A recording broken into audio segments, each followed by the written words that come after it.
Chapter 304, 116 Arrogant Alien, second update, _1 what? Su Wenyao and Ji Mulan were both shocked. Zu's assistant had already calmed down. He explained the whole situation to the two of them. Ji Mulan found the setup hard to accept. Are you saying that the guy who goes fishing with my dad every day, that's the same Mr. Chun? She recollected how Chun Yongquan looked with a fish basket hanging on his waist, treating Ji Xiaojun like a brother, very casual, nothing like the important figure Mr. Chun described by He Wan and the others.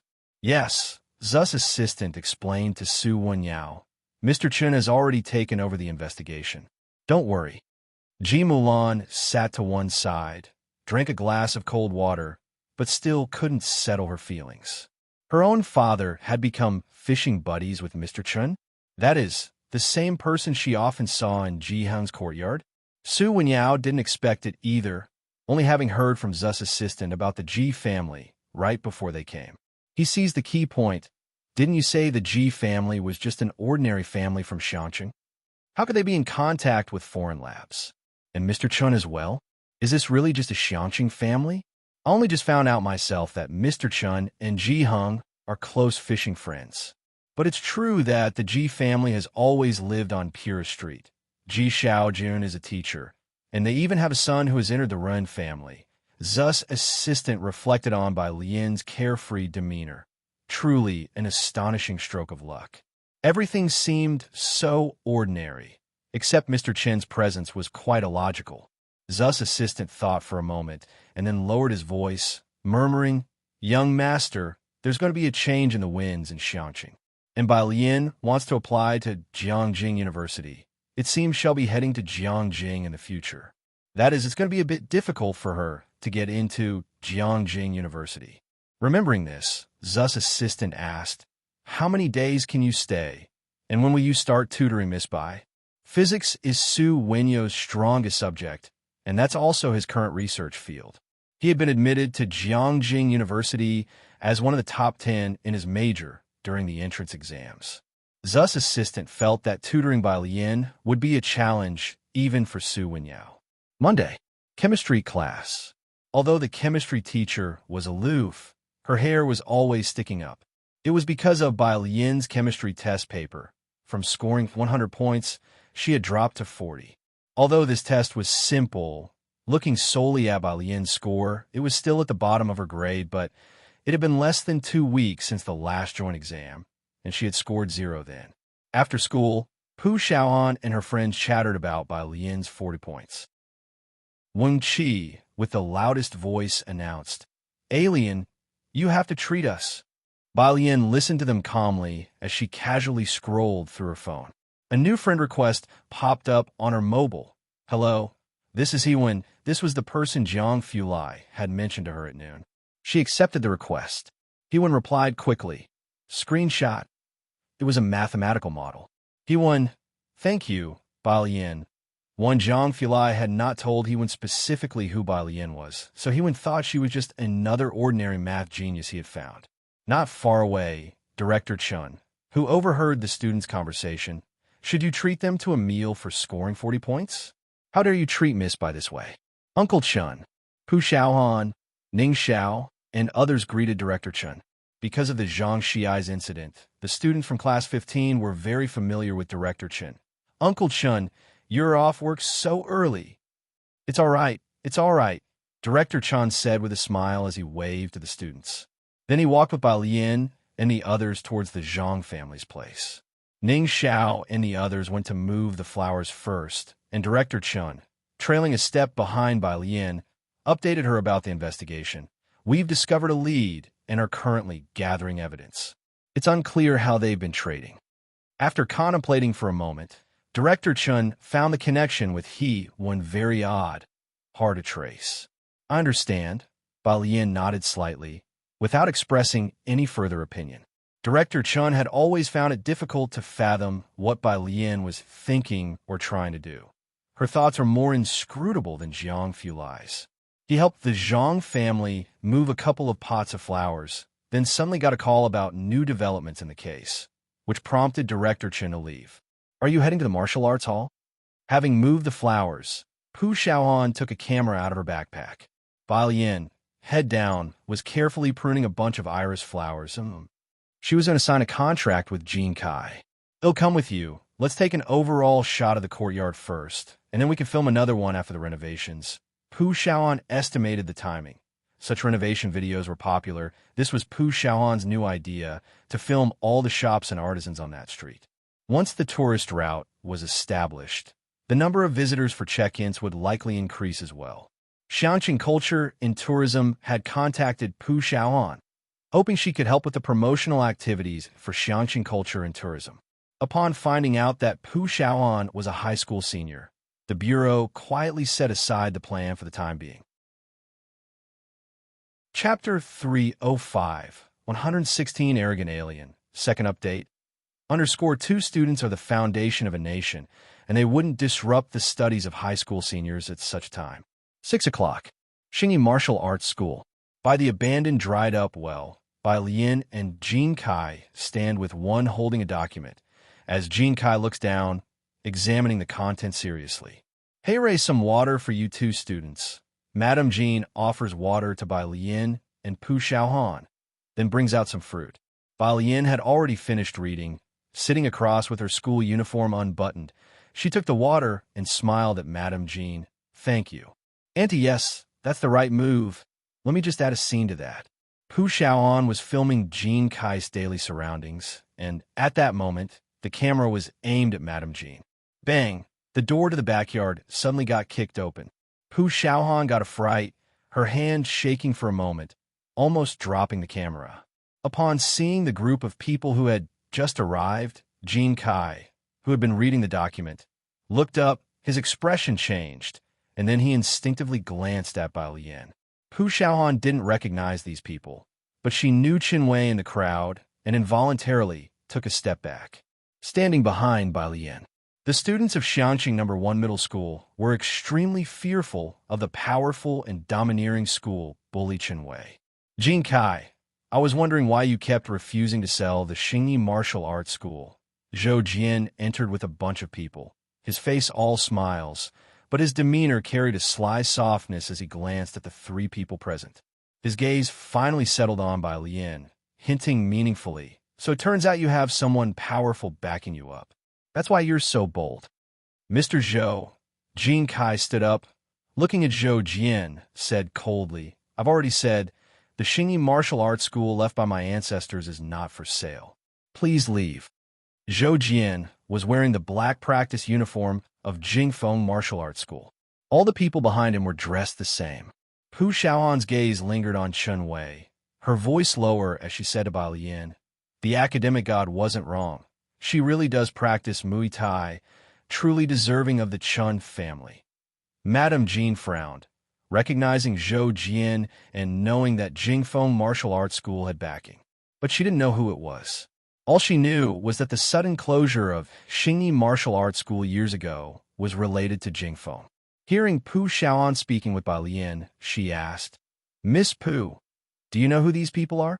That Qin Wei, Pu Xiaohan whispered, is our school tyrant. She's from the Chun family. That Chun, do you know? In Xiangqing, there are only two prominent families, Chun and Run. They often appear in the local news of Xiangqing. How could Madame Jean possibly not know? She sharply looked up at Jean Kai. So, the Chun family is behind Jingfeng Martial Arts School? Jean Kai, who practices martial arts, has excellent hearing and heard what Pu Xiaohan said very clearly. Zhou Jian's face still held a perfect smile as he saw the fearful look in Pu Xiaohan's eyes. But he didn't mind it and just bent over to pick up the contract from the table. He read it from beginning to end. Without a word, she simply turned her head to glance at Qin Wei. Miss Chun, I need a few minutes to deal with some private matters. Can you wait? Qin Wei's eyes swept over Bai Lian. Fine. She basically went to Jingfeng Martial Arts School to practice Muay Thai every day. She was brought here today by Zhou Jian, but it wasn't a big problem. Thank you, Miss Chun. Zhou Jian had brought Qin Wei here on purpose, as the mere mention of Chun was enough to deter most people in Xiangqing. He casually threw the contract onto the ground and said warmly to Jean Kai, 8 million to buy you out? How about this for 9 million? I'll buy Xingyi Martial Arts School. 9 million was a high price for the current state of Xingyi Martial Arts School. But once developed, given its location, the starting price would be 10 million, with no upper limit. Jin Kai had already been under too much pressure, and when he heard Pu Xiaohan mention the Chun family and Zhou Jian say Miss Chun, he knew that this matter could not be brushed off like in the past. He subconsciously looked at Bai Lian, still remembering her words that day. This was the only way out Jin Kai had found for Xingyi Martial Arts School. "You're looking at Miss Bai." Zhou Jian followed Jin Kai's gaze toward Bai Lian and suddenly laughed. "Let me guess who was behind Miss Bai, Mr. Su, right? Those 8 million were also from Mr. Su, weren't they?" Of course, Mr. Su is indeed a nice backer, but Jin Kai, perhaps you should ask Miss Bai if her support is still available now. Zhou Jian had always thought that Bai Lian's confidence came entirely from Su-un.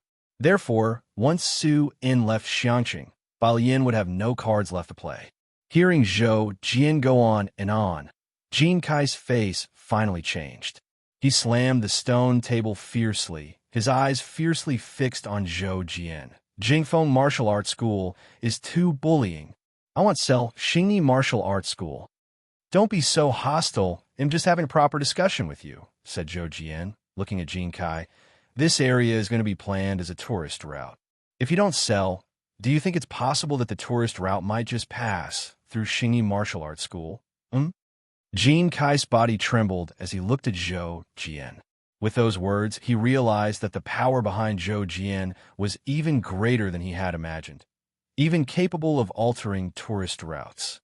"Secretary Zhou, you're quite well informed. Also altering tourist routes. Aren't you afraid of being reported?" In the silence, a languid voice arose. It was Bai Lian. Zhou Jian narrowed his eyes as he looked over, the smile on his lips turning cold. Madame Jean also realized that Zhou Jian was not to be trifled with, shaking her head at Bai Lian. "Report." Zhou Jian laughed oddly, taking out his phone and waving it at Bai Lian and Jin Kai. "This is Ren Qian's number. Why don't you ask him?" Bai Lian put away her own phone and took 2 steps forward. If the news about the Chun family made Jin Kai and Madame Jean feel breathless, then the emergence of the name Ren Qian was the last straw that broke Jin Kai. Seeing Bai Lian moving forward, Jin Kai reached out to grab her school uniform. "The Ren Qian he mentioned, that's the Ren family. Hallmaster Jean, I've said it before, trust me, don't I?" Bai Lian casually brushed off Jin Kai's hand with a nonchalant demeanor. Jin Kai was also a martial arts expert, and he stared blankly as his hand was effortlessly brushed aside by an undeniable force.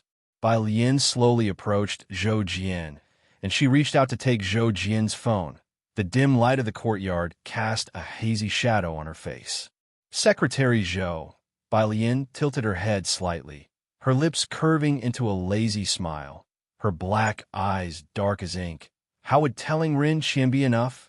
I suggest you go even higher, like to people such as Chun Yongkuan." The phone dropped carelessly from her hand to the ground, landing right beside the contract Zhou Jian had thrown down. Chapter 306. The 117 Most Terrifying People _1 Mr. Zhou. The lackey by Zhou Jian's side didn't recognize Bai Lian and was also unaware of the name Chun Yongkuan. With a cold expression on his face, he was about to step forward, but he was stopped by a hand from Zhou Jian. The lackey gave Bai Lian a fierce glance and took a step back. Hearing the name, Director Chun, from Bai Lian again. His connections were not many. Today was merely about leveraging the power of the Run and Chun families to force Jin Kai to sell the martial arts school. What Zhou Jian didn't expect was that Jin Kai had been bluffed by him. Yet Bai Lian, a mere high school student still wet behind the ears, was not intimidated. The 3 words, Chun Yongkuan, exerted too much pressure on Zhou Jian. The sly expression on Zhou Jian's face slowly receded as he scrutinized Bai Lian's face before slowly bending down to pick up the phone he had dropped. He clenched the phone tightly, a hint of ruthlessness flashing in his eyes. Who exactly was behind Bai Lian? His gaze finally swept over the faces of Bai Lian and Jin Kai. "Let's go." But Jingfeng Martial Arts School had long coveted this territory, and letting them just walk away was hard to swallow. But Zhou Jian had already turned and walked out the courtyard gate. The lackey glared at Bai Lian, spat viciously, and then left. Only one person didn't leave.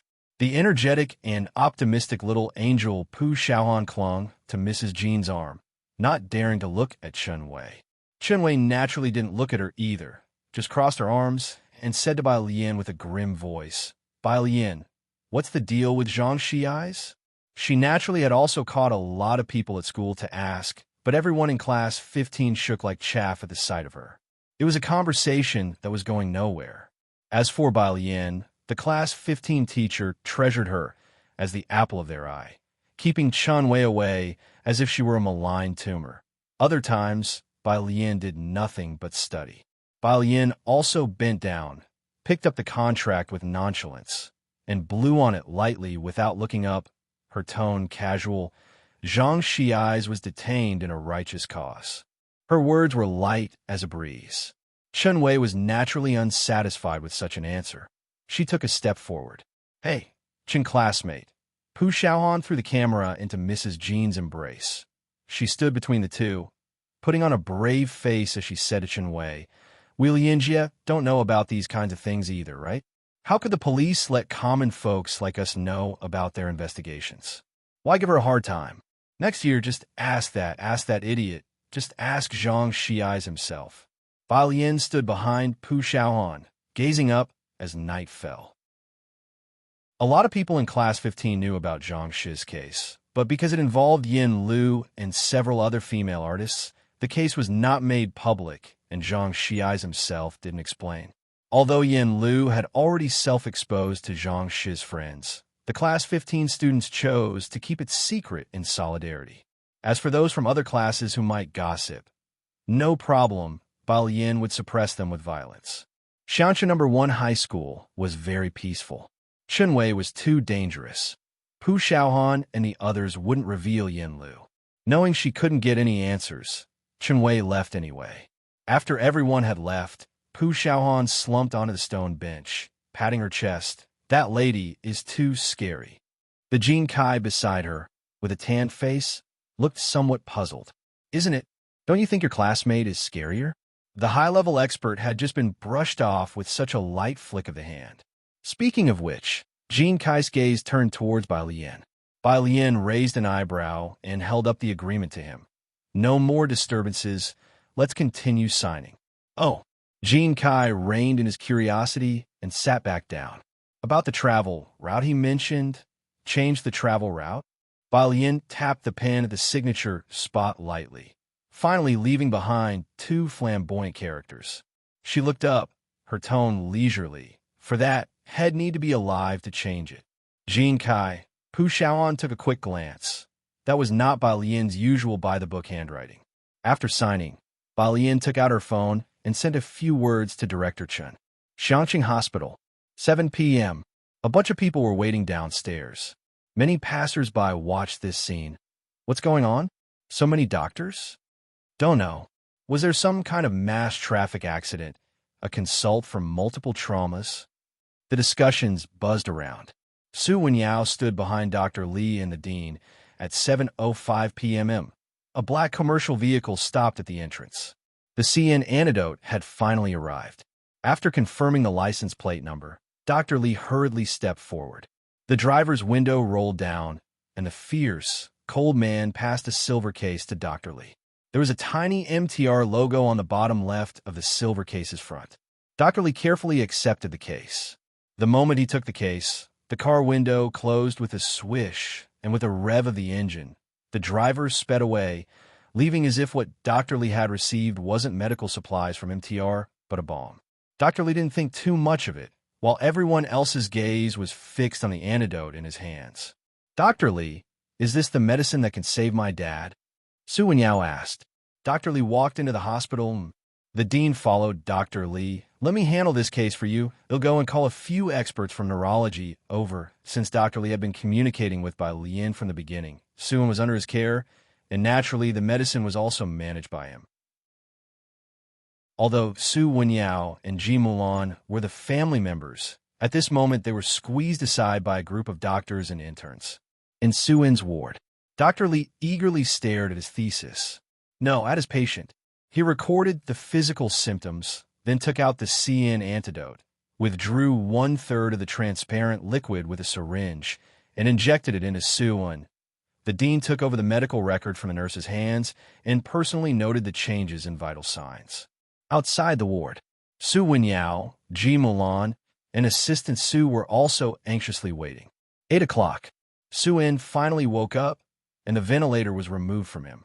He was lucid, but weakened by the constant infusions. He lifted his head to look at Su Wenyao, very surprised.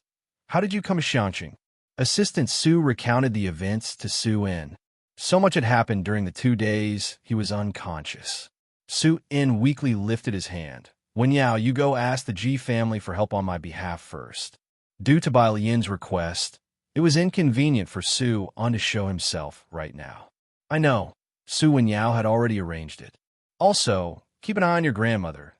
Su-in remembered the matter with the Yu family. He worried about Ji Mulan and urged Su Wenyao, don't let them get in touch at any cost. The Yu family? Su Wenyao remembered this family.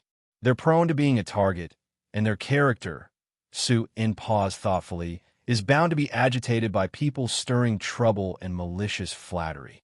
In the past, Madame Yu of the Yu family was best friends with Su Wenyao's grandmother, and the Su family, being better off, had always been helping the Yu family. In the last 2 years, the Yu family had suddenly risen to great heights, their status climbing too rapidly, looking down upon their former friends and relatives. Being excessively flattered by others, Madame Yu was prone to being arrogant and self-centered. Also, Su-in remembered something else. Alien, she doesn't want to come to the Su family. You need to manage that situation carefully. The next day, after school in the afternoon, my grandpa said he would like to treat you this weekend, Bai Lian said, taking a sip from the straw of her milk tea before responding to Pu Xiaohan and her friends. Jihan was to take her to the Su family banquet today. Pu Xiaohan excitedly jabbed her straw into her milk tea.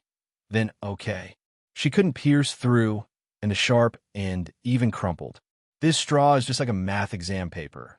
Why does it always do this to me? Pu Xiaohan borrowed a straw from Bai Lian. Let me use your straw. Bai Lian slightly tilted her head, glanced at the straw and milk tea in Pu Xiaohan's hands. Then, she pushed her phone in her pocket, snatched the straw from Pu Xiaohan, showed her how it's done right in front of her, and casually used her forefinger to block one end of the straw and gently pierced the top of the milk tea cup. Pu Xiaohan watched, dumbfounded, as Bai Lian easily inserted the straw. "So, is this the right way to use a straw?" she asked, stunned. Sometimes Bai Lian wondered how Pu Xiaohan ever learned physics. She sighed, patted Pu Xiaohan's head with meaning. "It's okay, too. Although one door closes, another opens. Your videos get plenty of views." Meanwhile, in a private room at Wana Building, Ji Mulan was describing Bai Lian's personality to Su Wenyao. "Please be more tolerant toward her. She has a different character than you, and Su Jiue, she's a bit prickly, and her grades are also..." She had seen the time when Bai Shaoke was the top scholar of the entire city.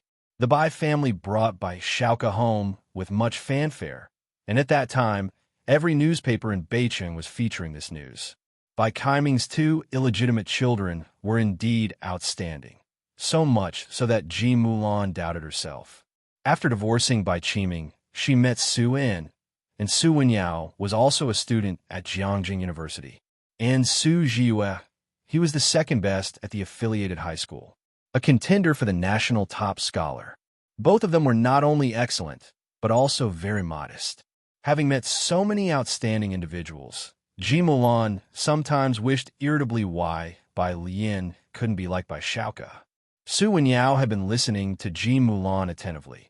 He was unfamiliar with the affairs of the Ji family, having only learned about them through Su in the night before and having made further inquiries with Assistant Su. But the 3 of them saw 3 different personalities in Bai Lian. Su-in, very well behaved. Assistant Su, loves studying but never excels. Ji Mulan, a wastrel with a messy group of friends. especially Ji Mulan and Su, and had almost polar opposite evaluations of her. However, Su Wenyao also received a profile of Bai Lian and the Ji family. The information was sparse, simply summarizing Bai Lian's age and residence, and it seemed like there wasn't much else. Basic and superficial. As the two of them conversed, the door of the private room was knocked, and Assistant Zu's eyes lit up. Miss Bai and the others have arrived. Su Wenyao immediately stood up to open the door. Chapter 307. It's time to show the real skills. Second update. Underscore 1. The door opened to reveal an elderly man and a young girl. The old man held a smoking pipe, and his face was deeply lined with wrinkles. This must be Ji Mulan's father. Su Wenyao bowed slightly. Grandpa Ji, hello, I am Su Wenyao. Then he looked towards Bai Lian. It was not cold in Xiangqing during winter. She was neatly dressed in a school jacket, her dark hair secured with a wooden hairpin, and a white backpack draped over her shoulder, embroidered with a lazy cat. One hand held a milk tea, the other a mobile phone, as she lazily looked at her phone with her head lowered. Su Wenyao's voice was gentle. Hello, student Bai. Bai Lian slowly lifted her head, her response succinct. Hello. She didn't say much, but was indeed as polite as Su Wen had described. Zu's assistant also stood nearby, respectfully greeting her. Miss Bai. The group took their seats. Su Wenyao was no less skilled at warming up the conversation than Su Wen. He smiled and found a topic of interest to Ji Hung. I know there's a national treasure embroidery piece from Jiangjing, the imperial Jiangjing scenery. At the mention of this, Ji Hung paused. Then he looked at Su Wenyao in surprise, his expression softening considerably. It's rare for young people nowadays to be aware of such things. While the two were talking, Ji Mulan didn't interject, because she knew even less about embroidery than Su Wenyao did. Bai Lian was scrolling through her phone. Jin Kai had sent her a photo. He had finished cleaning the martial arts training ground, ordered a batch of weapons, and was discussing interior renovations. Enrollment would begin in half a month, but the training ground didn't need any refurbishing and could be lent out to those in need for some extra income. A few classmates are coming over for dinner this weekend, right? Your aunt and uncle need to shop for groceries beforehand. During the meal, Ji Hung brought up the matter and asked Bai Lian. About 8, she said. It was just Wing Qi, Ning Xiao, and a few others. Ji Hung looked at Su Wenyao and explained she scored 40 in chemistry in the monthly exam. Her classmates wanted her to treat them. Bai Lian's chemistry scores had been almost 0 all semester. This was the first time she had scored 40. Not just the student from class 15, even the chemistry teacher wanted to join the public celebrations, but he was too aloof. Ji Mulan gripped her chopsticks tightly. Scoring 40 out of 100 brought an indescribable sense of shame. She kept her head slightly lowered, feeling fortunate that only Su Wenyao was present today, as opposed to Su family's old lady or someone else. By the way, Su Wenyao smiled and picked up a printed document from beside him, finally taking the opportunity to hand it to Bai Lian. This is a summary of high school key points prepared by Jiue. I hope you find it useful. Bai Lian took the summary of key points from Su Wenyao. She was somewhat surprised. It was mostly key points in science and math, which suggested Su Wenyao knew she had switched from humanities to a science track. Thank you for your trouble. Ji Hung raised his glass to Su Wenyao in gratitude. Su Wenyao breathed a sigh of relief, realizing he had passed Ji Hung's test. It's what I should do. He'll still be here for a few days. Which subjects are you weakest in? He was implying that he wanted to give Bai Lian tutoring lessons. Hearing this, Bai Lian looked up. Thank you, but it's not necessary. Indeed, she was currently catching up on biology and chemistry. But young man, please spare yourself the effort. Wenyao, don't listen to her. Ji Mulan, who had been quiet until now, looked coldly at Bai Lian. Wenyao is a student at Jiangjing University.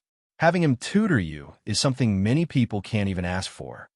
Then, turning to Su Wenyao with a smile, she said, Wenyao, I hope you take good care of her.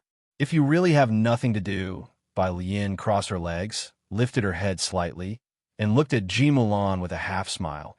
Can't you just squat by the front gate instead? Ji Mulan was speechless. This time Ji Hung didn't interrupt either. Su Wenyao sensed some tension. It seemed Bai Lian and Ji Mulan were not on good terms, so he remained silent. Ji Hung had drunk a bit more today, and before 7 o'clock, Zu's assistant escorted him home. With the atmosphere between Ji Mulan and Bai Lian not sitting well, Ji Mulan left with Ji Hung. Bai Lian seemed to be heading to the library. She and Su Wenyao were at the door seeing off Ji Hung when Su Wenyao offered Bai Lian the meeting gift and asked, "Are you sure you don't need tutoring? I heard from Zu's assistant that you want to apply for Jiangjing University." Su Wenyao had always been an excellent student and was adept at socializing from a young age. But in front of Bai Lian, he found none of his social skills useful. Understanding Ji Hung's preferences was easy, and Bai Lian's interests supposedly lay in studying. But despite skirting around academic topics for so long, Bai Lian seemed utterly uninterested. "Do you still want to apply for Jiangjing University?" Bai Lian twirled her phone, opening her mouth lazily. "Someone else is tutoring."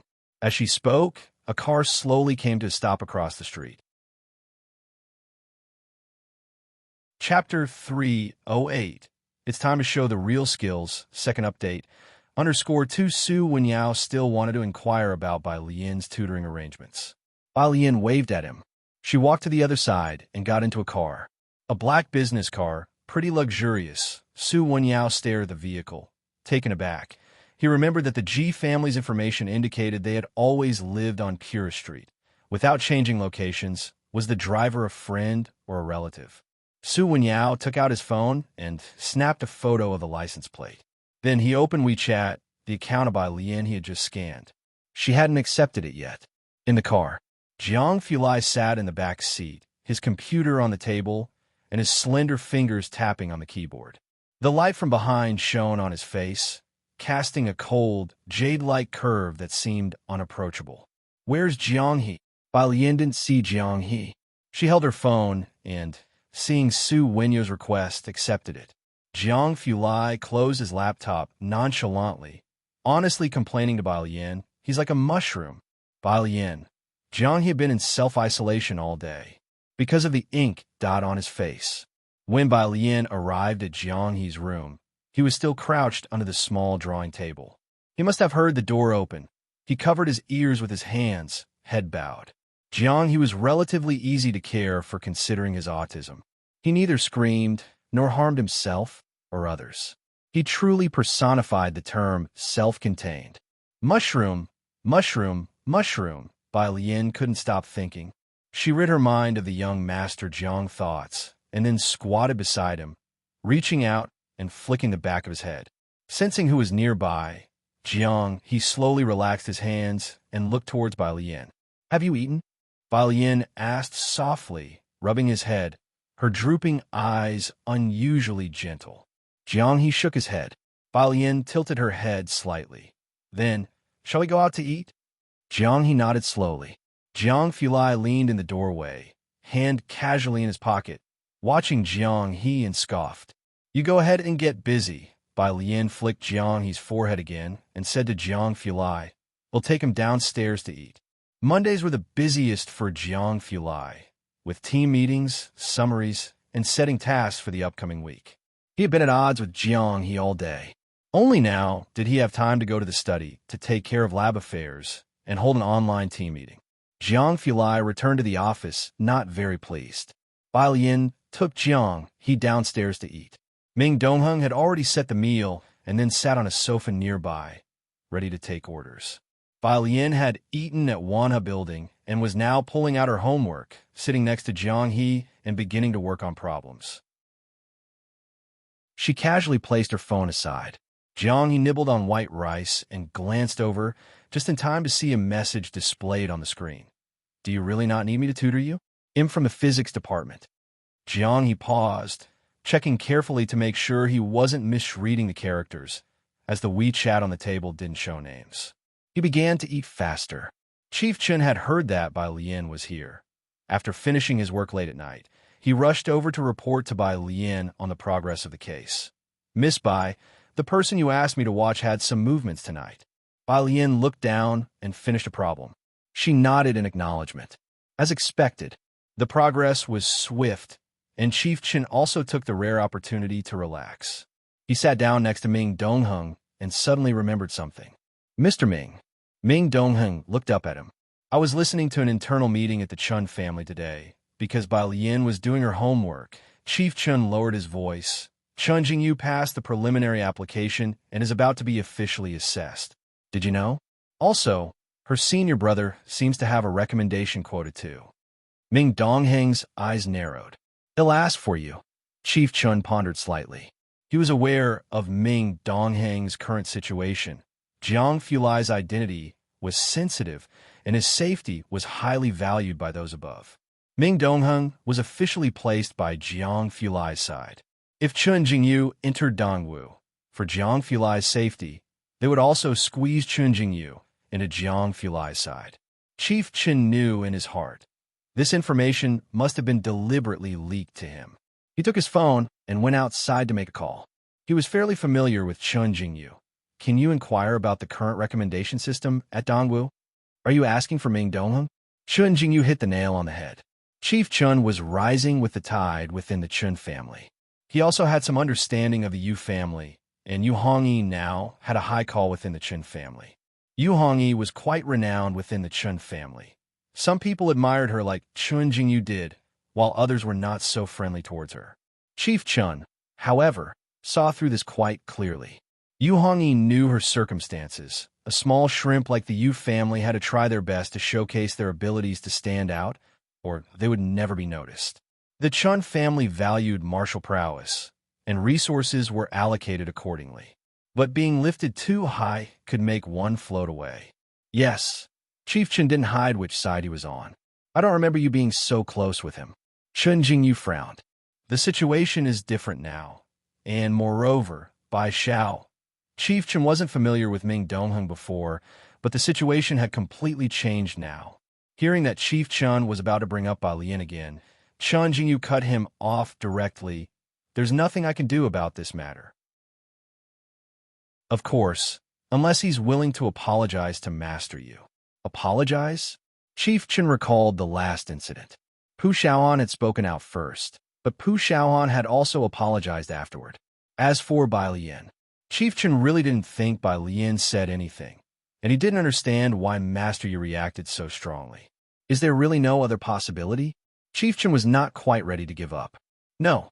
Chun Jingyu was surprised by Chief Chen's attitude. All right then. Chief Chun was even considering returning to Jiangjing to see for himself. He imagined it must be quite lively there now. That's the situation. Chief Chun returned to the sofa, explained it to Ming Dongheng, and then patted his shoulder. This year it seems hopeless for you, but we'll try again next year. Just that. The others would question why Ming Dongheng was able to follow the Jiang family. You'll have to bear with some hardship. Chief Chen shook his head. Not far away, Jiang he had finished eating. Ming Dongheng, while listening, promptly began to clear away Jiang He's bowl. Bai Lian rode at her own pace, finishing one side. Then she looked up, her gaze turning to Ming Dongheng. Xiaming, how are you doing with the practice I assigned you last time? Ming Dongheng, holding the bowl, stood up straight, his voice respectful. It's decent. Bai Lian nodded. She capped her pen and casually put the book back in her bag. You know about the Calligraphy Association, right? The martial arts gym next door is now barely suitable for use. That place will be your training base from now on. The timing was just right. Jin Kai had just gotten the place sorted out. Ming Dongheng, having escorted by Lian many times, naturally knew where the Calligraphy Association was. He also knew there was a deserted martial arts gym there, but he didn't understand the meaning behind Bai Lian's words. Miss Bai, that place, you've been telling people I'm very strong. Can't let you lose face. Bai Lian's voice whooshed as she pulled up the zipper, stood up, and lazily tilted her head. It's time I showed you. Chapter 309, 119, must be because my physics is not good enough. _1, when Bai Lian was downstairs. Jiang, he finished his meal and hopped off the stool to go upstairs. Jiang Fulai leaned casually against the chair back. His mic was on, but his video was off, his face expressionless, as he was making a literature review presentation with an all-English PowerPoint slide on the large computer screen. Yu Guang noticed Jiang He, but Jiang Fulai paid him no attention. Jiang He looked down and slowly poked at his watch, occasionally glancing at him. Jiang Fulai realized something was off with this guy, so he muted his mic, tapped his fingertips on the table, and gestured for Jiang He to come over. Jiang He sat on one side, still engrossed in his watch, ignoring him. Jiang Fulai. Jiang He's dark eyes turned towards the tea in front of Jiang Fulai. Very well. Jiang Fulai flipped a cup out with one hand, poured some for him, stood up, and placed it in front of him with a tug of his lip. Drink. Jiang He finished drinking, then extended his little finger, slowly showing him a 1. You're 8 years old now. Postponing for another year. Jiang Fulai propped his hand against the table. Your sister will be a graduate student, and you, Jiang Xiaonyao. He gently exhaled a few words. Do you want to become a true illiterate? Jiang He suddenly stood up and then walked out of the study, feeling dejected. Remembering something, he looked at his watch again, resentfully sending Jiang Fulai a picture. After the group meeting ended, Jiang Fulai drove Bai Lian back. He was so silent it was suffocating. Bai Lian wore headphones and listened to the English original text. She knew many literature pieces were in English, so having a good foundation in the language was very important. It wasn't until they got out of the car and he followed her into the alley that she took off her headphones. Is your lab not going well? Bai Lian asked. Indeed, someone's silence was somewhat abnormal, very unaccustomed. Jiang Fulai shook his head. No, I'm thinking. About what? Bai Lian expressed her surprise, stowing her headphones in her pocket, curious about what kind of difficult problem could keep him thinking for half an hour with no solution. Let's hear it. She was genuinely curious to know what the tough question was. Jiang Fulai was probably a step behind Bai Lian. The alley streetlight was very bright. He casually followed her from behind, slightly lowering his head, the light falling on his sharp nose. Elegant composure blended with a hint of melancholy. He slowly lifted his head, murmuring profoundly, It must be because my physics isn't good enough. Bai Lian. Wait, that's not it. I know. Jiang Fulai again lowered his head, his long lashes casting down. I will work hard. Bai Lian raised her hand, starting to realize something. Wait, did Jiang Xiaonyao look at my phone? Jiang Fulai was quick to reply this time. Yes, that was him. Bai Lian ground her teeth. That one might be my stepbrother? Bai Lian explained, somewhat incredulously. First off, I didn't agree. Oh, young Master Jiang acknowledged. No discernible emotion in his voice. They walked slowly, and soon saw Ji Heng's brightly lit courtyard. Jiang Fulai stopped at the corner, took out a silver ornament from his pocket, and handed it to her. Something I made before. I perfected it yesterday. Bai Lian took it, a magnetic levitation chaos pendulum ball. She lazily pushed it with her hand, and the silver balls oscillated one after another. Compared to their first encounter, those somewhat desolate eyes now seemed to have a bit of sparkle. Jiang Fulai's gaze was much softer. Liking, perhaps, was an indescribable feeling, but Jiang Fulai knew clearly that her mood could really affect him for a long time. Even though chemistry is at 40 points, don't be too proud. Jiang Fulai teasingly gave his 40-point gift and reminded her not to be arrogant. Thankfully, no one from the laboratory was there. After Bai Lian returned, she placed the chaos pendulum ball on the desk beside the blue one. After watching for a while, she took out her homework notebook from her bag to start doing exercises and felt a gift box in a bag. Su Wenyo's gift for her that evening was a brooch. Bai Lian neatly arranged it in the box on the dressing table. Having seen Ji Mulan more frequently, Bai Lian gradually became calmer in her presence. She returned to her desk and pushed the silver balls again, watching them rebound and return. The hospital. When Su Wenyao returned, Ji Mulan was already there. Realizing that father and son might have something to discuss, Ji Mulan went to find Dr. Li, leaving them some privacy. She wants to apply for Jiangjing University? Sun was in good spirits today, but he was startled upon hearing Su Wenyo's words. Su Wenyao hadn't mentioned Bai Lian's ambition at the dinner table earlier, and only now raised the topic with Su In. She scored 40 in chemistry this time. Do you know how her other grades are? Chapter 310. 119 must be because my physics is not good enough. Underscore 2.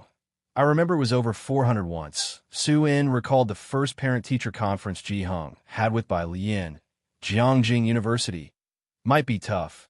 When you go back, see if the affiliated high school accepts repeat students next year.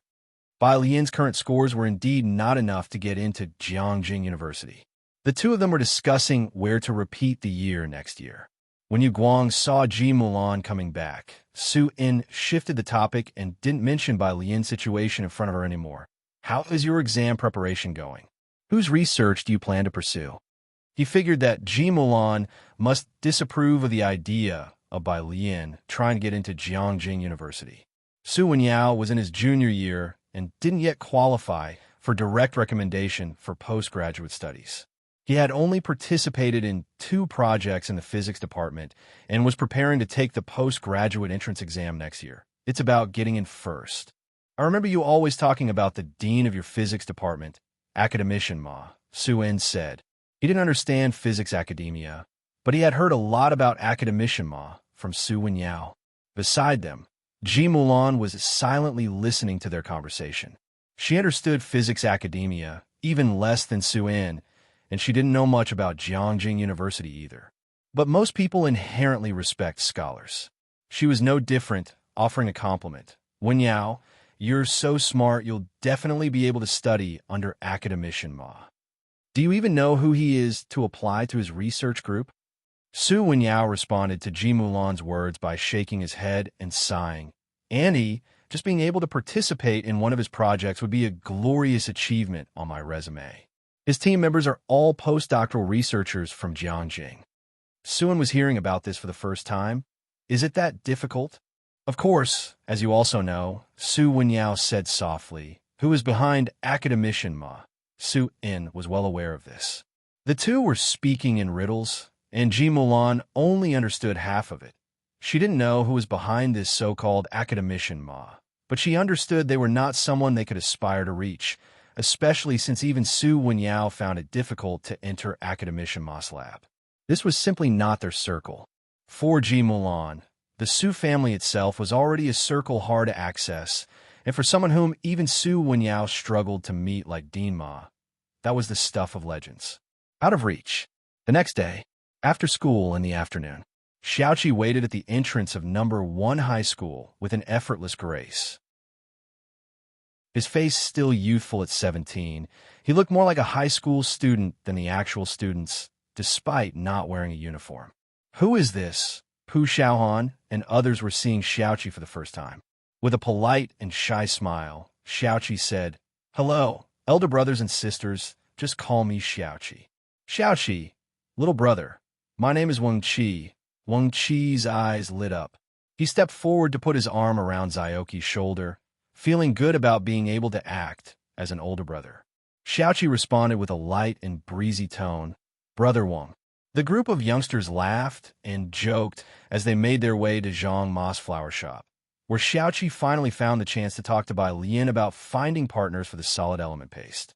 This year's batch of solid element paste was limited due to insufficient medicinal herbs, only enough for the people of Bacter Street. Now that a new batch of herbs was becoming available and could meet the demand, the solid element paste could be supplied more widely. Ordinary pharmacies now had no way to reach the contacts on Bacter Street.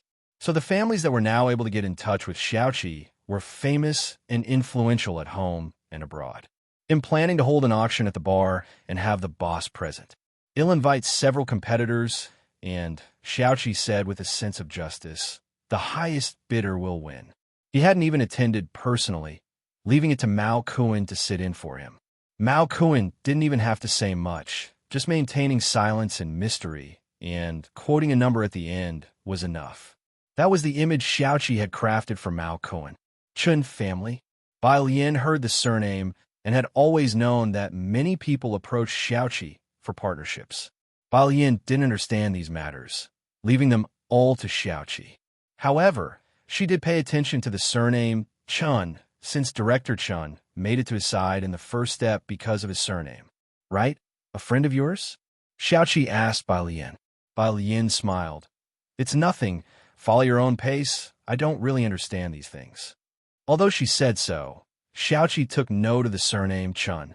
When Bai Lian and Pu Xiaoan arrived at Xingyi Martial Arts School, Ming Dongheng was helping Jin Kai with roof tiles. Jiang He squatted in a corner, twisting a Rubik's Cube while occasionally watching them. A large practice area had been cleared up at the entrance of the main door. The weeds and stones under the wooden stakes on the right had been tidied. The open space on the left had been swept clean, and more than half of the weapons had already been placed on the 2 rows of weapon racks. Pu Xiaohan tapped Jin Kai, who was laying tiles, and then filmed the practice area and the armory. Once the martial arts school's renovation was complete, she would have content for her next video. Chapter 311, 119, must be because my physics is not good enough. _3 As soon as Bai Lian arrived, Jin Kai and Ming Dongheng stopped being busy, and Ming Dongheng walked over to Bai Lian's side, calling out, Miss Bai. More than half of the weapon customizations are still not finished, Jin Kai reported to her, wiping sweat with a towel as he saw Bai Lian staring at the weapon rack. They should be ready by next week. After the report, Jin Kai then took Pu Xiaohan for an internal photo shoot. Bai Lian turned around, her gaze shifting slowly and calmly towards Ming Dongheng, her eyes narrowing slightly. She was always laid back and casual, but now her look contained a sharp edge that made Ming Dongheng lower his head nervously, not daring to meet her gaze. Bai Lian walked to the wooden pile on the right, lifting her chin towards Ming Dongheng. Try walking on the plum blossom piles, and remember to keep your chi raised. There were 7 rows of wooden piles. Each wooden pile was over 1 meter tall. Ming Dongheng walked to the shorter wooden pile in the top right corner, luckily tall enough to step on it smoothly. He had practiced martial arts since childhood, so his stance was stable. He squatted slightly and stepped onto the second wooden pile, then the third. The first 2 were stable, but on the 4th, he started to wobble. Unsurprisingly, he fell off the 7th wooden pile. Looking somewhat sheepish, he said to Bai Lian, Miss Bai, this is too difficult. Take this. Bai Lian casually tossed her backpack to Ming Dongheng, then took off her school blazer. Ming Dongheng caught Bai Lian's backpack steadily with both hands, then looked up to see for the first time that Bai Lian was wearing a white training uniform underneath. To practice punches, one must practice the basics first. Raising chi is about unleashing your internal strength completely, Bai Lian said as she hung her blazer on the last wooden pile and turned her head to look at Ming Dongheng. Just like this, her right leg kicked up into the air, the tip of her foot lightly touching the ground, her left foot using the force of the pile to make her body light as a leaf being gently blown by the wind. With her arms slightly extended, her right foot smoothly landed on the second wooden pile. Bai Lian looked back, her white garment fluttering gently in the wind, her eyelashes casting a shadow under her lids. With a calm expression and a gentle voice, she said, Keep your center of gravity low to the ground. It's the legs you're training. Her left foot lightly touched down on the third wooden pile, as if walking on level ground. While speaking, she calmly walked over all the piles, finally tapping the last pile with her foot and lightly stepping down. She walked over to Ming Dongheng, raising an eyebrow. You don't have to walk the whole set, just try 5 steps. Ming Dongheng didn't respond. Bai Lian slowly pulled the backpack from his hands, then reached out to close the gaping mouth of Jiang He. Xiaoming, are you there? Huh? Ming Dongheng finally snapped back to reality. When Chun Jingyu arrived, he saw this exact scene.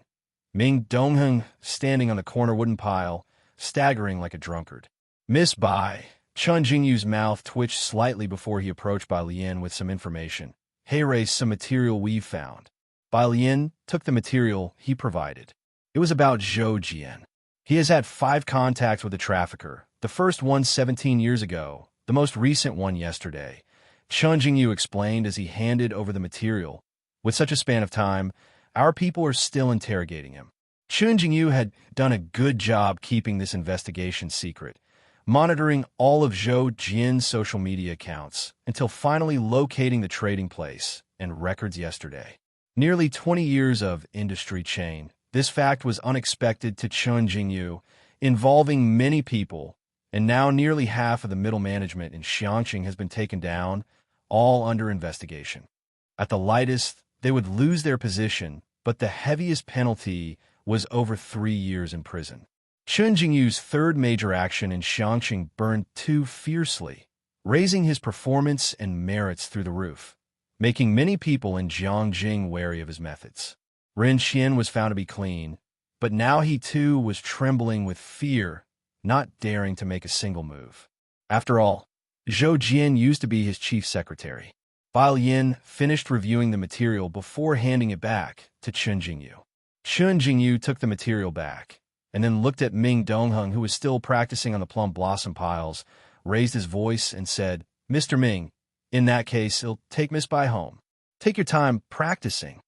Ming Dongheng looked down, infuriating. Chun Jingyu took the car keys and walked out. Jiang He also wanted to accompany Bai Lian. Bai Lian picked Jiang He up again in the yard, pinching his cheeks. "Was it you who peeked at my phone?" Jiang He blinked. Bai Lian stood up and spoke to him methodically. "Just wait here for your brother." She dusted off her sleeves and left with style. Just yesterday, Jiang He had proudly served Jiang Filai tea. On the way back to Pure Street, Chun Jingyu got a phone call. It was from a side branch of the Chun family in Jiangjing. The manager Yin in charge of this procurement. "Master Chun, why haven't you arrived yet?" "Chun Jingyu got here early. Don't let him snatch this credit." It was a networking event initiated by the suppliers of solid element paste today. Has it started? Chun Jingyu was surprised. He had timed his visit with Bai Lian to report on Su En's case. A job meant for one, split between 3. Not yet, but it's about to. Manager Yin replied respectfully. Bai Lian sat in the back seat, working on practice questions and listening to the conversation at the same time, remembering what Ziming had mentioned. "Let's go to Backter Street. There's no need to waste time taking me home." Chapter 312. Cold and Ruthless Young Master Mao 120. Director Chin splits open. Second update. _1 it means she's going to. Red light. Inspector Chin stopped the car and looked into the rearview mirror. "Miss Baiming, Xiaoming." Bai Lian casually lifted her eyes and sincerely asked Inspector Chen, "Do you think I need Xiaoming's protection?" Inspector Chen silently pressed on the gas pedal and took Bai Lian to the bar on Backter Street. Nearing 8 o'clock, the bar lights were dim, spotlights indiscriminately swept across, and the smell of smoke and alcohol mixed with the cold air hit you in the face as you entered. There were several stages in the center of the hall, with men and women mingled together, dancing. Inspector Chen was familiar with this scene, but because it was a bar on Backter Street, he was tense. "Miss Bai, please stay close." Turning around, Bai Lian was lazily stuffing earphones in her ears and learning new words, looking much more relaxed than him. Inspector Chen, Miss Bai is truly otherworldly. This time he didn't say a word and directly led Bai Lian to a luxurious private room on the second floor. The door was half open. At this moment, the private room was already filled with many people, from both domestic and international circles, dimly lit. The lights at the small bar flickered as many people had already started mingling with their drinks in hands. "Inspector Chun, you finally arrived." Manager Yin, finding his pillar of strength, came out from a corner upon seeing Inspector Chun. Then he curiously looked at Bai Lian. He remembered that when Inspector Chen came in, he had pushed open the door on the other side for Bai Lian. Chun Jingyu and Yu Hongyi were holding wine glasses, standing together and conversing with a not-so-tall middle-aged man. They weren't speaking Mandarin. Bai Lian glanced at the middle-aged man. Her gaze caught Chun Jingyu's attention. He was about to turn around to see who was looking this way when he caught a glimpse of Bai Lian following Inspector Chun. Chun Jingyu was taken aback for a moment before his eyebrows twisted. He smiled and had a drink with the middle-aged man before walking towards Inspector Chun. "Why did you bring her here?" Chun Jingyu glanced at Bai Lian and frowned. Inspector Chen only instructed Manager Yin, "You take Miss Bai to sit down for a bit." Manager Yin immediately took Bai Lian aside. Once they'd left, Inspector Chun looked at Chun Jingyu. Because of what happened yesterday, he and Chun Jingyu, along with Yu Hongyi, were clearly divided. It was on the way. He didn't elaborate. Don't you know that today is the day Mr. Mao is coming? Yes, martial arts brother is here too. You know that Yes brother is well acquainted with the higher-ups of the bar. Inspector Chun indifferently said, don't worry. Today, we'll each rely on our own skills. We won't intervene with you and miss Yes matters. This was unexpected for Chun Jingyu. Indeed, Yu Hongyi had come because there was no progress in the cooperative case that Chun Yongkuan was handling here. But Chun Yongkuan had surprisingly given up using Yu Hongyi as a conduit and instead turned to ingratiate himself with a misbuy. Really, Chun Jingyu felt a secret glee. Yu Hongyi's brother was acquainted with the people here, and Chun Jingyu, too, had gained a lot from it. He knew Yu Hongyi wanted to attract Inspector Chun and Ming Dongheng, and he felt a sense of crisis. He hadn't expected that after Ming Dongheng, Inspector Chun would also unexpectedly distance himself from the Yu family. Of course, as long as the cooperation benefited the Chun family, Inspector Chun had no desire to compete for credit. After all, they were doing it for the Chun family, and should Chun Jingyu and Yu Hongyi manage to strike a deal, he would be pleased for them as well. But Inspector Chun had no intention of boarding Yu Hongyi's ship. Bai Lian was one reason. The excessive arrogance of the Yu family members was another reason. Chun Jingyu returned to Yu Hongyi's side, surprised and somewhat delighted. Yu Hongyi, holding a wine glass, looked in Inspector Chun's direction and lightly skimmed her gaze past Bai Lian. Miss Bai, that person talking with Chun Jingyu is Mr. Nagano. Inspector Chun whispered to Bai Lian. I heard he's Yu Hongyi's martial arts brother, trained in ninjutsu from Dongwu, and his family has significant international influence. It's surprising how closely Yu Hongyi is connected with them. No wonder everyone is so desperate to go to Dongwu. Each person who is able to go not only has strong personal abilities, but also has a powerful backing not to be underestimated. Now Inspector Chun was somewhat understanding why Yu Hongyi dared to be so arrogant. To have climbed from a virtually unknown family to her current position, she indeed had some capabilities. Bai Lian was sitting on the sofa, dressed in loose, white training clothes, tapping on her phone screen intermittently, and upon hearing this, she simply narrowed her eyes with a devilishly intense gleam. Mr. Nagano, Japanese pirate? The last two words carried a faint, killing intent. It was probably the first time the word Japanese pirate was heard from someone's lips. Inspector Chun was stunned, and it took him a while to respond. Yes, that's right. Mr. Nagano was from her country. Oh, Bai Lian snorted coldly. She withdrew her gaze and picked up a glass of low-alcohol content drink from a small bar. Chapter 313. Cold and Ruthless Young Master Mao 120. Director Chun splits open. Second update.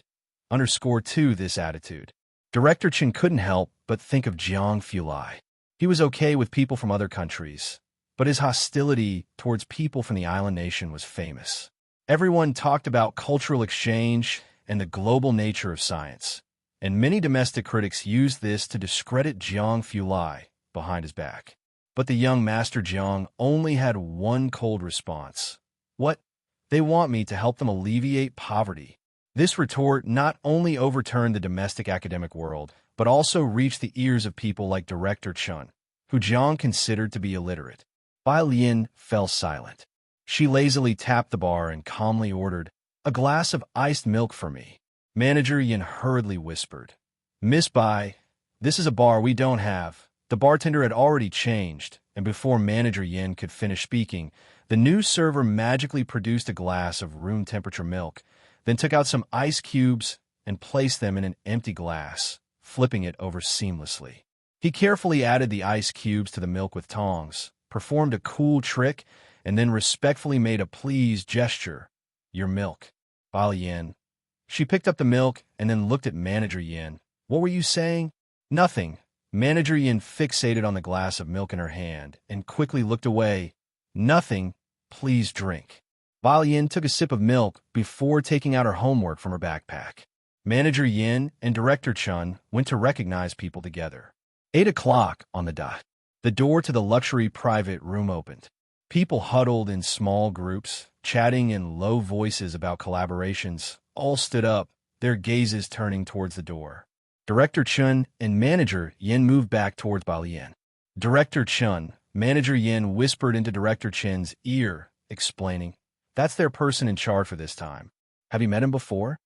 Director Chun, without taking his eyes off, said, "No." A line of people dressed in black walked in from outside. Leading them was a young man with blonde hair, wearing a skull t-shirt. He wasn't tall or muscular, but his face was expressionless, and it was clear that he was intimidating. Seeing the face clearly, Director Chin's hand, holding his glass, paused midair. "Wait, that face.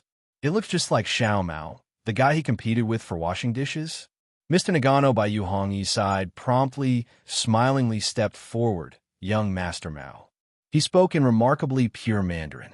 Mao Kuan raised his head, giving Nagano a slight nod. Following Zioki's instructions, he didn't talk much, but sat down at the center negotiating table, resting his hands on the edge. He had the air of someone used to the boxing ring. Others who recognized him also approached to greet Mao Kuan one by one. "This is my junior sister." Nagano introduced Yu Hongyi to Mao Kuan. "Yu Hongyi, she's also from your country." Mao Kuan glanced at Yu Hongyi and merely nodded. Xiaoqi had said that today's persona was all about being aloof. With him acting this way, others didn't dare to speak carelessly. They only cautiously discussed the distribution of the drugs and the profit sharing. "I represent our family. This is our largest profit distribution scheme. Please look at these two options, A and B." One was the first to propose the conditions he could offer. In Mao Kuan's ears, it sounded like, "Look at these two plans, A and B. It asterisk and percent yuan can let you yen hashtag at profit." He didn't understand. He unobtrusively pressed his Bluetooth earpiece. In the corner, Manager Yin reminded Director Chun. "Director Chun, what's the matter with you?" He saw Director Chin's hand hovering in the air for quite a while before daring to remind him. Director Chun snapped back to reality. He turned his head to look at Balian, busy with her homework quietly, and then towards Mao Kuan, sitting in the main seat colder than Ming Dongling. Could young Master Mao and Xiao Mao be twins? "It's nothing." Director Chun shook his head, wanting to ask Balian, but not daring to. Balian sat in the corner continuously, writing her homework and listening intently, not speaking, until the end, when Mao Kuan mentioned the two partners he was considering. Balian didn't know the first one, but the second one. Balian slowly lifted her head, calmly fixing her gaze on Nagano and the others not far away. Yu Hongyi and Chun Jingyu were congratulating Nagano. "Senior brother, congratulations." There was no way around it. Everyone in Jiangjing knew the Chun family needed money. Most of it still depended on the Jiang family's assistance. So, today Yu Hongyi and Chun Jingyu mainly wanted to make use of Nagano's connections. Nagano could hardly conceal his delight, aware that Yu Hongyi represented the Chun family. "Don't worry, I have negotiated with them, and we will set aside 20% of the supply for you." "Thank you, senior brother." Yu Hongyi finally breathed a sigh of relief, knowing that she had completed the task given to her for this trip to Xianqing. Her gaze involuntarily shifted towards Director Chun, who at the moment wasn't looking at her, but seemed to be pondering something with his head bowed. Beside him, Balian had raised her head, thoughtfully watching this way. Yu Hongyi indifferently withdrew her gaze. At Balian's place, Manager Yin felt happy for the Chun family, but also a bit regretful. "Director Chun, it looks like Miss Yu and Chun Jingyu have already struck a deal with Mr. Nagano." Director Chun Ed, and then, as if remembering something, apologized. "Sorry to have brought you here for nothing." Manager Yin was someone who rose with Director Chun. Since Director Chun and Yu Hongyi were on separate paths, Chun Jingyu was surely to be handed off to someone else. Director Chun. It was at this moment that Balian suddenly turned her head. She looked at Chun Yongquan thoughtfully and asked, "What terms did your Chin family offer?" 30%. Director Chin responded reflexively. Bai Lian had just been listening to Mao Kuan talking to Nagano and the others for a while. Nagano was offering a high 41%. Bai Lian nodded her head and took out her phone, found Zioki's profile picture, and sent a message. At the central seat, Mao Kuan, sitting coldly on the chair, seemed to hear something from his Bluetooth earpiece. His gaze suddenly turned towards Director Chen's direction. Though he appeared cold, he still managed to see a familiar, ridiculous hint of Director Chen in that coldness. Bai Lian leaned back, tapping her fingertips on the table. After careful consideration, she turned to Manager Yin under the soft glow of the crystal lamp, confidently arching her eyebrow. Manager Yin, isn't it? Just go with 30% and talk to them. Chapter 314, 121 Mao. It's really you. Makeup class storm understood me. Manager Yin was astonished. 30%? He kept his voice very low, not to mention whether they recognized him or would listen to him. How would he negotiate that 30%? The small bar in the corner was a bit low, with fluffy sofas placed around it, and Bai Lian sat in the middle, appearing somewhat leisurely, but the innate dignity could not be concealed. Yes. When he lowered his eyes, that casual yet dignified tension naturally revealed itself. Suddenly, Director Chen sat up straight. He turned to Manager Yin, his face expressionless. If they told you to go, then go. With Mr. Chen in miss by asking him to do so, there must be good reason. Manager Yin stood up, his demeanor becoming instantly composed. Mr. Mao, said Nagano as he laid out the documents, his petite mustache shining with joy. Pleasure doing business. Mr. Mao, our company also has a proposal. His Mandarin almost overlapped with a voice behind him. Nagano turned around, looking at the speaking Manager Yin, his eyebrows painted with black lacquer. Yu Hongyi and Jingyu, sitting beside, were extremely surprised by Manager Yan's sudden appearance. They exchanged a glance, saying nothing, just wondering what cards Manager Yin held in his hand. Manager Yin nodded to Mao Kuan with refined courtesy, then spoke freely. 30%. Mao Kuan's gaze was stern and indifferent. This retort seemed knowledgeable. Manager Yan's calf trembled, but his face remained stoic. Mr. Mao, but we can create demand, create markets, even break in international markets in Dong. Despite being in procurement, his salesmanship was turning decay into miracle. He talked eloquently. Mao Kuan narrowed his eyes, his expression growing colder. The others couldn't help but step forward, and Nagano frowned even more. He looked towards Jingyu and asked, "Do you two know him?" Jingyu also suppressed his anger. Though not understanding much, just by hearing the 30% share, how could it compare? Not to mention that this was on Bacter Street's turf. This was neither in Jiangjing nor on Chun family's ground. This was Bacter Street, a no-man's land, the big boss's stronghold. Even Mr. Chun had to keep a low profile here, let alone them. How dare Manager Yin? Catching Yu Hongyi's gaze, Jingyu took a few steps forward, made a smiling apology to Mao Kuan, and then warned Manager Yin in a low voice, "Stop making a fool of yourself. If you want to die, don't drag us into it." Before Jingyu could finish, Mao Kuan reached out to Manager Yin. "Give me the plan."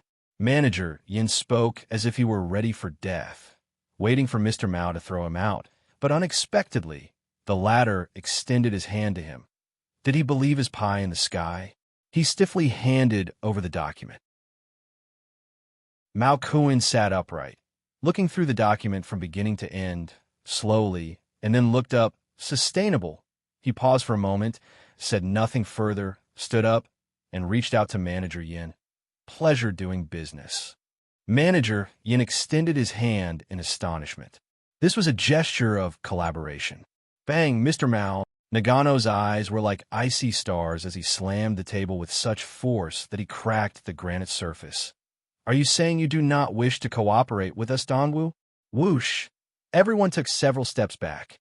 But Mao Kuan was unconcerned, his hand swiftly grabbing Nagano's wrist and flipping it, shocking Nagano, who could hardly believe it, and flung him back into the crowd.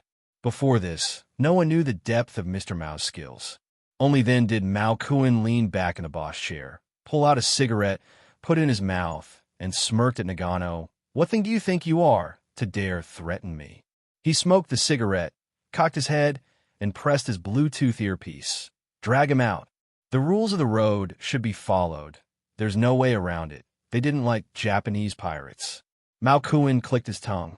The luxurious private room was cleared in an instant. Like everyone else, Manager Yin feared bloodshed in the next second. Taking advantage of the chaos, he returned to the corner.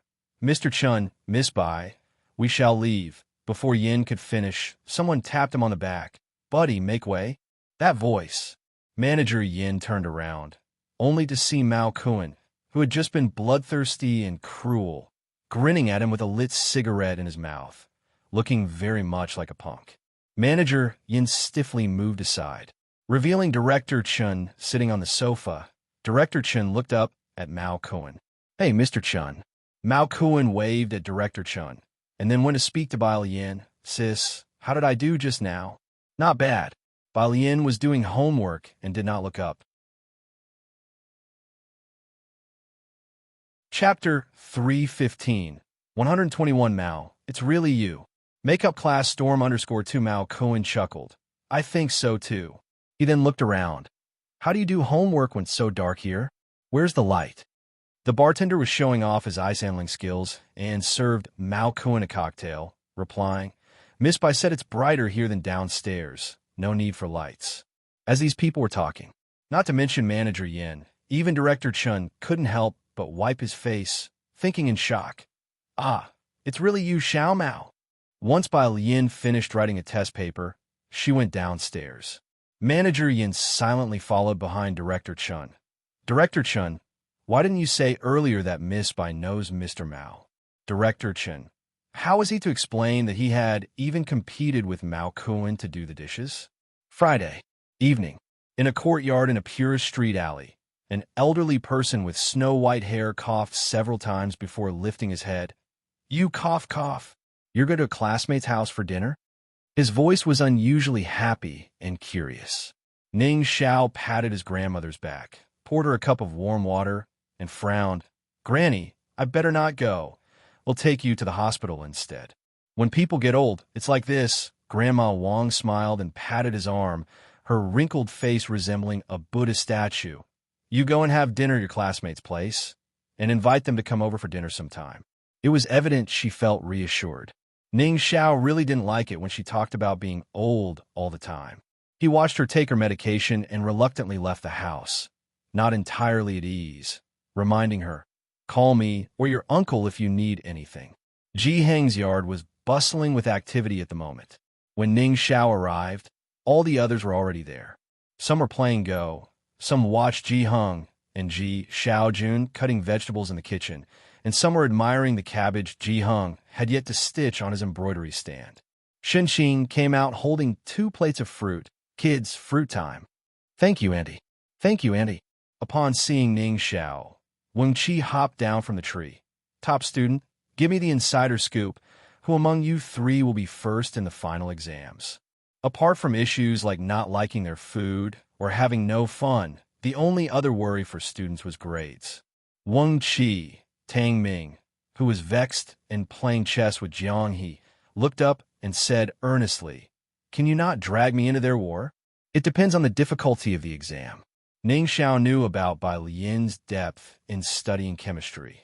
With just 1 month left, her chemistry was definitely not going to be as good as her physics and math, but it wouldn't be too bad either. If the chemistry questions were a bit off, she might not score too high. But Ning Xiao was also quite looking forward to this joint exam. He thought that even if the chemistry test in this joint exam was difficult, Bai Lian should be able to get at least 60 points to pass. As Ning Xiao was pondering this, he went to the kitchen to help Ji Heng and Ji Xiaojun with their tasks. Seeing Bai Lian washing vegetables by the sink, Ning Xiao's brow twitched, and he hurriedly took the vegetables from Bai Lian's hands with all due respect. Okay. After having the tasks of boiling water, making tea, and cutting vegetables taken from her, Bai Lian now had her last task of washing vegetables snatched away as well. She stood in the kitchen for quite a while. Alien, don't block my way, Shen Qing said as she passed. Bai Lian moved aside, Pu Xiaoan was assisting Ji Hung in the kitchen, trying to convince him, but what you embroider really looks good. Are you sure you want to consider making a video? She really liked Bai Lian's everyday clothes. It was a pity that the school required them to wear uniforms, or else she could see Bai Lian in her own clothes every day. You like them? Then after dinner, they'll take your measurements and make you a couple of pieces. Which patterns do you like? Ji Hung said nonchalantly. It was rare nowadays for people to embroider their own clothes. Pu Xiaoan, who had never expected to be able to wear them, lit up instantly, forgetting she was there to persuade Ji Hung. Really? I like everything. Thank you. She left the kitchen, beaming, to share the news with the Culture and Entertainment Committee. Ji Hung continued to cut vegetables with calm. While Yin looked up. Forget it, aside from Ning, Xiao, and Yang Lin, everyone in Class 15 had the same level of intelligence. She scrolled through her messages on her phone. Dean Jian, image, Dean Jian, just had a big bowl of something, and the youngster's location is in enchanting. Dean Jian, embarrassed. Pu Xiaohan's videos always had a promotional intent. There was also a rescue video before this one without the location turned off. Dean Jian remembered today, while reviewing the videos, that Bai Lian didn't need to send him her location. Reading these messages, Bai Lian's first thought, Dean Jian's intelligence level is what a normal person should be. Dean Jian, I know you've seen the message. Dean Jian, if you dare, reply to me. Chapter 316. 121 Mao, it's really you. Makeup class storm _3 by Jian, 1 director Jian. Meanwhile, at the hospital, Su In's condition had mostly recovered, but he still hadn't been discharged. After learning he was awake, the police had taken his statement twice. Zhou Jian?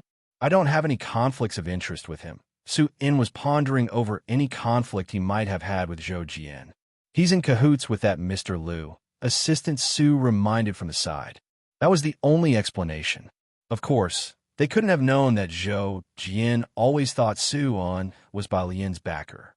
Wen Yao didn't understand business matters, only speaking after they finished their discussion. Dad, I'm planning to go back to Jiangjing this weekend. I wanted to visit Mr. Jis' place today, but they are hosting guests.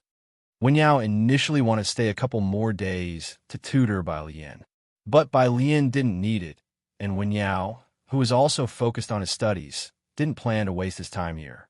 School matters are important. Su In nodded in agreement, then remembered something and asked his assistant, have the wedding invitations been made? His wedding date with Ji Mulan had been set to be before the end of the year on January 19th, the 28th day of the 12th lunar month. As the end of the year approached, there were matters at home waiting for Su In to handle. Su In and Ji Mulan were going back to prepare for their wedding. Before that, he wanted to personally deliver the invitations to the Ji family, although Su In still wasn't sure if Bai Lian would attend the banquet in Jiangjing. They should arrive by mail tomorrow. As soon as you finish writing them, he'll distribute them. Assistant Su opened his notebook, carefully checked all the schedules. The invitations were ordered by him, and Su In had learned calligraphy, his handwriting presentable. He wanted to write the invitations himself. It was a way of showing the importance he placed on the wedding. Wen Yao stood on the side, sensing that Su In and his assistant took this wedding much more seriously than before. Su In was discharged on Sunday. He also finished writing the invitations on the day of his discharge. One for Ji Hung, Ji Xiaojun, and Ji Xiaorong each, and a separate one for Bai Lian. The time to have dinner with Ji Hung, Ji Xiaojun, and Xinxing was set for noon. 1:19, Bai Lian put the invitation in her backpack. I might not have time. Since Bai Lian was a student, Su In specially arranged the date close to the New Year break, expecting that even senior students would be on vacation by then, but Bai Lian still said she didn't have the time. Ji Hung held the invitation, thoughtful. He viewed Su In, Bai Qiming, and even Wen Yao, who was supposed to tutor Bai Lian, as much more reliable than Ji Mulan. What are you going to do? Ji Hung asked. Shouldn't your school be on break by then? We'll have a break. Bai Lian zipped her bag, but I have to attend tutoring sessions. Jiang Fulai had mentioned a special training camp during the winter break. She didn't know what the training camp would entail. Tutoring. Su-in spoke up quickly. That's easy. They'll have Wen Yao find you a good tutor in Jiangjing. As soon as the holiday starts, you come to Jiangjing, finish your tutoring, and then go back. Wen Yao nodded. I know quite a few tutors. We can book them now, and Ji Yue, and I can also teach. Ji Mulan, who had been silent, looked up at Ji Heng. That look was her way of urging Ji Heng to persuade Bai Lian. Of course, the idea greatly attracted Ji Heng. He picked up his pipe from his side and looked up. Bai Lian immediately halted their plans. Grandpa, someone's already tutoring me. This was something Wen Yao had heard from Bai Lian before. He hadn't voiced an opinion, but it was Ji Mulan who spoke up, her tone tinged with envy. But Wen Yao found the tutors in Jiangjing, and he himself attends Jiangjing University. She didn't elaborate, but her point was clear. Ji Mulan couldn't fathom that Bai Lian's tutor could be anyone other than a teacher from Xiangqing's #1 high school, unable to measure up to ones from Beicheng, let alone Jiangjing. You're from Jiangjing University? Shun Qing, who had been quiet, looked at Wen Yao in shock and admiration.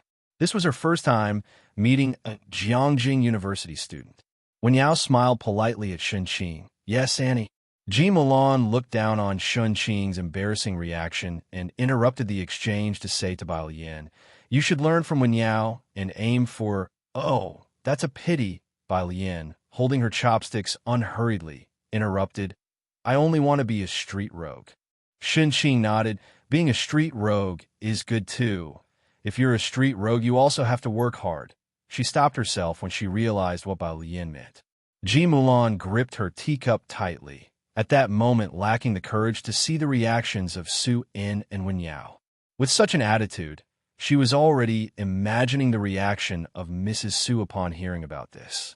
Ji Heng, Su-in, and others such as Wen Yao, who knew she aspired to attend Jiangjing University and was working hard towards it, remained silent. Ji Xiaojun looked at Ji Heng, finally understood. Why Ji Heng? Said Bai Lian weighed 180 pounds because the extra 80 pounds were pure defiance. Alien. Ji Heng tapped the table with his pipe, coughed, and gestured for her to tone it down. What street rogue nonsense. Bai Lian put some veggies in her bowl before speaking lazily. There really is someone teaching me. I have to go to the library with him later.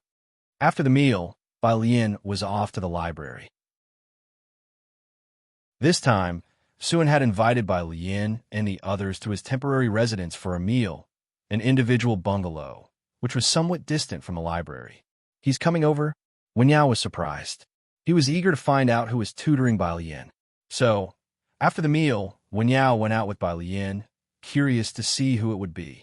Ji Heng was still drinking at the dining table. Both parties had timed their plans with precision. The moment Bai Lian stepped out the door, a blue car drove up from the end of the road, stopping right in front of them. Chapter 317. 122 Call for Pickup God. Break out of the encirclement. Second update. _1. What shocked Su Wen Yao was the car had a Jiangjing license plate. It came to a steady stop in front of the two, and the passenger side window rolled down. Su Wen Yao finally got a clear view of the person in the driver's seat. The person was wearing a Bluetooth headset, seemingly in the middle of a conversation just a second ago. The black shirt at the wrist was casually rolled up, and slender fingertips rested on the steering wheel, only glancing at Su Wen Yao briefly. It was an aloofness that seemed to emanate from bones. Just one glance was enough to feel the chilling disdain. Goodbye. Bai Lian opened the car door, nodded slightly at Su Wen Yao, her demeanor neither cold nor warm, measuring the distance perfectly. By the time Su Wen Yao came back to his senses, the window had closed, and the blue car had already driven away. Wen Yao. Ji Mulan called out from inside the courtyard as she saw Su Wen Yao standing still at the entrance. Why are you still standing outside? Ah, Su Wen Yao snapped back to reality, hiding his inner doubts. It's nothing. As he walked towards the house, he glanced back in the direction the car had gone. He felt that he had seen that person somewhere before. In the car, Bai Lian, as usual, pulled out an English book and listened to the English original. That one just now came Jiang Fulai's casual voice from the driver's seat. Is the guy who's good at physics? He emphasized the words good at physics very heavily. His name is Su Wenyao, and he's also from Jiangjing University. Bai Lian looked up at Jiang Fulai. Jiang Fulai? Huh. Never heard of him. Bai Lian was surprised. The Su family said he's very impressive. Jiang Fulai spared her a glance. You heard? Then you've heard a lot. What else did you hear? He asked politely. That topic was going nowhere, so Bai Lian decided to change the subject, asking about the special training camp instead. Bai Lian had little expectation for Su In's and Ji Mulan's wedding, but with Ji Heng, Ji Xiaojun, and Xin Qin going to Jiangjing, Bai Lian wasn't too at ease. January 19th, Jiang Fulai mused upon hearing the date. Looking at Bai Lian, that's close to the Lunar New Year. The special training camp will be on break. Are you going to Jiangjing? I probably will, Bai Lian said lazily, leaning back in her seat and pressing the play button on her English listening device. My grandparents are going. Oh, Beicheng, the Song family.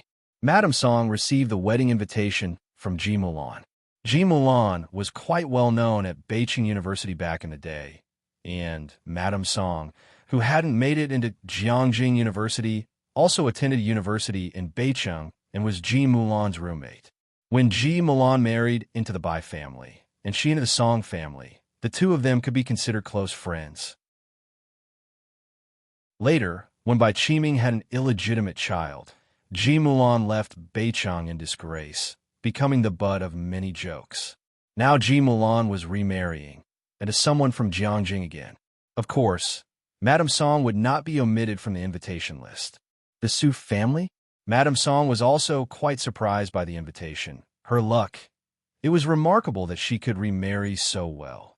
She had married down to the Song family from Jiangjing, while Ji Mulan, after leaving the Bai family, turned right around and got married in Jiangjing.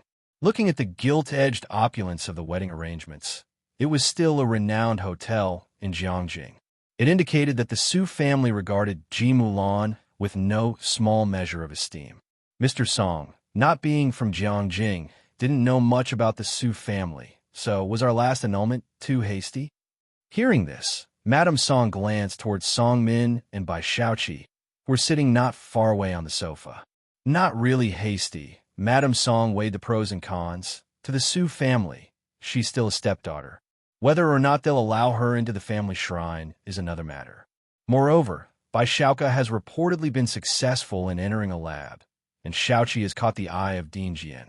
After the final exams, she's going to Jiangjing Music Academy for early studies. Being part of the Su family alone was not enough. Bai Lian had fundamental issues. If she couldn't secure her position in the Bai family, how could she stand firm in the Su family? Listening to Madame Song's analysis, Mr. Song also felt that she was making sense, looking at Song Min and Bai Xiaoqi. Bai Xiaoqi had ambitions to follow Bai Shu's steps and get admitted to Jiangjing University. They were both very capable on their own. Bai Lian's troubles didn't quite compare. On the sofa, Song Min and Bai Xiaoqi were discussing a math problem from an app. They had stopped doing the problems from Beicheng High School and now focused on app problems, consulting Bai Xiaoka on anything they didn't understand. Their math scores had improved a lot in the past 2 months. Why hasn't Godshan done this problem yet? Bai Xiaoqi was staring at the final math question on the app. On the phone screen, a bunch of people were wailing. Leon God says he can't do it either. Who came up with this problem? It's so twisted, calling on Godshan. Godshan hasn't shown up in 800 years. What on earth is the big god up to lately? Chapter 318. 122 Call for Pickup God. Break out of the encirclement. Second update. Underscore. He must be busy with real-life stuff. Songmin wasn't sure either. He checked the background of his phone, and almost every week he would send a few messages to Bai Jian, dozens of them, and the other side didn't even look at them. Lately, he hadn't even logged into the app. True, Bai Xiaoqi nodded. He's probably a member of some lab. Our little trifles are not something he'd care about. It's just unknown which lab had spawned such a monster talent. The exam questions set by Jiangjing for this joint exam. Song Min returned to the page, his voice cold. I heard they're very difficult. Beicheng High School always had news in advance, and Bai Xiaoqi had heard teachers mention it. She smiled. But this time it's about integrated subjects, and mathematics isn't as focused on functions as last time. Don't worry, it's your home turf. Of course, neither of them could have imagined. What they should worry about this time was far more than just mathematics. Suan returned to Jiangjing a week later to prepare for the wedding. After Pu Xiaoan's video was released, it went viral again, and the followers soared to 10 million. Xingyi Martial Arts School also gained a bit of fame, attracting many master teachers to apply for positions and enrolling a wave of students. Meanwhile, Ming Dongheng practiced his boxing on the plum blossom piles day after day. Finally, the end-of-term exams at Xiangqing High School arrived.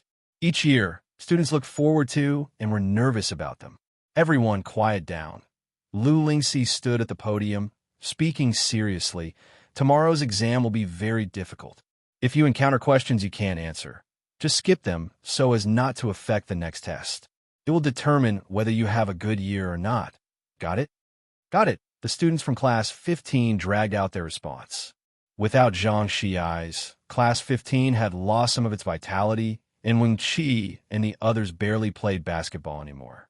Lu Lingxi's gaze rested on Bai Lian and Ning Xiao, both quietly working on problems, and she gradually calmed down. The end-of-term joint exam still followed the National College entrance examination system. The first morning was dedicated to the Chinese language exam. After it was over, the students from Class 15 looked utterly deflated. Who the hell set these exam questions? Pu Xiaoan complained to Bai Lian over lunch. Who could understand that classical Chinese? Bai Lian, who was eating lunch, looked up casually and glanced at Pu Xiaoan. Pu Xiaoan, huh? You understood it? Bai Lian raised an eyebrow. Pu Xiaoan felt a bit desperate. No way, UTM understood it? Ning Xiao and Tang Ming, who wandered into the conversation, weren't surprised. After all, have you ever seen someone who used Jiangjing University's app exam questions as a practice database? The afternoon brought mathematics. The questions were genuinely difficult this time. Even Ning Xiao, who had been specially trained by Jiang Fulai, felt utterly spiritless after finishing the exam. In the Zhang family's backyard, the only one who seemed normal was Bai Lian, who was trimming iris flowers with scissors. Are your exams really that hard? Zhang's mother asked the only person who seemed unaffected, Bai Lian, with a watering can in hand. Why do they all look like this? Huh? Bai Lian slowly trimmed the iris flowers, placing them one by one into a vase she intended to bring to Yin Lu's set tomorrow. It's okay that they don't know. She didn't find it particularly difficult. After all, she had finished them. Tang Ming, who accidentally overheard, turned around and patted Ning Xiao's shoulder expressionlessly. Genius, did you see the last question? Ning Xiao looked up at him. Tang Ming let out a breath of relief, wiping the sweat off his forehead. Thank goodness, I'm glad I had you for company. Zhang's mother watched quietly as Bai Lian arranged flowers. Unlike Zhang Xi's, Bai Lian was very skilled in trimming, showing that she had some knowledge of floristry. Did you learn this? Zhang's mother asked in surprise. The next day, the morning was for integrated science. Bai Lian looked over the test paper from beginning to end, first completing physics, then biology, and finally picking up her pen to write the chemistry section. She had been studying chemistry for the whole month. After finishing, she still handed in her paper early, but this time, she only finished 20 minutes ahead of time. On the main road of the school, several teachers who weren't invigilating were chatting with the principal. From a distance, the principal saw Bai Lian. How did the exam go, Bai student? He asked with a smile. Carrying her backpack, Bai Lian stopped and greeted each teacher and the principal. I wrote everything that I could. Today, her garment's collar was embroidered with elegant lotus flowers. The light blue hem of her skirt resembled rippling waves. The water's gleam crystal clear, with the green lotus leaves creating ripples as she moved. The pale lotus flowers in the middle appeared faintly visible amidst them. The questions were very difficult this time, said the physics teacher, who had just received the sealed questions and had skimmed through to know the difficulty level. It's normal not to finish, you shouldn't feel pressured. He thought that when Bai Lian said she hadn't written everything, it included physics as well. Okay, thank you, teacher, Bai Lian replied, her eyelashes casting down in a nod. The principal found Bai Lian more and more pleasing to the eye, and his voice was even warmer. Bai Lian, go back and rest now. You still have the English exam in the afternoon. After Bai Lian left, the group of teachers then discussed her grades. This semester, if you look at every test Bai Lian took, there wasn't a single time her scores in math and physics weren't perfect. Only biology and chemistry were her weak points. But her biology was better than her chemistry. Now, she was slowly catching up in chemistry too. Not just the students, but even the teachers were curious as to what level she could achieve in the final exam. Do you think she has the chance to surpass Ning Xiao this time? Someone asked. The principal gestured towards the chemistry teacher. You'll have to ask him. The chemistry teacher shook his head, his indifference apparent. Chemistry is tough this time. She doesn't have an advantage. She might score around 40 or 50, barely passing. In the previous monthly test, which was basic, Bai Lian scored 40 as well. In this month, the chemistry teacher knew Bai Lian had made significant progress, but for some reason, the final joint exam questions were bizarrely difficult, and his thoughts matched Ning Xiao's. Such questions did not favor Bai Lian, who was a newcomer to chemistry. He had very modest expectations of Bai Lian and didn't dare to set them too high. That's pretty high. The physics teacher, aware of the difficulty of this set of questions, commented, she has a chance to compete with Ning Xiao. A score of 40 or 50 was considered a medium achievement. So, the principal focused on the key point. Does that mean we might have 2 students ranking in the top 30 of the province in this joint exam? Of course. The physics and chemistry teachers based their analysis on Bai Lian's performance this semester, feeling that she might, at most, match Ning Xiao's score this time. But how could they know? Bai Lian now set aside everything else to seriously study chemistry and biology, even foregoing the math and physics apps. If you ask how well Bai Lian could master these 2 subjects, she was the only female disciple ever exceptionally taken in by Liang Zuan, the greatest imperial teacher of all ages. When she had substituted for Bai Zhongyu in school, she also learned martial arts with teachers, impressing future generations enough to lament that she deserved a top scholar title. Such an extraordinary scene could only be witnessed firsthand. Only then could you grasp how shocking Bai Xiangjuan was, emerging triumphant from among the geniuses of the prosperous Daong era. Chapter 319. 123 General Bai demonstrated a spirited and vigorous demeanor. _1 Bai Lian had no idea a group of teachers were discussing her grades. She was reading in a milk tea shop at the moment, and Qi Yundai sat opposite her with a cake, signaling her to try a new product while his gaze fell upon the stack of A4 papers in her hand. A casual glance was all he intended, but after seeing the contents, Qi Yundai choked on his cake, then immediately grabbed a piece of paper to wipe his mouth. Are you reading a literature review? It had been so long since his graduation, and now students were studying to this extent? Not to mention the postgraduate exams. They hadn't even started university and were already reading literature reviews. Bai Lian flipped over a page. The zip file from Dean Ma, as well as several pages of professional books. She had done fewer physics problems in these 2 months, mostly sneaking time for literature reviews, without even buying a single professional book. Just like with English, it was about accumulating professional vocabulary. Qi Yundai let out an ah and suddenly spoke up. When are you going to tutor him next? Take me with you. Other people's students were reading literature reviews in their senior year. His unruly disciple was still memorizing first-year words in his senior year. Just went the day before yesterday, Bai Lian looked up.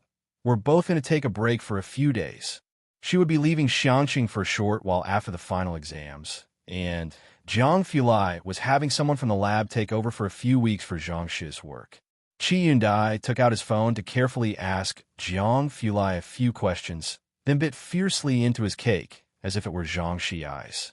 Bai Lian, she silently apologized to Zhang Shi's in her heart. The last test in the afternoon was English. Bai Lian had a good vocabulary, and she faced almost no obstacles in reading and listening. The only obstacles were the multiple choice and closed tests in English. For example, she did English exercises. When will you come back to eat? We underscore come back and now. B. Immediately C and while D. Right away, most of her previous scores were lost on such types of questions, and, as expected, at a glance, she saw several of this kind. She hadn't really studied grammar and tenses, and learning vocabulary and listening to the original text were already great challenges for her. After completing all the questions, she relied on her first instinct for the uncertain ones and didn't change the others. With half an hour left before school ended and she finished shading her answer sheet, Bai Lian turned in her test early and left the examination room. Those in the same room were accustomed to this scene. After glancing up, they numbly returned their gaze to the reading comprehension that was almost impossible to understand. Outside the school gates, Jiang Fulai parked his car at the intersection. He had turned off the engine and was speaking with someone on the Bluetooth earpiece. When he looked up, he saw a girl coming out of the main entrance. Her light blue dress gentle and elegant, a breeze gently brushing her cheeks, as though the raging sea had returned to calm. "Wait for me, they'll call Annie." Bai Lian approached and methodically tapped on the passenger window, then tossed the rolled-up document through the car window and went back to Zhang Ma's flower shop to pick up the bouquet of iris flowers trimmed the day before. Zhang Ma had already wrapped the bouquet. She was going to the set with Bai Lian today and had even brought soup for Yin Lu. When she returned, Jiang Fulai's car was still in the same spot. The person on the other end of the Bluetooth, hearing someone daring to ask young Master Jiang to wait, didn't dare speak another word from beginning to end. The filming for Great Yong in Xiangqing was almost finished, and they would return to Jiangjing to shoot the other half of the scenes at the end of the year. When Bai Lian arrived, Yin Lu's assistant was waiting for them at the door. The assistant was a young girl. It wasn't her first time seeing Bai Lian and Zhang Ma, but seeing Jiang Fulai following behind Bai Lian, she seemed somewhat constrained.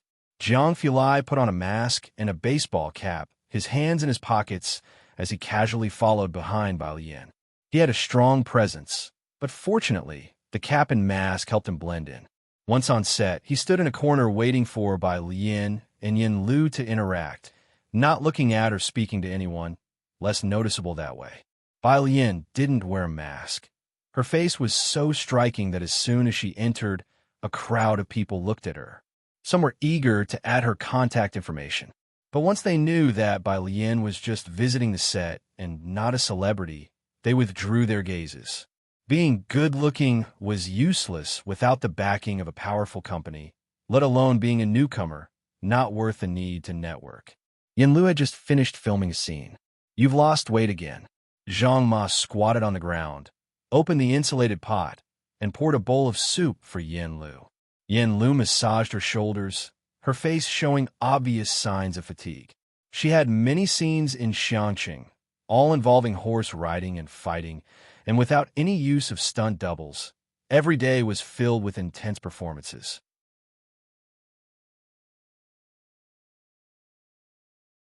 Chapter 320. 123 General by demonstrated a spirited and vigorous demeanor. Underscore 2. Scene 258 by Zhong Yu gets injured. The director shouted from over there. Bai Lian stood with Yin Lu in a corner, quietly looking up at the actor playing by Zhong Yu. Behind her, Jiang Fulai also lifted his head, but the brim of his hat concealed his expression. Seeing Bai Lian's interest, Yin Lu explained to her. It was her first day, and she had joined a script read-through, aware of this scene. Scene 258 and 259 are connected, but we have to be in Jiangjing to film scene 259. Zhang Ma, her first glimpse of a film set, asked why. Although these are two separate incidents, they happen at the same moment. The screenwriter is quite talented. Yin Lu had thoroughly digested the script. Her complexion was cold, yet her expression serious. He wants to convey a sense of fate. Bai Zhongyu goes to battle at the age of 26, and in the following year, Emperor Zhang marries off the third princess to Shima for peace. Simultaneously, Bai Zhongyu defends the northern border at Xiangqing and is struck by an enemy's arrow. Zhang Ma saw the actor playing Bai Zhongyu coughing up a mouthful of blood, his realistic acting making her anxious. His injury looks quite severe. Bai Lian nodded on the side, speaking softly. Enrich. Once the scene was complete, the props team pushed the lights past them, looking up impatiently at Bai Lian and Yin Lu. Move aside, will you? Don't block our light, okay. Will you take responsibility if the scene doesn't shoot well? Yin Lu quickly led Bai Lian a few steps back, almost pressed against the wall. Jiang Fulai's expression darkened. The person in charge of the props shuddered suddenly. Bai Lian looked down, unsure if she was indeed blocking the light, as she was not familiar with cinematography and set design. She then turned and tried to comfort Jiang Fulai. Hey, you're upset about blocking the light? Jiang Fulai withdrew his gaze slowly. Ha! Yin Lu, someone called to her from the other side. Could you get me Teacher Gus' thermos? Yin Lu glanced at the thermos on the table next to her, picked it up to hand it over, but the assistant took it directly. You rest for a bit, Yin Jia. He'll fetch it. Bai Lian stood aside, quietly watching Yin Lu's assistant helping one teacher with one thing, then another with something else, and then running to assist the crew with moving things around. Yin Lu also found time to assist the crew with the lights. I'm pretty good as it is now. Yin Lu quickly reassured, sensing the mood change in Bai Lian and Zhang Ma. Being given a leading role in such a big IP is already a rare opportunity, and I'm able to learn a lot here. Although Yin Lu became known for a single song, she only went from being 18th tier to a familiar 3rd tier actor. With no capital or backers, she was no match compared to those movie kings and queens. The rest of the crew were either queens or kings of the industry, whereas she was still a newcomer with utterly no background in the film circle. That's the way the industry is. Seeing that Bai Lian had nothing to say, Yin Lu finally got a break and asked her assistant to fetch her script. The assistant went to Yin Lu's chair to get her script. A man was sitting on the chair, resting with closed eyes. The assistant whispered, Teacher Chuyu, can you stand up a moment? I need to grab Yin Jia's script. Chuyu did not open his eyes. Instead, his assistant playing with a mobile phone glanced at Yin Lu's assistant. Didn't you see Chugu is resting? The junior assistant silently walked back. They'll get you a backup copy. Bai Lian finally couldn't help it, tapped on the junior assistant's shoulder. Is that Yin Lu's chair? The junior assistant nodded. In the crew, pretty much every leading actor had their own resting chair. Yin Lu had one too, although most of the time her chair didn't quite belong to her personally. If not one person resting on it for a bit, then another. The chairs of movie kings and queens, however, were no one's to even dare touch. Yin Lu again went off to assist with props. Across the way, Chuyu finally opened his eyes.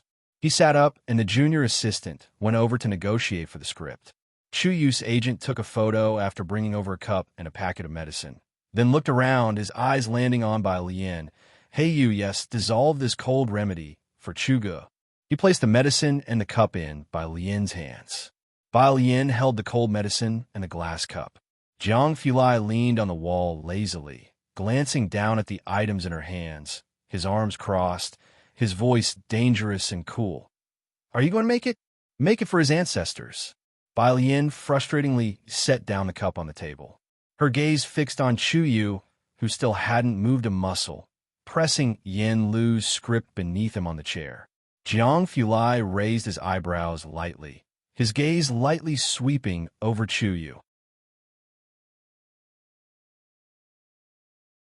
Chapter 321. 123 General Bai demonstrated a spirited and vigorous demeanor.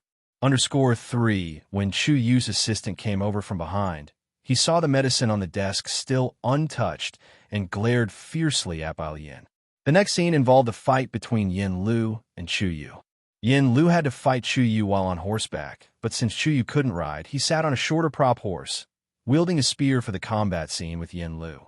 The martial arts instructor was commanding Chuyu from the sidelines, but the gap in skill between Chuyu and Yin Lu was somewhat large. Yin Lu, are you trying to spear me to death?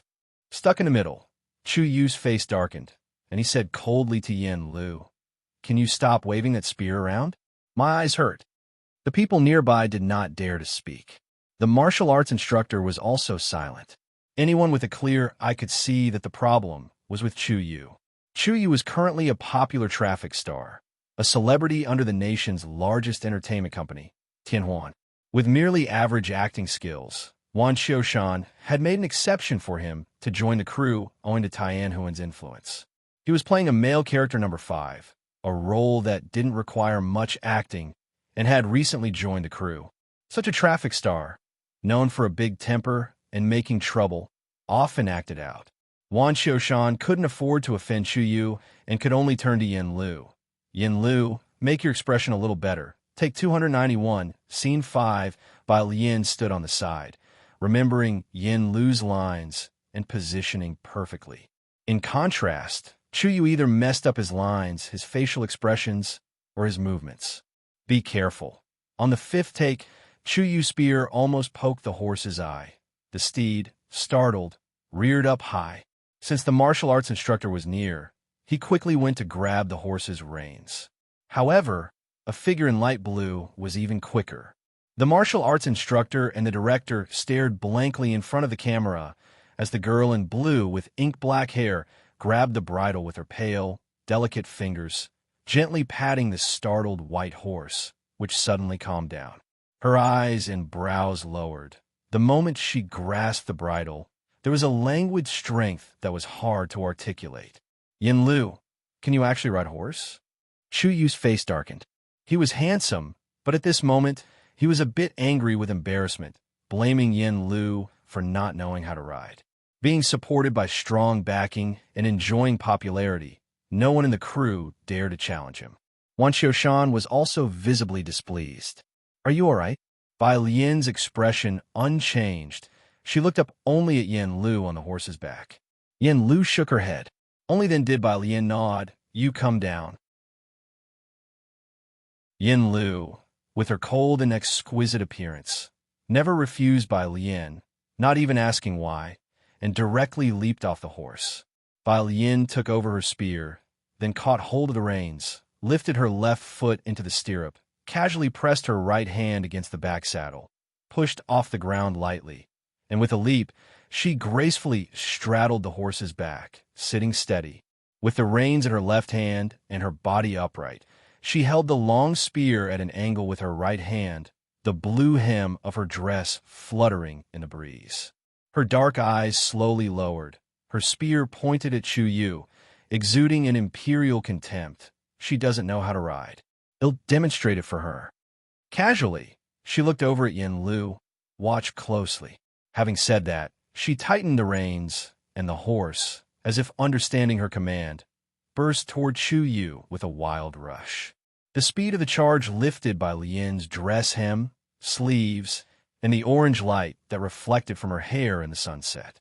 With the majestic horse gallantly moving forward, the girl's spear bore the force of thunder, fainting before pressing down slightly, the tip like a dragon emerging from its lair, a glint of cold light thrusting straight at Chu Yu's right hand. Chu didn't even have time to react. Bai Lian's advanced so quickly that the martial arts instructor stepped aside. Chu Yu's right hand also held a long spear. Stuck on the prop horse and unable to move, he could only see Bai Lian's blurry figure as his right wrist numbed, and the spear was knocked from his grip to the ground by Bai Lian. But that wasn't enough. The horse under Bai Lian's command seemed as magnificent and mighty as the historic records described, its forelegs rearing up straight at Chu Yu's face. The face was Chu Yu's most valuable asset. He couldn't even scream, instinctively bringing his hands up to cover his face, closing his eyes. Just as the horse's hooves were about to come crashing down on Chu Yu, Bai Lian suddenly yanked the reins hard, turning the horse 180 degrees in midair, while she leaned back slightly.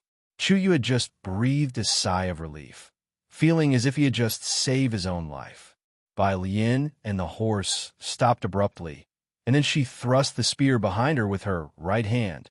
Without turning around, that flicker of cold light arrived first.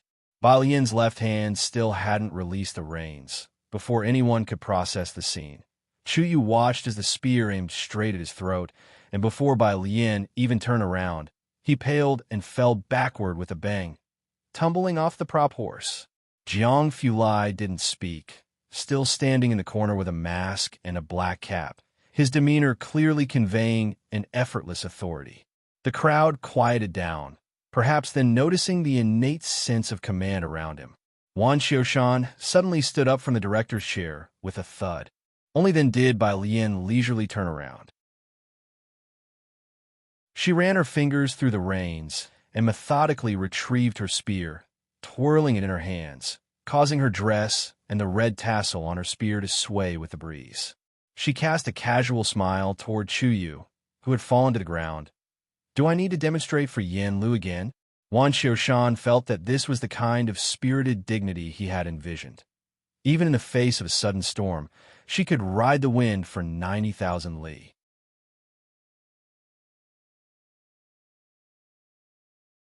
Chapter 322. 124 Weibo exploded.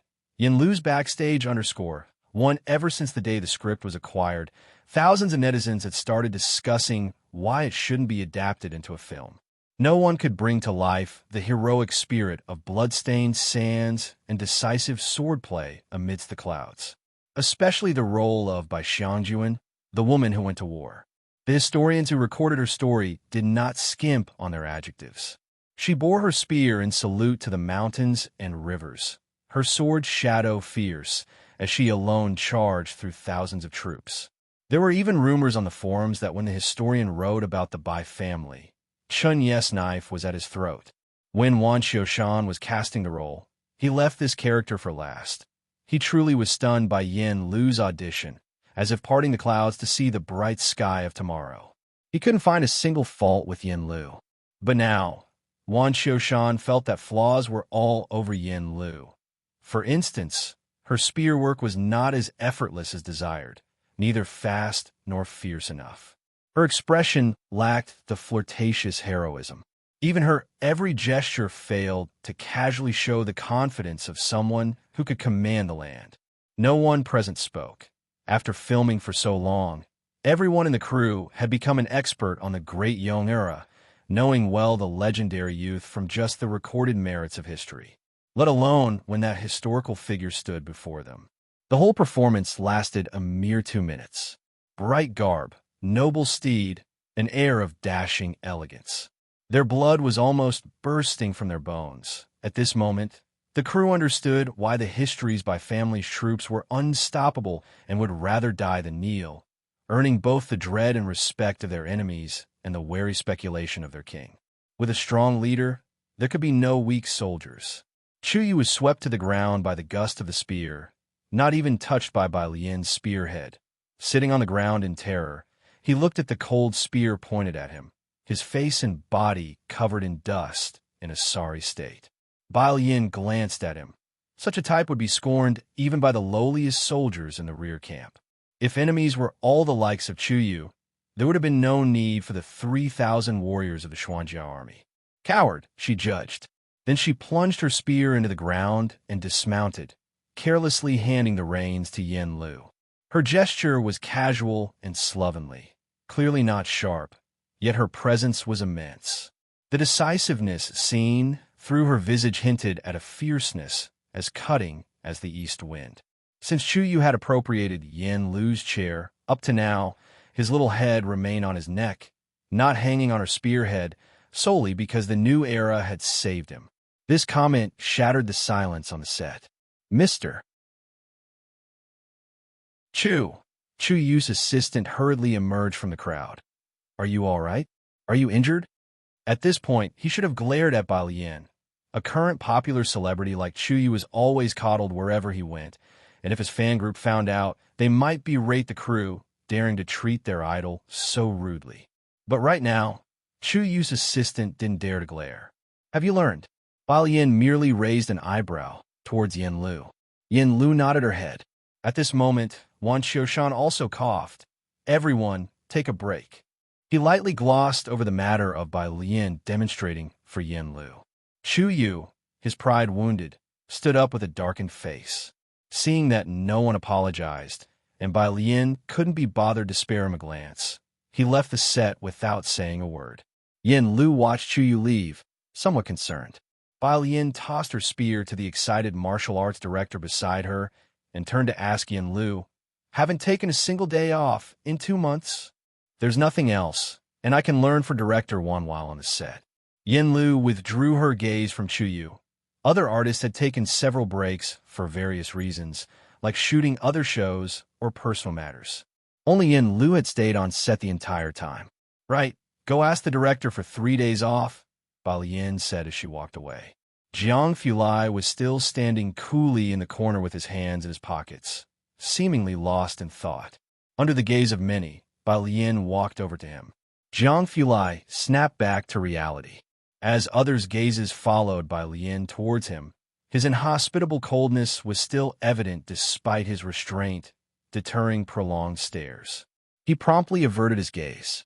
"Why didn't you thrust that spear?" he asked lazily. "Prosperity, democracy, culture, harmony, freedom, equality, rule of law," she listed off smoothly. Jiang Fulai, over here. Yin Lu was asking Wan Xiushan for leave, ready to depart with Ba Yin. "All right, I'll schedule other scenes in these 3 days," Wan Xiushan said, appreciating Yin Lu's earnest and hard-working nature. It was her first time asking for leave, and he didn't make it difficult. "But Yin Lu, use these 3 days to reflect properly. Your movements and expressions still need a lot of work."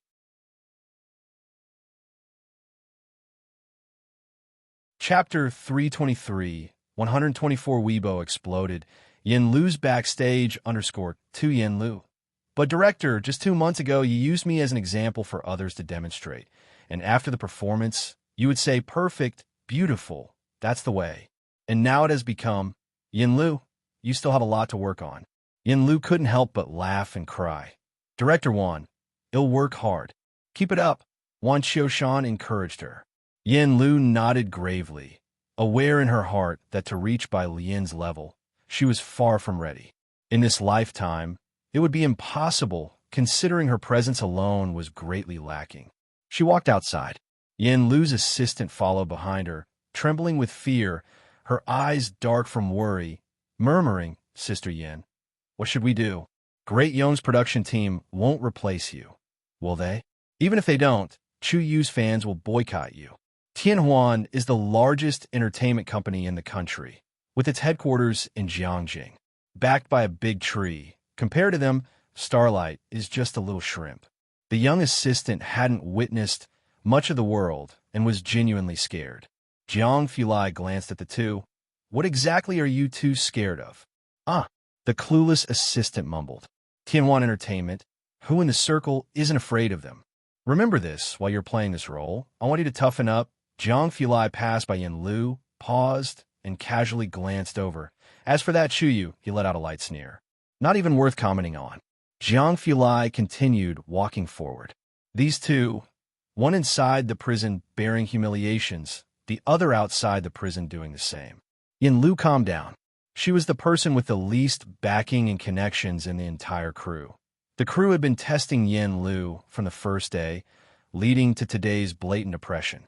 Yin Lu had finally gotten this opportunity, and she didn't want to let anyone down, whether it was by Yin, Zhang Xiai's, or even Zhang's mother, so she bore it all. Compared to other things, this was nothing to Yin Lu. She knew that not being famous was the original sin. Yin Lu stood there for a while, her gaze gradually firming up. She caught up to Ba Yin. "Why am I taking a leave absence? Have you forgotten that, aside from being an actress, you now have another identity?" Ba Yin was taking out her phone, walking toward the car. She had said before that she would write a song for Yin Lu, and Ba Yin had written it before the exams. She hadn't reached out to Yin Lu, worried about affecting the shooting schedule. Today, Ba Yin came to see Yin Lu because she had to leave Xianqing for a trip and wanted to discuss recording the song with her. Unfortunately, she encountered this incident, so Ba Yin boosted the songwriting priority several notches, placing it before biology, but after chemistry. After speaking, she looked down and sent a message to Dean Jian. Yin Lu will be in Jiangxing to record Autumn Again tomorrow. This was a new song written by Ba Yin, with the arrangement still done by Jian Zhongyou. Dean Jian, earlier than planned? Ba Yin had originally intended for Yin Lu to record the song after the new year, focusing on acting for now. The The current situation had changed, and Bai Lian realized how important it was for Yin Lu to establish a strong foundation in the entertainment industry. Bai Jian, plans have changed. Driver's seat. Jiang Fulai unlocked his phone and offhandedly sent a message to Jiang Shijue. Jiang Shijue. Chuyu? What's that supposed to be? Jiang Fulai. Don't know. Young Master Jiang didn't have the time to research such matters. Great Yong production team. The assistant director furrowed his brow. Director Wan, Chuyu said that unless the production team and Yin Lu apologized to him, he won't come back to continue acting. Chuyu is a trending star, the chosen one greatly promoted by Tianhuan, which is keen on making him a top-tier celebrity. So even though Chuyu's acting skills are not quite up to par, Tianhuan still insisted on shoehorning him into the Great Yong crew. Now that he's left the crew, his fans would surely storm the production. Most importantly, Tianhuan might use public opinion to force Yin Lu out of the production team. Wan Qiushan was also scared. He took out his phone and found one contact, the team's biggest financier, with nothing but a dark profile picture. After realizing who it was, Wan Qiushan didn't even dare to speak to him. But Yin Lu genuinely was an actress he had high hopes for. He didn't want to lose her to Tianhuan's tactics. He hadn't even dared to inquire yet. Suddenly, that dark profile picture had a few unread messages. Jiang Shijue. I hope your production team understands one thing. Jiang Shijue. Miss Yin Lu is there to act. Seeing these messages almost scared Wan Qiushan to death. Who would have known that Yin Lu, who worked diligently and studied humbly within the crew, had such a backer? No, with that kind of backer, why wouldn't you walk with more swagger? Why be afraid of Chuyu? Chuyu didn't wait for an apology from the production team and Yin Lu when he got back. Instead, he received a notice of contract termination.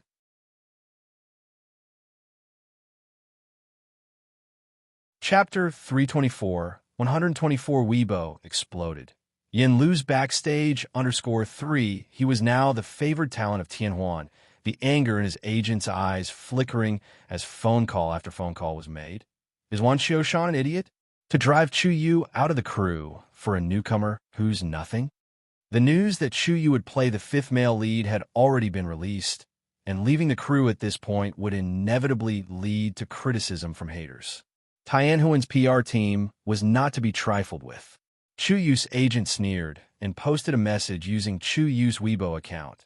Vichu, it's so hard to be a serious actor. That's why I left the Great Yong crew. Picture. One was a photo of Chuyu taking cold medicine, the other of him holding a long spear.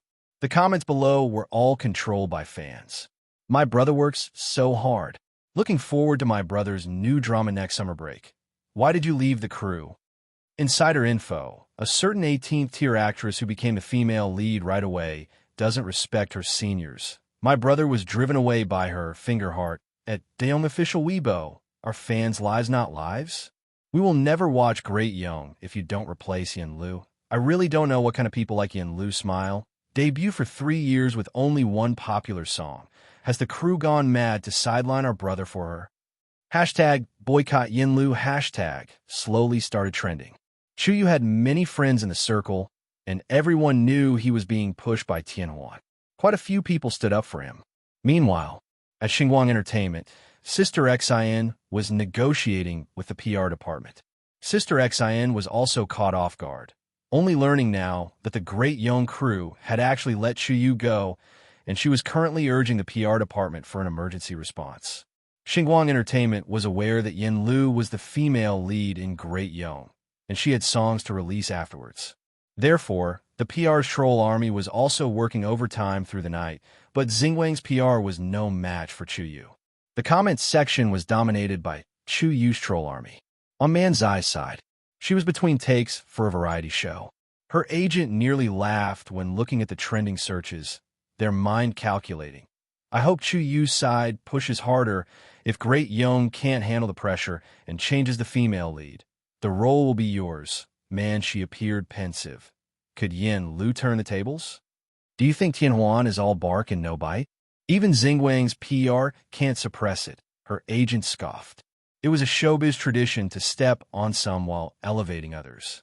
There is always more help in adding luster than in sending charcoal in snowy weather. Man's eyes sparkled, and she opened Weibo to like Chu Yu's post. Seeing a co-star like Man, she liked the post. The heat of the whole affair was pushed to another climax. Sister Xin had not expected things to turn out this way.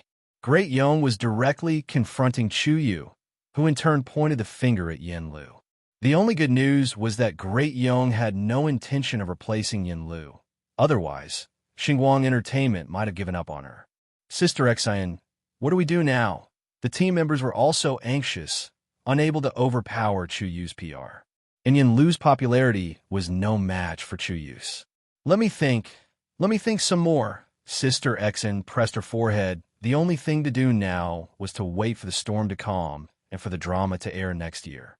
As she was thinking, her phone buzzed in her pocket. It was Xinguang's CEO. She was startled and answered. On the other end was the CEO's friendly voice. Sister Xin, honestly, you should have told me earlier that Yin Lu was Zhongwang's person. It was the first time the CEO of Xinguang had called her Sister Xin. Sister Xin didn't catch on. What are you talking about? Weibo is blowing up, and you're still keeping secrets, the CEO said with a laugh. Sister Xin hurriedly opened Weibo.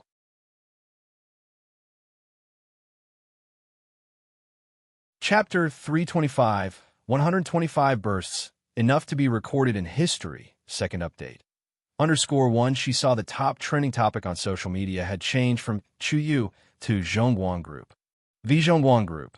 Acting is an art, not entertainment. Image. The picture showed Chu Yu and Yin Lu in the same frame, with Chu Yu on the left sitting on a false horse, and Yin Lu on the right holding a gun and riding a tall horse. The State Administration of Radio, Film, and Television retweeted and commented. What exactly is on the left side? The photo, once released, showcased a stark contrast that made it clear at a glance who had acting skills and who was just entertainment. And just like that, Weibo exploded. Many younger people may not understand the strength of Zhongguang Group, but everyone in the entertainment circle knows what the State Administration of Radio, Film, and Television is. A bunch of Chu Yu's fans, not daring to attack the administration, went crazy in the comment section under Zhongguang Group's post. Our brother is just suffering from a cold and can't ride a horse. Are you also trying to leech off Chu Yu's popularity? Tail. Wait, what age group are Chu Yu's fans? Shouters Scorlinby. Ever heard of Zhongguang Securities, Zhongguang Bonds, Zhongguang Heavy Industries? Ever heard of Zhongguang Bank, at least? Know about railways, highways? 1/3 of those are invested by Zhongguang. Your Qianhuan Entertainment's total assets combined aren't worth 1/10 of Zhongguang's annual bonds. Do you know what kind of unit Zhongguang is? Read more books. Don't just watch entertainment all day long. At least then you'd understand what Zhongguang Group does. The State Administration of Radio, Film, and Television took the lead in criticizing Chu Yu. A bunch of official media joined the fray, suggesting that it was high time the entertainment industry was cleaned up. Chu Yu and Tianwan Entertainment started to panic, reaching out to Yin Lu and the Daeon crew. They had stoked the flames too high, and now they found it not so easy to disengage. They were in the predicament of riding a tiger and unable to dismount. For the moment, topics related to what exactly is going on with the domestic entertainment remained highly popular. Compared to Chu Yu, man, she was truly in deep waters. Why did you like Chu Yu's Weibo for no reason? Her agent scolded Man, she ferociously. It was okay before, but now Chu Yu is officially labeled as entertainment. Anything about him cannot be aired. Why the hell did you like his post? Not to mention the bigwigs from Starlight. Chu Yu, Man Shi, and the rest, Sister Xin herself was blown away.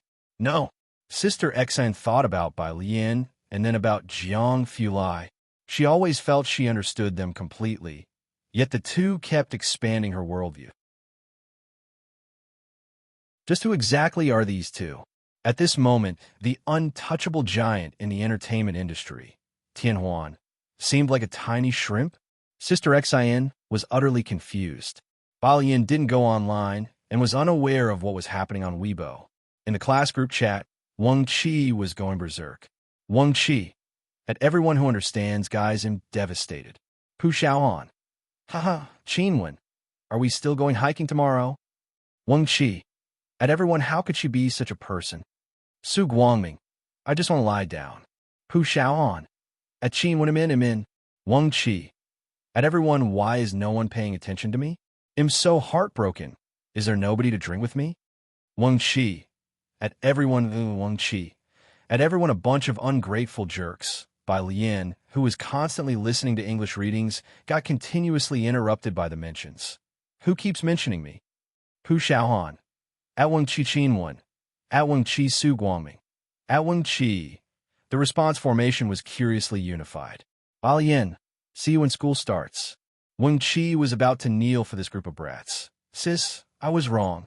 Bai Lian continued to quietly listen to her listening practice. While outside, Jihan called out to Bai Lian, Alien, do you think this dress suits your classmate? The dress he made for Pu Xiaohan. It was also a skirt outfit. The blouse was made of pale pink satin, and he put great care into this dress, with hidden patterns of butterflies, and the skirt's pink shade graduated from dark to light. The hem was decorated with overlapping patterns of white and goose yellow flowers, with a cascading, magnificent look. Several butterflies were either perched or with unfolded wings. Tranquil, yet lively. Jiheng always believed that girls of this age should wear bright, vibrant colors. According to his taste, Bai Lian suited white, but red suited her even more. Vivid and dazzling. But regrettably, when it came to the clothes he left for Bai Lian, she only wore light-colored dresses. She had never worn red, pink, or goose yellow dresses. Afterward, Jiheng seldom made bright-colored series of dresses for her. She will definitely like it. Bai Lian observed the dress in Jiheng's hands closely and let out a light laugh. He'll take it to her in a bit. Jiheng folded the dress, placed it in a plastic bag, and handed it to Bai Lian. Just then, Suin's video call came through.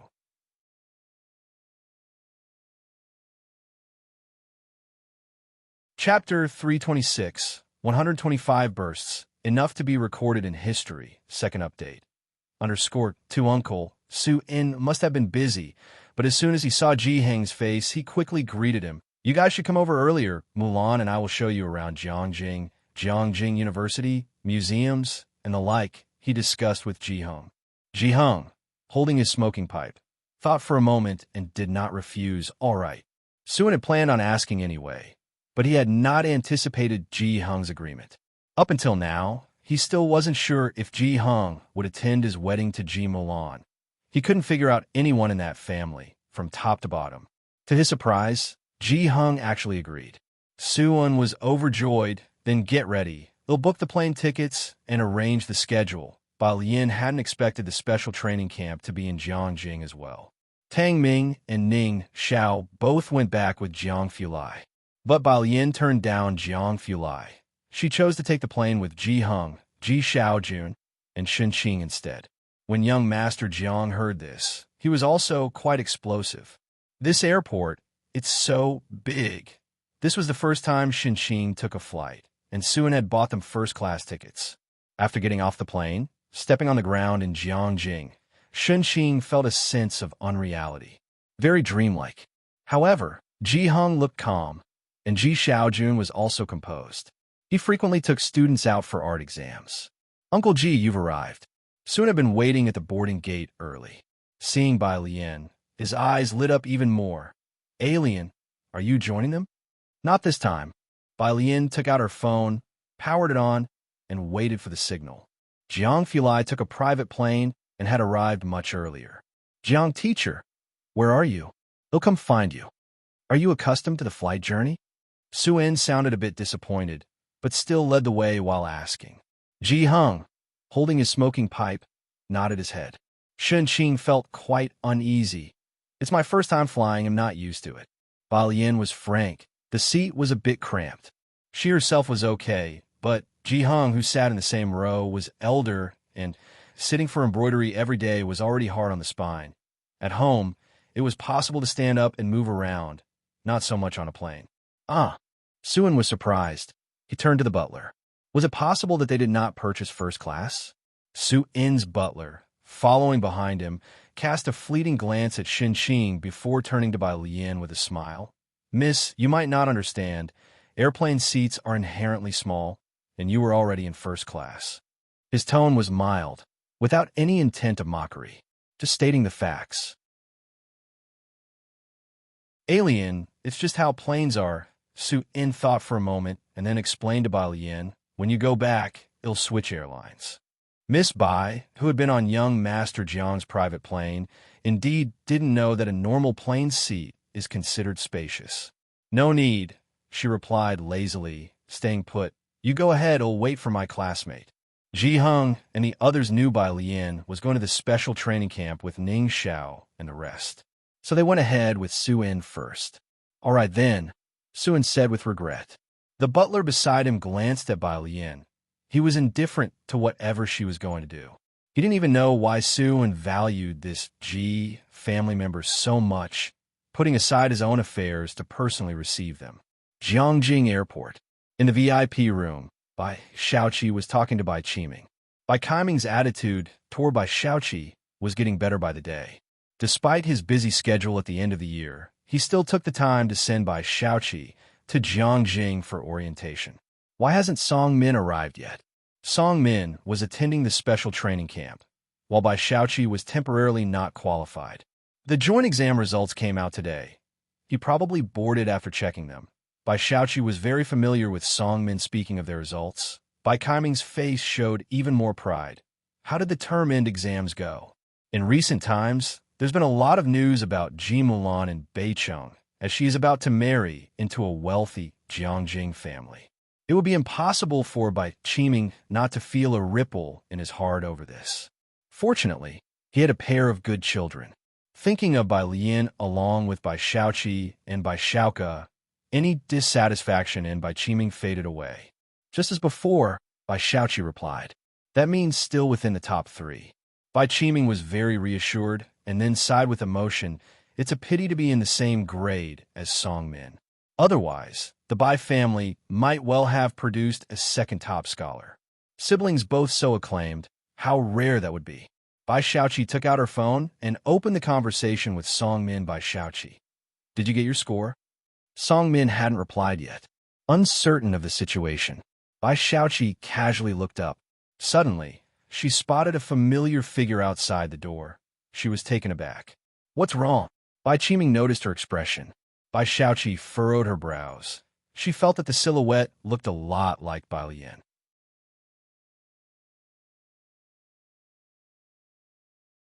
Chapter 327, 125 bursts, enough to be recorded in history, second update. _3 Xiaoqi, Bai Qiming stood up, speaking sternly. The Yin family people have arrived. The Yin family, Song Min's mother's maiden home, residents of Jiangjing. They were picked up by Song Min's mother and her brother, the current director of the Yin family. Song Min's mother had arrived early both for Ji Mulan's wedding and to strengthen family relations, preparing for Song Min's entry into Jiangjing University next year. They exchanged greetings. Song Min's mother looked at Bai Xiaoqi. What are you looking at? I feel like I saw Bai Lian. Bai Xiaoqi withdrew her gaze. Bai Lian. The Yin director turned his head while chatting with Bai Qiming.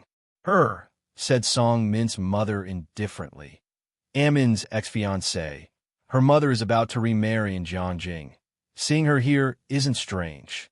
Hearing what Song Min's mother said, the Yin director nodded faintly and didn't ask further.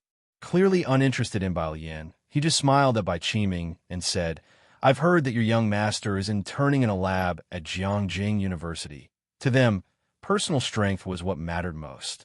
In the Bai family, Bai Xiaoke was thriving at Jiangjing University, and Bai Xiaoqi was favored by Dean Jian. Both were outstanding, which was why the Yin director personally came to pick them up from the airport. Last time, the Bai family didn't receive this kind of treatment. Every time the Beicheng joint examination scores are released, the entire education system is shaken. Xiangqing First Middle School. The principal and the homeroom teachers were all gathered in the computer room. They hadn't been able to log into the system for 2 hours. What on earth is going on? The principal paced back and forth in the computer room, filled with anxiety. This had never happened before. Lu Lingxi, on the other hand, was calm. She sat at a desk on the side, methodically writing lesson plans and occasionally taking a sip of tea. "What's the rush?" she said. "What's the rush?" Of course, they were anxious about whether Ning Xiao and Bai Lian could maintain their grades. During the last examination, Ning Xiao was 31st. If he could hold that position and do the same in the college entrance exam, then Xiangqing First Middle School had a hope of being upgraded to a provincial key school during the next evaluation. And Bai Lian, how many people were watching her chemistry score? How could they not be anxious? As the two were talking, suddenly a teacher sitting in front of the computer called out, it's here, there's student numbers." "Check Ning Xiao's first, 2 asterisk asterisk asterisk asterisk asterisk asterisk asterisk." The person responsible for checking scores entered Ning Xiao's student number right away. They pressed the enter key. The computer still turned circles slowly.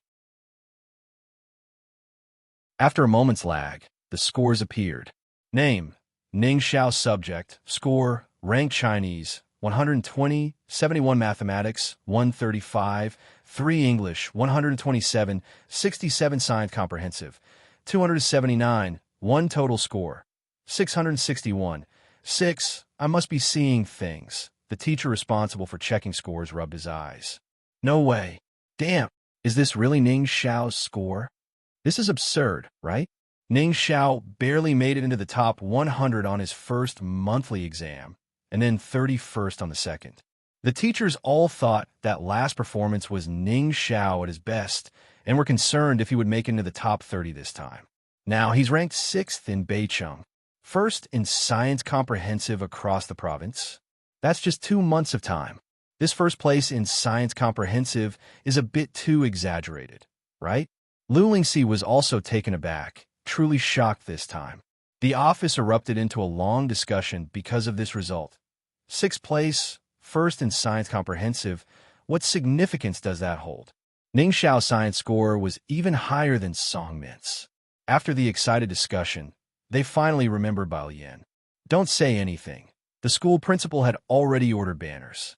He smiled at the others and said, with Ning Xiao's huge improvement, Bai Lian will definitely enter the top 30, right? Last time, Bai Lian ranked 97th overall. Ning Xiao, 31st. This time Ning Xiao ranked 6th, a terrifying leap. Originally, the school staff were guessing if Bai Lian could join Ning Xiao in the top 30, but now Ning Xiao had produced an ace. They thought it wasn't impossible for Bai Lian to make it into the top 30. The teacher entered Bai Lian's student number. Everyone was relaxed. Some were predicting Bai Lian's scores. With Ning Xiao before her, they thought the best she could do was a rank in the top 30. After all, her chemistry was a weak point. This Ning Xiao is really good. I wonder how Tang Ming did. Right, check his as well later. Let's see. Hey look, are the scores out? Their voices stopped abruptly. Because Bai Lian's scores were out, and the principal of Xiangqing First Middle School leaped to the computer, scrutinizing the scores from top to bottom. Name: Bai Lian. Subject: Score: Rank Chinese, 150, 1 Mathematics, 150, 1 English, 131, 17 Science Comprehensive, 261, 4 Total Score, 692, 1 First overall in Beicheng. The principal's mind buzzed. He felt that this moment would be recorded in the annals of Xiangqing First Middle School's history because he vaguely saw the provincial top scholar was waving at him.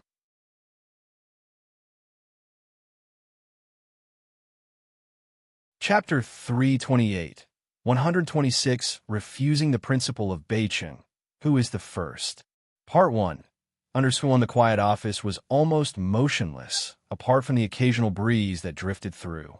The group of teachers who had been enthusiastically gathered around the computer were now silently staring at the text displayed on the screen. Overall first place. She's first. First? How did she test so well? A teacher gradually came to terms with the result. She surpassed Song Min. Is there really someone in Beicheng who can outperform Song Min? Last year's high school examination was already the talk of the town. In both Beicheng and Jiangjing, people were betting on the top 3 spots, and for the past couple of years, every senior student in Beicheng lived in the shadow of Song Min. Even among geniuses, there are barriers. Today, none of the teachers present in Xiangqing thought anyone could score higher than Songmin. The principal, who had been holding his breath since seeing the scores, finally let out a long sigh of relief. The last time Bai Lian ranked 97th, everyone was shocked. Despite the shock, everyone could accept it back then because there were 3 or 4 students in the school who made it into the top 100 in the province, and Ning Xiao was ranked 31st. At this term's finals, Ning Xiao's performance was already shocking enough. Nobody expected the ultimate trump card to be Bai Lian. At this moment, not to mention the homeroom teachers who maintained a stable mood in their classes. Even the usually composed and calm Lu Lingxi was stunned by this turn of events. Is she a monster or what? Who jumps from 450 points straight to 692 in one semester? Some homeroom teachers began to lose their composure. After all, when Bai Lian first came to the school, she had transferred from humanities to science, with 0 in biology and 0 in chemistry. She definitely hid her abilities at the start, one teacher analyzed. Otherwise, with her physics being so good, how could her biology and chemistry scores possibly be 0? With this reasoning, the other teachers found it easier to accept. After all, watching someone go from 0 to passing in chemistry in one semester was quite distressing for them. Did Bai Lian not study chemistry much before this? There were believers before, but now hardly anyone believes it. After some discussion among the teachers, they relaxed and were finally able to face the results head-on. Is she a genius on the same level as Song Min? Song Min's reputation as a genius was known by everyone at all the major high schools over the past 3 years. I don't know. Someone suddenly looked towards Lu Lingxi. Can Bai Lian maintain her lead? I wonder how much Song Min scored this time. Scoring first place once doesn't prove much. It's consistent dominance like Song Min's, who has been at the top for years, that shows stability. Song Min's name has already become an adjective. The fate is yet undecided. The college entrance exam determines the final outcome. Whether she can maintain it or not, congratulations in advance, principal. I think we got the top 3 spots in the college entrance exam locked down. Many factors come into play in the college entrance exam. This test might have played to Bai Lian's strengths. With 1 term left, although Bai Lian scored first this time, most people still hold Song Min in awe. 4 other students to take first place from Song Min even once is quite a feat. Don't be so timid. The homeroom teacher of Class 8 pulled out his personal savings and slapped them on the table. I bet Bai Lian will take the Beijing top scholar title. Who wants to bet with me? He'll bet on Bai Lian too. The principal was actually daring in his own right, though he had no cash at hand. So he turned to Lu Lingxi to borrow money. But the teaching resources in Beijing are so much better than ours. Nobody knows if Song Min just made a mistake this time. Some teachers hesitated, placing their bets on Song Min. Teacher Lu, lend me some money.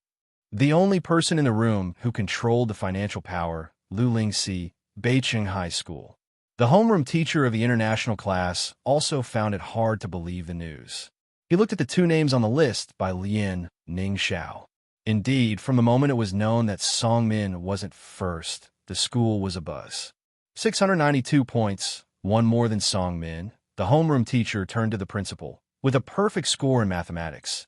And there's another student named Ning Xiao, who scored 279 in science, 5 points higher than Song Min. What exactly happened with Song Min this time? The principal frowned. After pondering for a moment, the homeroom teacher, who hadn't yet seen the 2 students' papers, said, recently Bai Xiaoqi has been practicing the piano a lot. He might have neglected his studies because of that. I discussed it with him this morning. He didn't perform well in the science subjects or mathematics. It's good that there was a mistake this time. Otherwise, without any pressure, he would stay in the same place. Just what place is this Xiangqing High School? The principal, learning that both students came from the same school, also from Xiangqing High School, said such talented students, and they aren't from our school? A region on the fringes long since forgotten by the people of Beijing. He lowered his head to carefully observe Bai Lian and Ning Xiao's scores.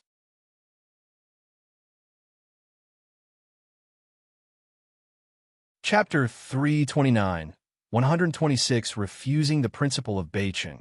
Who is the first? Part 1. _2, the pressure of scoring 150 in mathematics was truly suffocating. He really coveted these 2 students, although their scores might not be as consistently high as Songmin's. Principal, it's really a waste to keep these students in Xianxing High School. The Dean of Instruction spoke up. We in Beijing have better educational resources. We can access Jiangjing's exam papers every month and have spots in the training camp, providing them with a superior education. Regardless of whether the 2 students' grades could stabilize, they were undoubtedly the target of competition for every major elite high school. The principal nodded. How could he possibly pass up this opportunity? I know. I've already applied to the Xianxing Department of Education, asking them to transfer directly to the international class. I'm waiting for Xianxing High School to send me their files. The dean's eyes lit up, looking forward to seeing the 2 new students at the start of the term. No teacher at Beijing High School believed the 2 students from Xianxing High School would refuse. After all, in Beijing, there was nobody who didn't know about the international class, the best class in the entire city, overflowing with resources only accessible to high achievers. Even if influential people tried to force their way in, those who didn't meet the standard would still be expelled. The most notable example was by Lian, who had been in the international class for less than 2 days. Who would have thought that the top student they now wanted to invite was the very one they had kicked out before? Bai Lian was still at the airport, holding a conspicuous sign while waiting for Jiang Fulai. Jiang Fulai had left before her, owing to the Jiang family's annual payment of a large additional fee to the airport for usage and air traffic control, which allowed them to queue for landing slots. He had departed from Damping City, and, although he flew out earlier, he arrived around the same time as Bai Lian. From a corner, Bai Lian could easily spot the person approaching at a slow pace.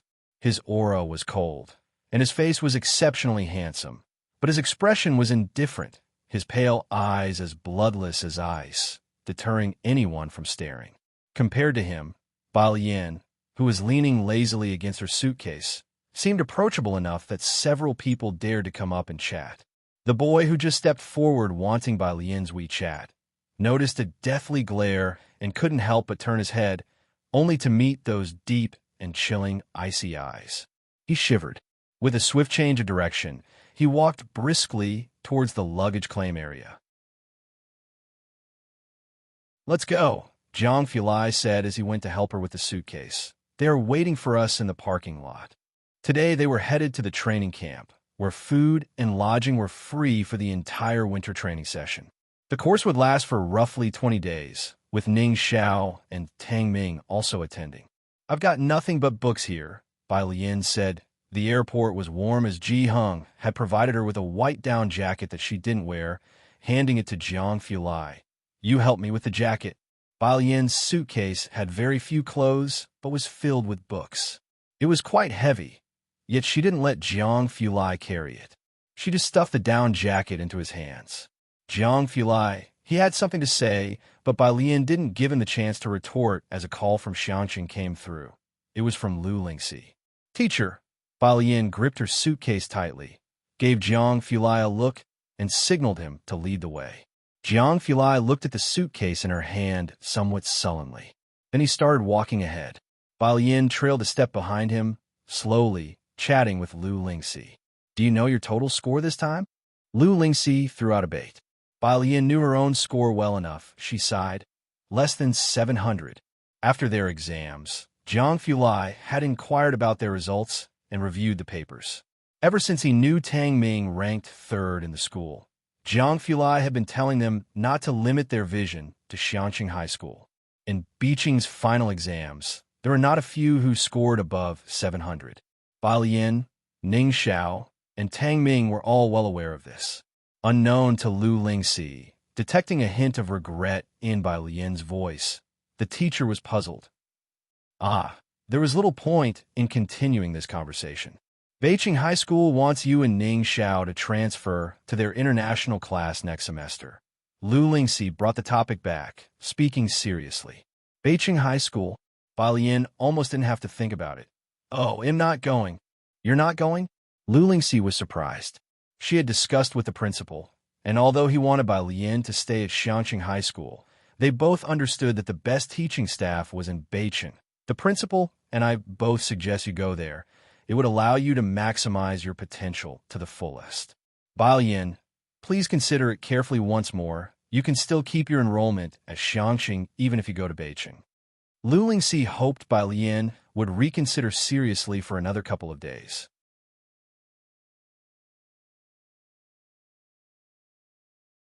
Chapter 330, 126, Refusing the Principal of Beijing. Who is the first? Part 1. _3 Bai Lian hung up the phone. In fact, she didn't need to think at all. No matter how much time she was given, there was only one answer for Lu Lingxi. After all, if she had wanted to stay in Beijing High School, she would never have returned to Xiangqing. Jiangjing was much smaller than Beicheng, but it also had more than a dozen districts. Xinjiang District was at the center of the city, while Yinxiao District and Chang'an District were the places bustling with university life and economic development. The Su family lived in Mingfeng District, closer to the outskirts. The old residence of the Su family. Madame Su, dressed in a black cotton-padded jacket with her gray hair coiled up at the back of her head, stood by the warm pond in the backyard of the old villa feeding fish, accompanied by a woman in a black coat who looked efficient and capable. The butler appeared quietly. "Where are they?" Madame Su asked. She held a shiny black cane in one hand and grabbed a handful of fish feed from a jar beside her, casually scattering it into the slightly steaming pond where a group of koi fish leaped out of the water to snatch up the feed. Ever since she knew of Ji Mulan, Madame Su had no intention of letting her pass through these gates. But because of Bai Lian, Madame Su had consented this time to Su in bringing Bai Lian back to the old house. Meanwhile, the woman in the coat looked surprised as she turned her head. This was Su Shujia, Su In's sister. "Old lady, Bai Lian didn't come," the butler reported in a soft voice. "Who is Bai Lian?" Su Shujia asked. The butler explained to Su Shujia, Ji Mulan's daughter. Su Shujia was surprised. She wasn't very familiar with Ji Mulan, but she had taken the time to come back for Su In's remarriage. Now, looking at Madame Su, she said, "What kind of person is her daughter to have aroused your personal attention?" "Quite curious."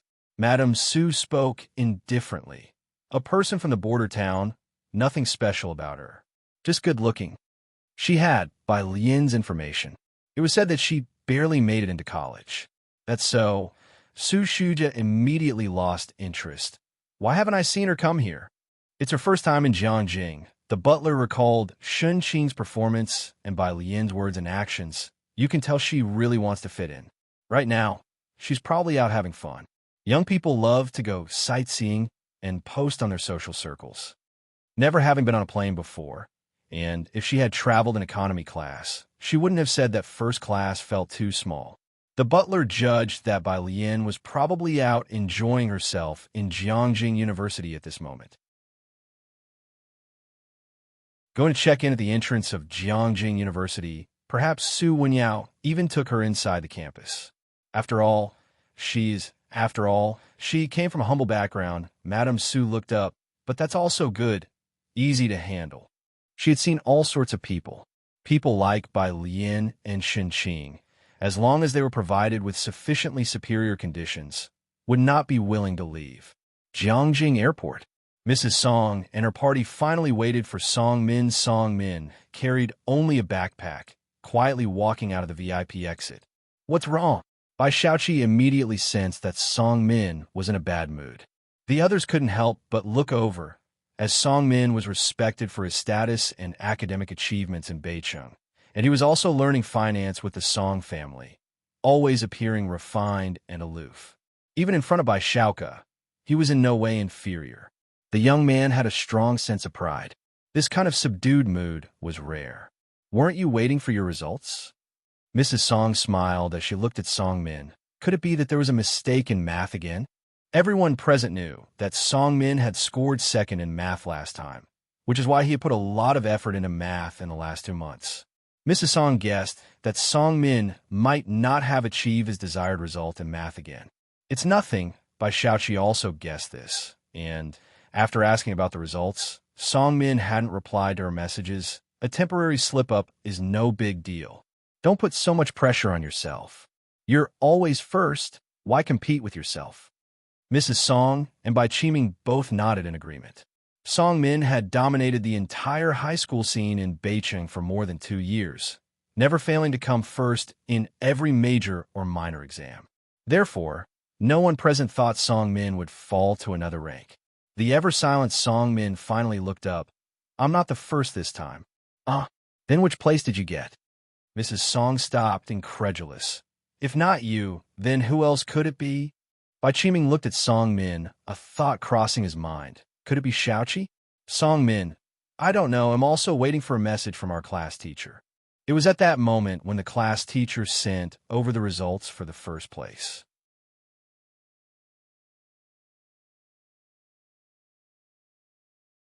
Chapter 331, 127 meets Song Min at the training camp. Second update. _1 After the results came out, the school checked the international class students' scores immediately. Song Min originally only wanted to know whether he was first in math, but to his surprise, not only was he not first in math, he was second in overall score too. Looking at the entire class, there was no first place either, which could only mean one possibility. The first place belonged to a student from another school. They didn't know the scores from other schools, but fortunately, his school could access and review the score reports. Song Min was anxious to get to Jiangjing and had told his homeroom teacher to inform him as soon as there was news about the first place. Finally, he received the results for first place. Song Min quickly opened his phone to check. Homeroom teacher. Total score 692, a student from Xianxi No. 1 High School, 1 point higher than you. Song Min stared at the 692. It was only a 1-point difference, and he breathed a sigh of relief. Thankfully, it wasn't as suffocating as a perfect 150 in math. 1 point higher in total score, this person is, Song Min began, furrowing his brows, from Xianxi No. 1 High School. Because of Bai Lian, he had a very negative impression of Xianxi. Xianxi No. 1 High School? Bai Qiming, upon hearing it wasn't by Xiaoqi, was somewhat disappointed. Then, upon hearing the words Xianxi, his face turned cold. Mrs. Song's expression also changed. Off to the side, Mr. Een was surprised, attempting to lighten the mood with a smile. Just Xianxi No. 1 High School. Why the long faces? Bai Xiaoqi glanced at Bai Qiming, whose face had darkened, but did not respond. It wasn't until they got into the car that Mrs. Song spoke in a low voice to explain to her brother. The incident with Bai Lian last time hadn't been pretty, and her voice grew colder as she mentioned Bai Lian. Xianxi is where Song Min's former fiancé is currently living. You two shouldn't be arranging marriage matches so young. Knowing he had asked a foolish question, Mr. Een shook his head. It would be best to let the matter rest here. No one present wanted to mention Bai Lian. Mr. Een changed the subject. His voice was mild as he said, "They'll take you to the Een family first. Xiaoqi still has to go to the music academy later, right? In a few days, there's a banquet, and I will take Xiaoqi with me. If Xiaoqi can catch the eye of that family." Upon saying this, Mr. Een stopped speaking, not daring to go on. Bai Xiaoqi observed his demeanor, her eyes narrowing slightly. She had always been aware of Mrs. Song's extraordinary concern for her Guzheng performance and her insistence on practicing the white robe journey, but she had never known why. Don't put pressure on Xiaoqi, just perform as usual. Mrs. Song did not mention Song Min's results again to prevent him from feeling stressed, and added to Bai Xiaoqi, "Tomorrow when I have time, they'll take you to look at evening gowns." The car slowly entered Jiangjing. Mr. Een took them directly to the Een family's house. Engaging in casual conversation with Bai Qiming, the Een family moved to Beihong district just a couple of years ago. "Look, it's right up ahead." He pointed to a villa in front of them, a hint of pride in his words. This place was a bit far from Xinjiang district. Bai Xiaoqi looked but did not see a bustling area. However, she didn't inquire further. After everyone got out of the car, Bai Xiaoqi asked Bai Qiming in a lowered voice, "Why is the Een family living here?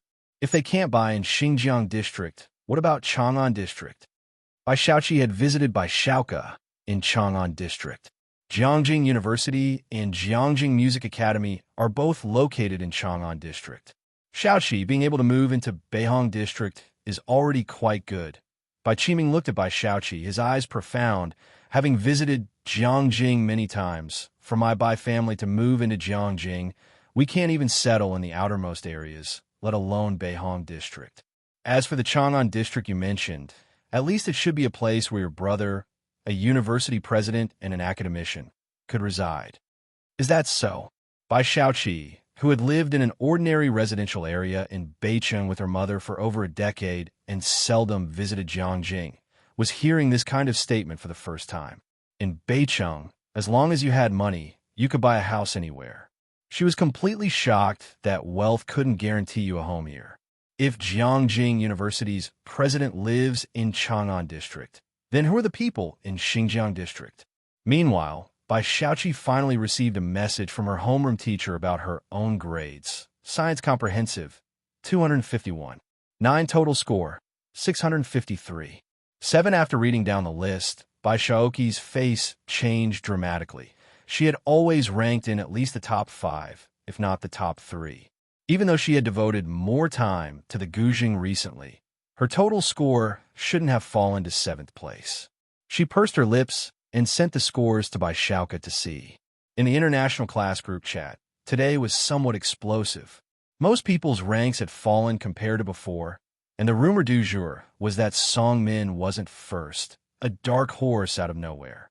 I heard they're coming to our class next semester. This news exploded throughout the international class.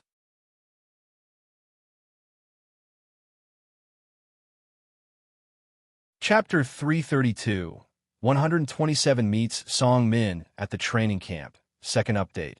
_2 by Lian also received messages from friend.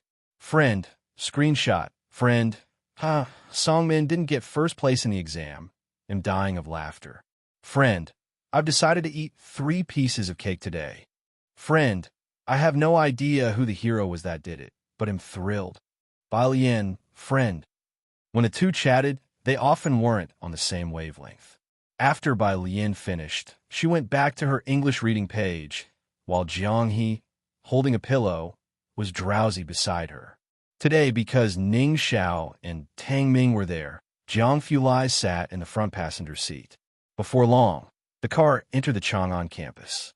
As soon as the car stopped, they could see the towering sign at the entrance of the training camp, Wuyuan Base. This is a summer camp gathering point established by Mr. Ji himself. Jiang Fulai explained as he got out of the car, putting on a mask and leading the way in. It's for providing mathematical thinking training for high school and college students. High school students participate in special training to experience university courses in advance.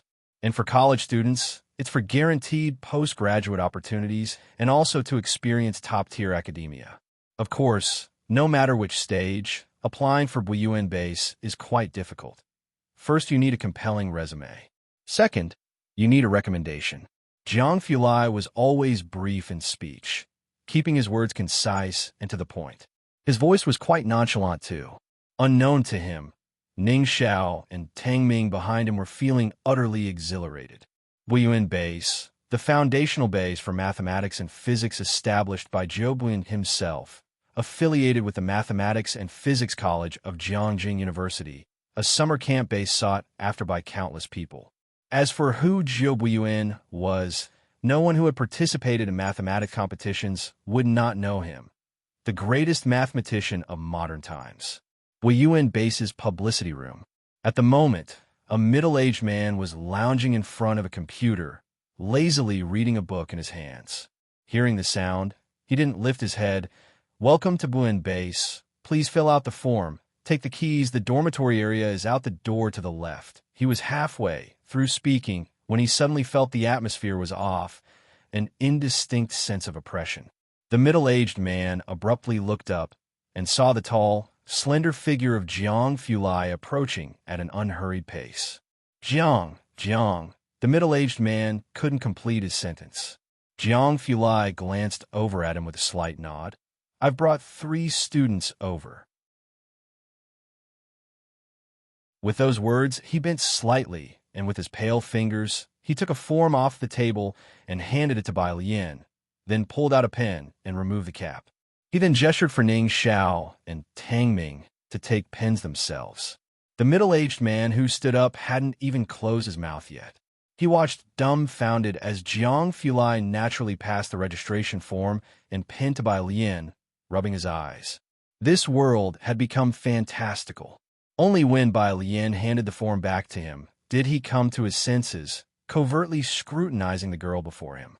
This girl was wearing a white down jacket that went past her knees, made of cloth, and it had one oversized pocket on each side, onto which Ji Hung had embroidered black cats. There were brown vines embroidered on the cuffs, hem, and zipper, adorned with vivid green grape leaves. Plain yet exquisite. Plus that face, beautiful and radiant, one you indeed would not find in Jiangjing. The man respectfully escorted the four of them out of the office. Then he quickly turned and shut the door behind him, picking up the 3 forms on the table. To be personally brought by young Master Jiang, they must be talents of the rare phenom level, like Jiang Shijue, seen only once in decades. However, he was shocked to see at first glance. These 3 people had such ordinary resumes? Ning Xiao was still decent, with records of awards in math and physics. But this Bai Lian, almost a blank slate. Apart from scoring highly in a training class, she would probably be at the bottom among this batch of students attending the winter and summer camps, right? The next day, Suen didn't return to the old residence. He arranged for the Ji family to stay at his temporary residence, which was also where he settled after marrying Ji Mulan. Knowing that the Ji family had come over, Su Wenyao specifically rushed back to the Su group from Jiangjing University. Although Jiangjing University was on winter break, Su Wenyao was preparing for the graduate entrance exam and had been studying at the university beforehand. You want to make a reservation for the Chun family's private museum? Su Wenyao was quite astonished upon hearing Ji Hung's idea. During the holiday, the Chun family's museum implements visitor restrictions. It might take 10 days. Ji Hung, hearing this time frame, which nearly matched Ji Mulan's wedding date, could wait. Please do me the favor. The museum had to be booked officially, and Ji Hung and Shun Qing weren't quite adept at handling it. You don't have to be so formal with me. Su Wenyao made the reservation for Ji Hung at the museum, securing a spot 9 days later, which was fairly decent considering it was close to the new year, and the waiting time wasn't too long. How about student Bai Lian? Doesn't she want to apply to Jiangjing University? I was thinking of taking her to have a look when I have the time. Without an accompanying current student, one couldn't enter Jiangjing University. He'll ask her. Ji Hung wasn't too sure himself since Bai Lian had merely mentioned she was going to study. Ji Hung knew that Bai Lian was devoted to her studies and was also collaborating with Ning Xiao and the others. In this regard, Ji Hung had no doubts. Ji Hung took out his phone and sent Bai Lian a voice message. The winter and summer camps at Buyuan Base offered 3 courses: number theory, analysis, and topology. One simply needed to choose one course to study. Each day included 5 hours of lectures, 3 hours of discussion on topics, and 3 hours of writing out the problem-solving process. This time, because it was a math and physics camp, it was almost all boys with only Bai Lian and another bespectacled girl present. When Bai Lian and her 2 companions arrived at the classroom, about half the students were already there, and everyone's gaze instinctively turned towards them. Most here were students from the affiliated high school of Jiangjing University, and in such a small circle, everyone only knew a few famous prodigies. While Bai Lian's face was certainly attractive, it was far too unfamiliar. The same was true for Ning Xiao and Tang Ming. These 3 weren't any of the familiar academic gods, nor were they the big names often seen in competitions, nor were they the famous personas from the Jiangjing app rankings. After a brief glance, they withdrew their attention, losing interest in this group of people. I wonder if God of Study can do this problem, classmates who knew each other discussed softly amongst themselves in the classroom. Bai Lian and her companions calmly took their seats at the back of the room. It was only now that Bai Lian noticed Ji Hung's message. She opened it and listened. Ji Hung was asking where she was. Not knowing the exact address of the street here, She simply sent her location to Ji Hung. "Grandpa, I will come to you after class." As she returned to the main screen, she received a message from Principal Ma. "Principal Ma, are you in Jiangjing?" The reason was that Jiang Fulai had boastfully sent him a picture, leading him to guess Bai Lian was in Jiangjing. Bai Lian, "Yes, Principal Ma. Where?" Meanwhile, at the classroom door, a cold, elegant figure walked in carrying a backpack and books, earning a flurry of glances, which quickly turned indifferent and looked away. Yet another unknown individual, uninteresting to them. For the first time, Song Min, who was usually the center of attention at school, encountered such a situation, though he had anticipated it. This was Jiangjing, a place full of talent. With a calm demeanor, he scanned the classroom with his backpack in hand, looking for an empty seat to occupy. As he scanned the room, his gaze landed on the girl sitting at the last row. She was dressed in a light blue shirt, with her white down jacket tossed casually on the table. At that moment, with her gaze lowered, leaning loosely against the chair back, one arm on the table and the other lazily holding a phone, she appeared to be replying to something.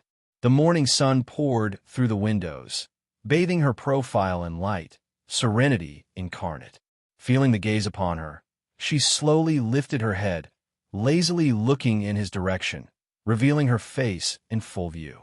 Songmin finally saw her face clearly. His grip tightened on his backpack, incredulous, confirming the guess in his mind. That bright and defiant face, he recognized it. It was Bai Lian.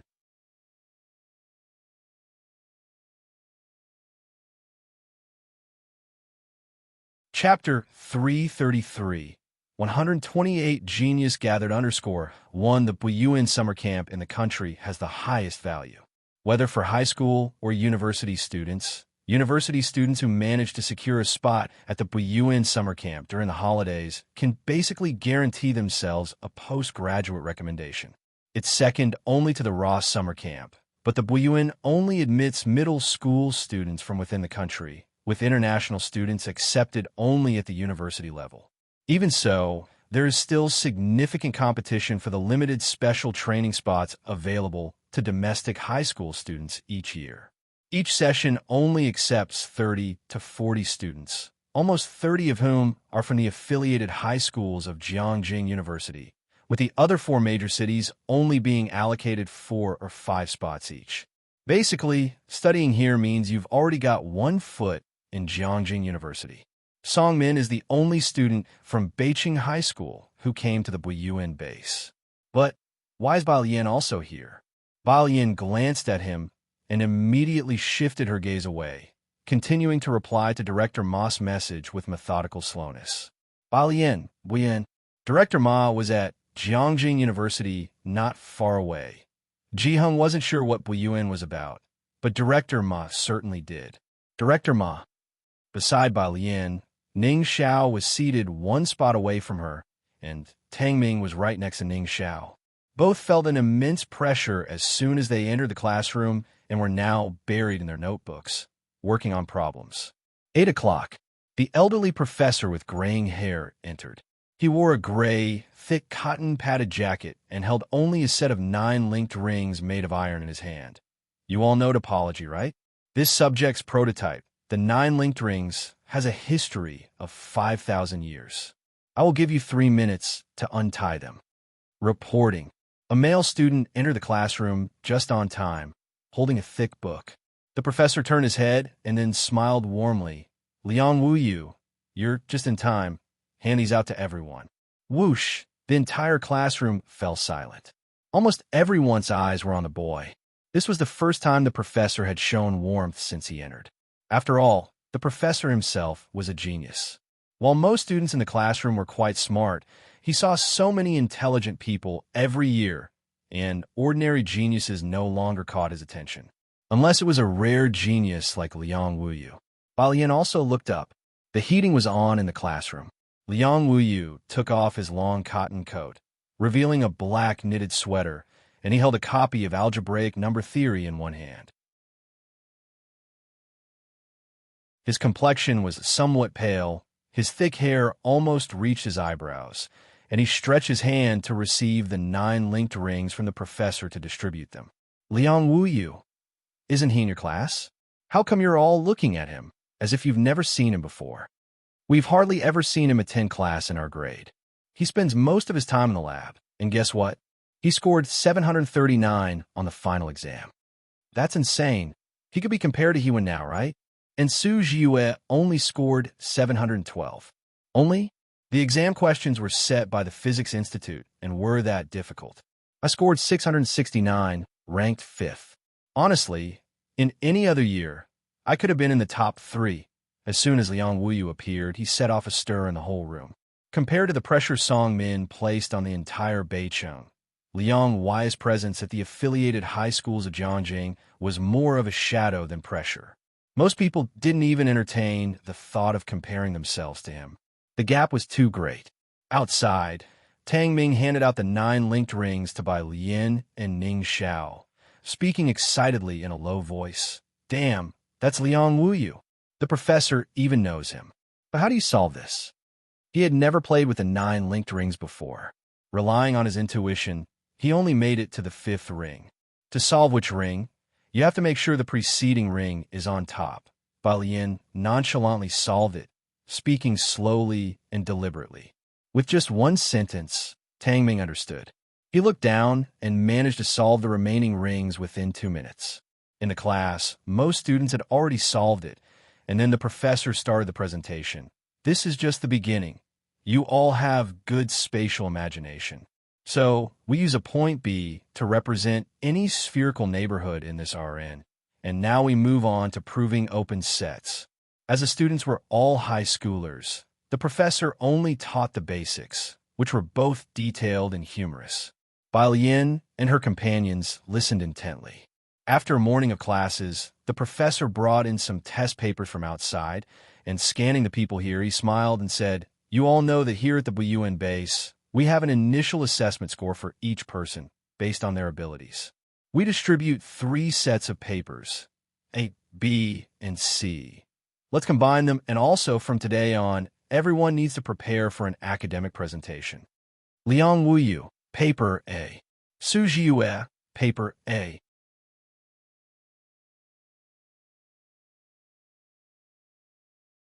Chapter 334. 128 Genius Gathered _2 Ling Xiao, Role B. Song Min, Role C. Ning Xiao, Role C. Bai Lian, Role C. Tang Ming, Role C. There were only a few with Role, not many with Role B. The majority had Role C. Bai Lian and her 2 companions had Role C in their hands. Tang Ming looked down at the paper in his hand. Even Role C is this difficult. I can't imagine what kind of deity is capable of doing Role A. People gradually left the classroom. Tang Ming stood at the classroom door, talking to several people. When Bai Lian stood up with her cotton-padded coat, she saw the only other girl with short hair besides her, standing 2 meters away from Tang Ming and the others, glancing up at Tang Ming and the others, then fiddling with her bag strap over and over again.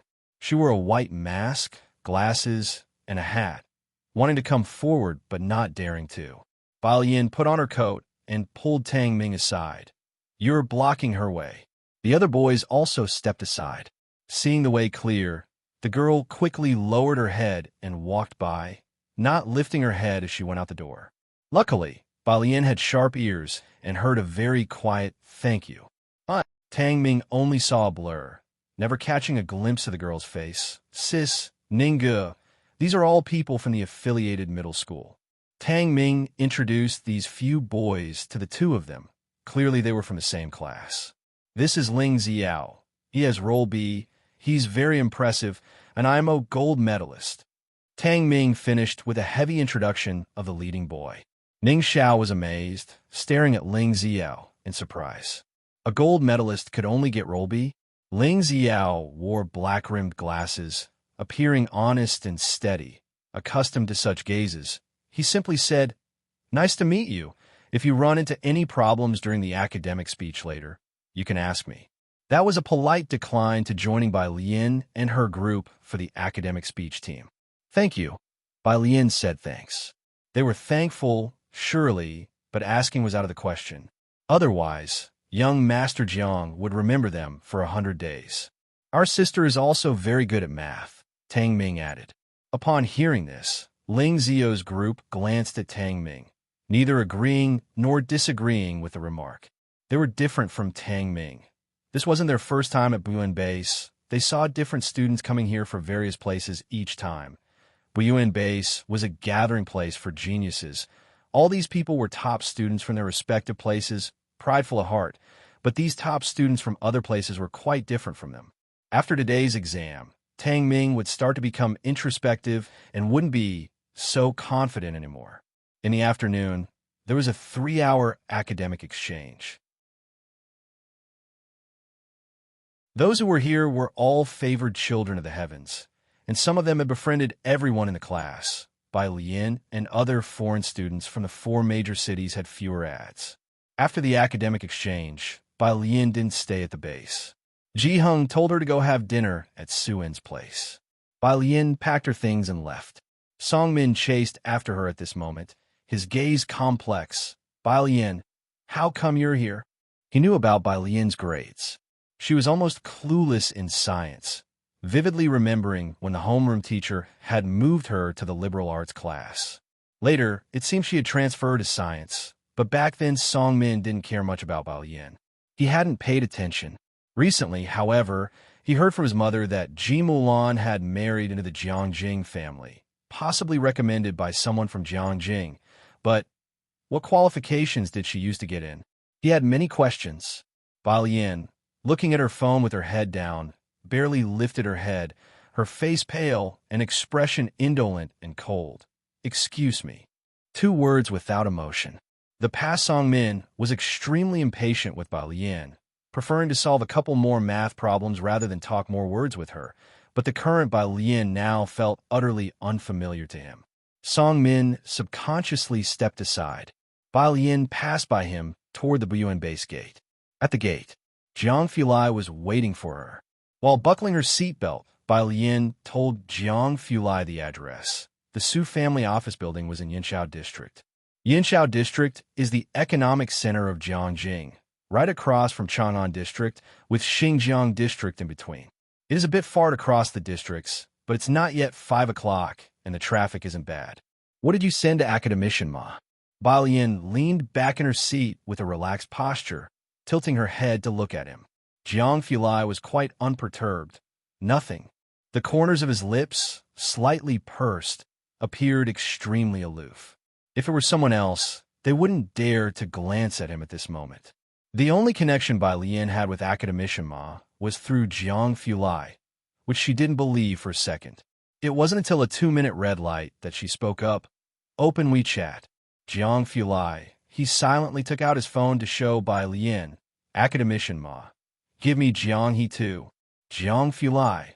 Academician Ma. It would be best if you come along. Jiang Fulai didn't pay him any attention. Academician Ma. Bai Lian is also studying quantum mechanics. Did you know? Academician Ma. Odd. She actually isn't studying dark matter. Jiang Fulai. Smile. Jiang Fulai. Photo. Jiang Fulai. I'm going to help her get clothes now. Don't bother me. Academician Ma. Bai Lian, having read the entire conversation, much to her relief, young Master Jiang was quite polite. She handed the phone back to Jiang Fulai, whose phoenix eyes swept indifferently over her before reaching out to take the phone, his right hand elegantly resting on the steering wheel, noble yet forbidding. Although you've gone to study quantum mechanics, if you're unhappy, I won't send any more messages. It's all right. Bai Lian replied, no, send whatever you like. Oh, Yinshao District. The largest hotel there is Yinshao Hotel, towering into the clouds. With over 70 floors, Su En had reserved the top floor private room. At this moment, Shun Qing sat on a luxurious sofa in the private room, extremely restrained, not daring to shift even a bit. The butler represented the elderly lady, standing to one side with a smile. Ms. Shun, there is afternoon tea over there. Young Sio's specialty.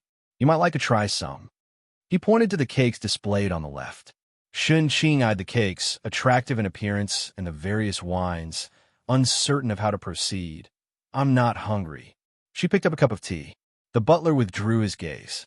Ji Mulan glanced at Shun Qing and pursed her lips slightly, the smile at her mouth fading somewhat. Su In and Ji Hung stood by the floor-to-ceiling window, observing the lights slowly coming on outside. Ji Hung looked down at the bustling streets. Jiangjing is still so lively. It was almost in a different world compared to Xianqing. The lights aren't fully on yet. Su In pointed to the square below. After 7 o'clock, this place turns into a city that never sleeps. Some live in a drunken dream, while others are in constant anxiety. Hearing what Ji Hung said, Su In couldn't help but give him an extra glance. He and Zu's assistant had always known that Ji Hung was exceptional in his conversation, but he was still curious about the Ji family members. Downstairs. Such nonsense. Su Shu had just got off work and ran into Su Wenyao, her brow furrowed in disapproval. Are these Ji family people really worth putting down your books for? Su Wenyao's efforts, particularly those of Ji Yue, were well known to her. Especially Ji Yue. During the new year, when a bunch of people visited the Su family, she would stay in her room working on assignments, avoiding social interactions. Su Wenyao, preparing for graduate school, also reduced the frequency of his home visits. The elderly lady was so afraid of disturbing his studies that she couldn't bear to bother him with even the smallest matters. Auntie, Su Wenyao spoke as amicably as ever. After all, Auntie Ji is about to marry my dad. Enough, don't give me that official talk. Su Shuja glanced at him, uninterested in the affairs of the Ji family. I don't care about the rest. Just don't let their matters interrupt your and Ziu's studies. The Su family had grown to its current state, where the elderly lady paid great attention to the social status and background of potential spouses for Suin. She didn't approve of Su In's previous partner either. That woman left Su In eventually and swiftly married a foreigner. It was clear that Ji Mulan didn't meet the elderly lattice expectations, as she was quite critical of her. But Su In didn't care for her opinion at all, moving out to live with Ji Mulan, which made the elderly lady even more displeased with Ji Mulan. Would you like to come up? Su Wenyao asked.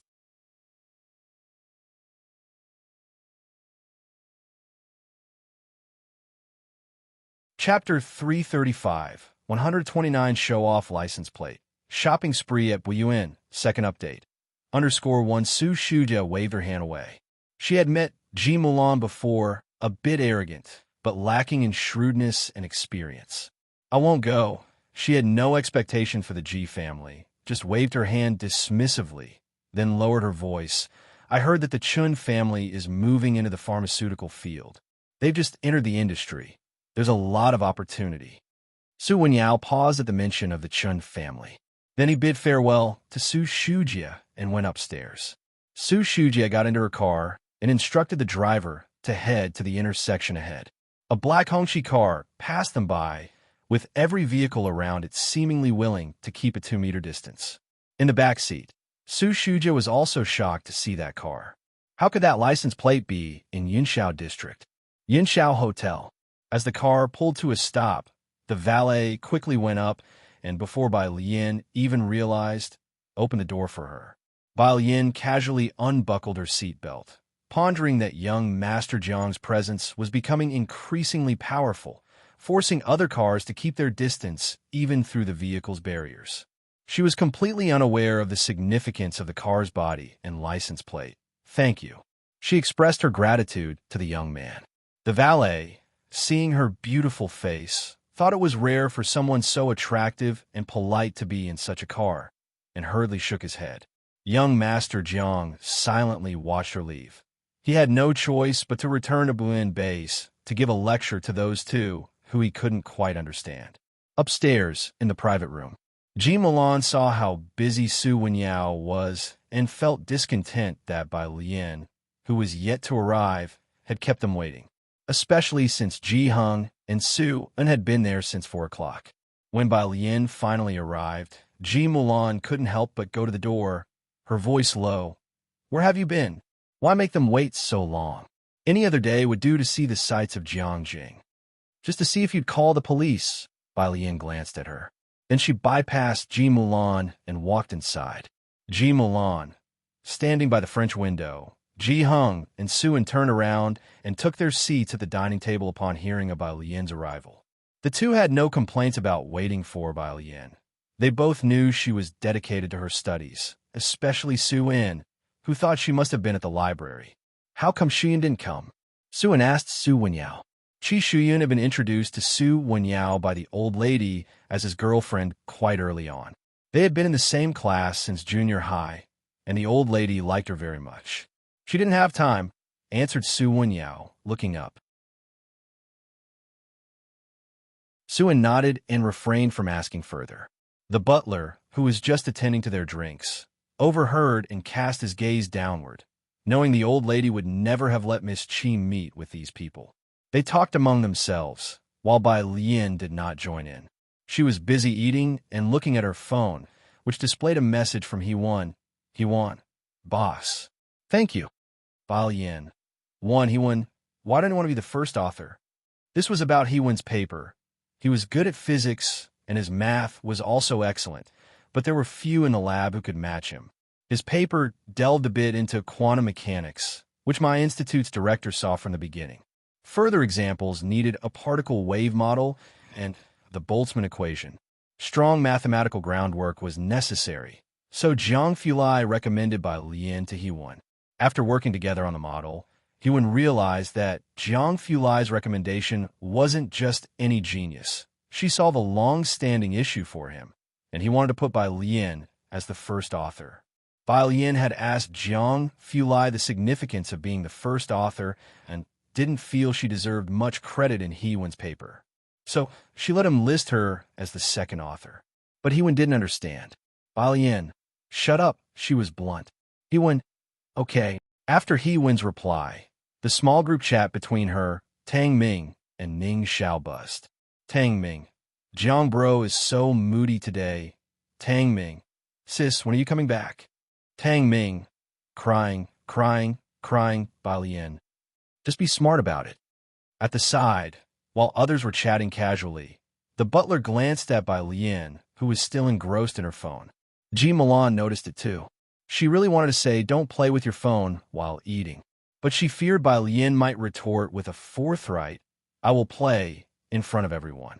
She dared not utter the words. Do you want to visit Jiangjing University? Su Wenyao was seated next to Bai Lian and struck up a conversation. I'm heading back to school in a bit. I can take you there. Upon hearing this, the butler cast a glance at Bai Lian. He had anticipated this and was not surprised, though his brow furrowed slightly. He and Su Shujie thought alike, feeling Su Wenyao was wasting too much time on this family.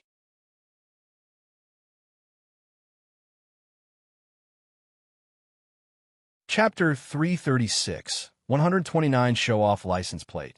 Shopping Spree at Buyin, second update. _2 Bai Lian placed her phone on the table.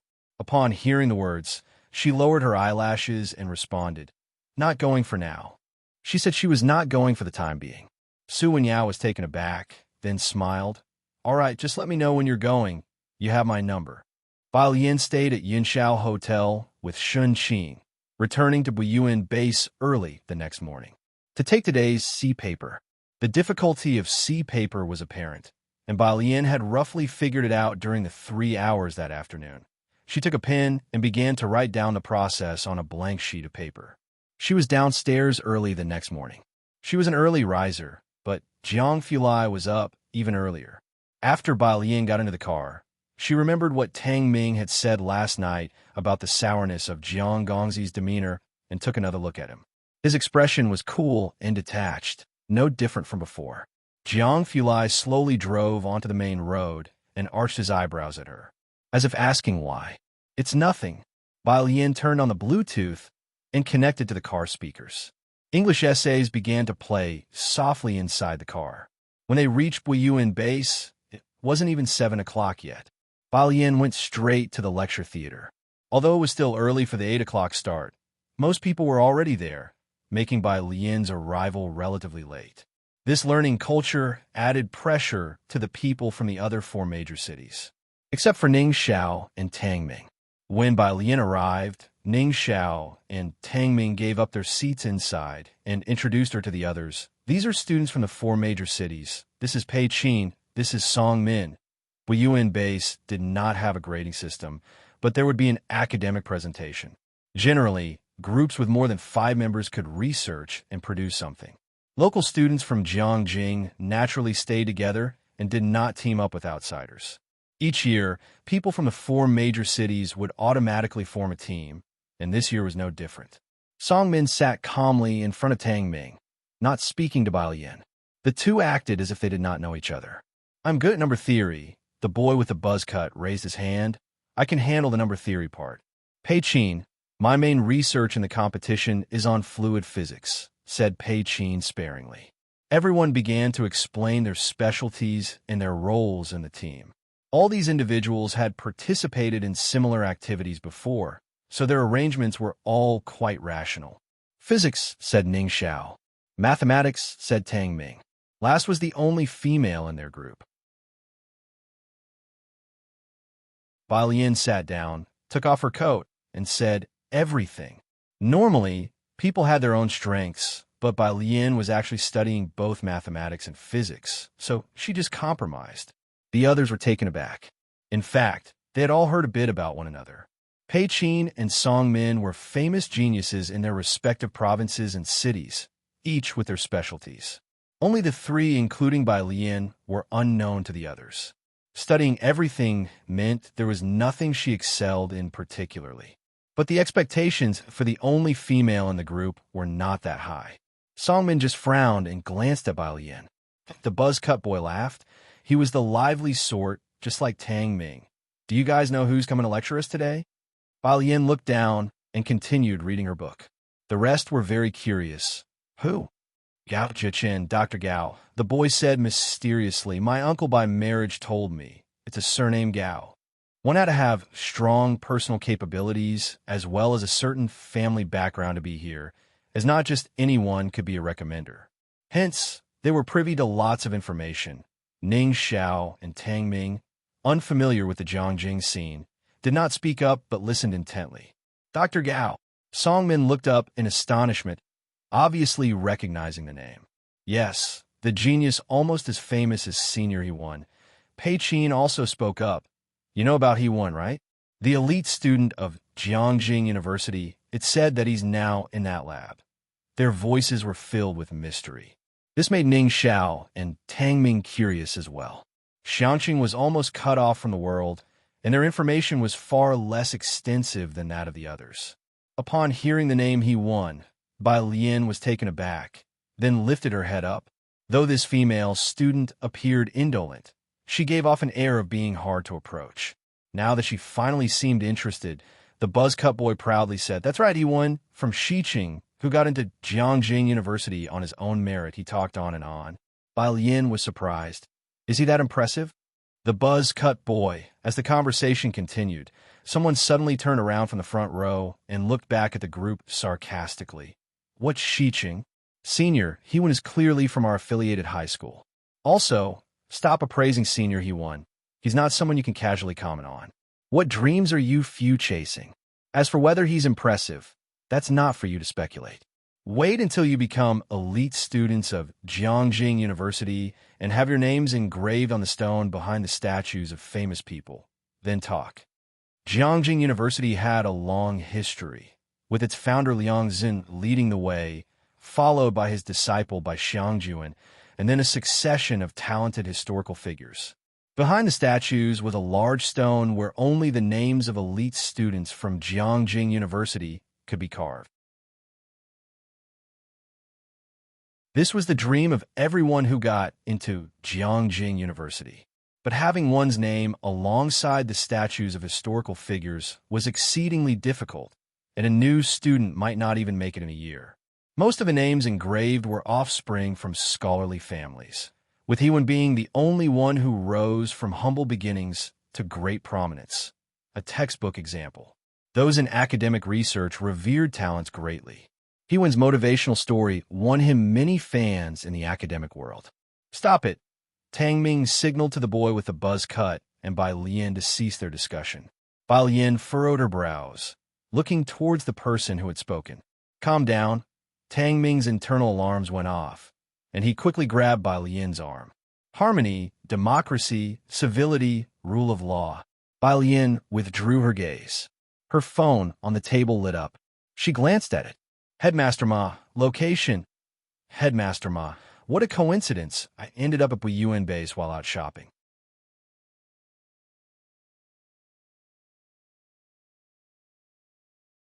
Chapter 337. 130 Prestigious Families. A Fortunate Encounter _1 by Lien pondered for a moment. She knew that Academician Ma was over 70 years old and couldn't imagine how he managed to go shopping with Pu Xiao on. By Jian. Academician Ma, be careful since Board Road is slippery. Don't fall down. The weather in Jiangjing was colder than in Xiangqing, and parts of the smaller paths in Buyuan had iced over. Given the advanced age of some individuals, a fall could be significant, so she reminded Academician Ma. Academician Ma was ignoring her, but Bai Lian didn't mind.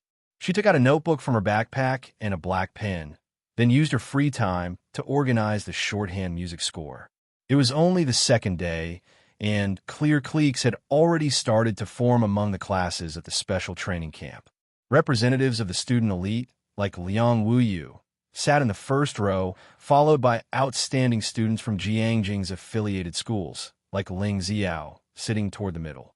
Bai Lian and students from the 4 major cities all sat in the last 2 rows on the left side of the classroom. From yesterday's distribution of test papers by the professor, it was apparent that the distinction was akin to that between a master's direct disciples, ordinary disciples, and mixed-race children. In front of Bai Lian, a male student with a crew cut showed strong leadership skills. He was allocating parts of the presentation they were responsible for. Ning Xiao is in charge of research, surveys, and setting the direction. Pei Qin will handle data analysis for the practice section, data collection. Also, Pei Qin, you and Ning Xiao need to determine the model and integrate classification. Bai Lian, you're going to write the results and the report with me. All right, Im Wang Su, this is my WeChat QR code. Everyone scan it so I can create a group chat for better communication. It was evident that Wang Su had spent the previous night researching everyone to delegate tasks sensibly. Their voices were quite soft. Wang Su had added many people yesterday, but only Bai Lian and Ning Xiao had yet to add him. He let Ning Xiao scan the code first, and then moved 2 seats over, place his phone in front of Bai Lian. As Bai Lian was scanning his QR code, Wang Su happened to see what she was writing in her notebook, the shorthand music score, and such. What is this? He didn't understand it. However, Bai Lian appeared very relaxed, which was remarkable in such a tense academic atmosphere. Luckily, he had assigned relatively simple tasks to himself and Bai Lian, such as drafting academic presentation papers. Among the few of them, it was likely that only he and Bai Lian were slightly weaker. Ding! A new friend request popped up.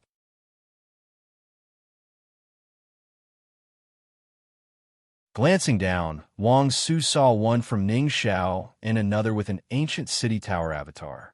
The name, Bai Jian? Wang Su couldn't help but turn towards Bai Lian. Could it be she was a fan of the pickup artist? On the app's forum, many fans of the pickup artist adopted the name Bai Jian. Of course, this included Wang Su. Since he couldn't use the exact same name, his was Bai Jian 111. After completing the group invites, at 8 o'clock, the classroom fell silent, and everybody looked toward the door, waiting for Dr. Gao to arrive. Next to Wang Su, Songmin also noticed Bai Lian working on the shorthand music score. He didn't recognize it either, and, after a cursory glance, furrowed his brow and looked away. Could she actually manage to write an academic report? It was 8:05. The sound of dress, shoes clacking could be heard in the hallway. Everyone turned toward the door. Wang Su was still sharing information with the group, though his voice had dropped to a whisper. That's the Gao family.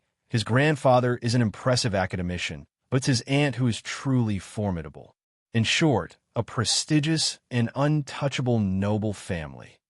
In the end, he summed it up in just 4 words. The professor who visited yesterday hailed from Jiangjing University, but his own teacher had yet to attain the title of academician. Having an academician present signified a first-rate school. Without one, the institution was considered third-rate.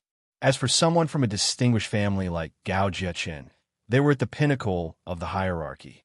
The man walked into the classroom with the teaching material in hand, and the room was remarkably quiet. Gao Jiechen's gaze swept the classroom.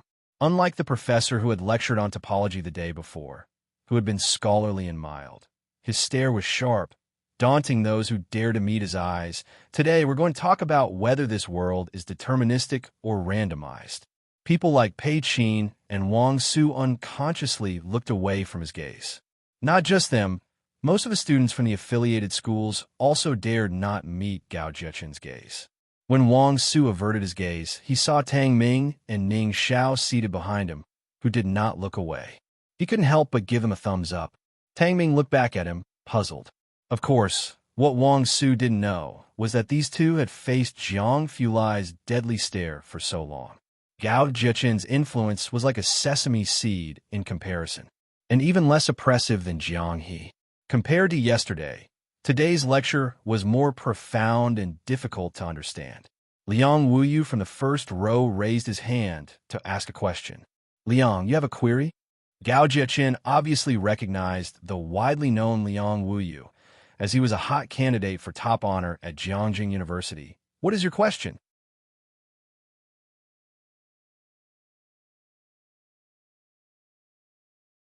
Chapter 338, 130 Prestigious Families, A Fortunate Encounter _2. Dr. Gao, does this mean that we are still unable to perform general computing and can only tackle specific problems? Where is quantum superiority manifested?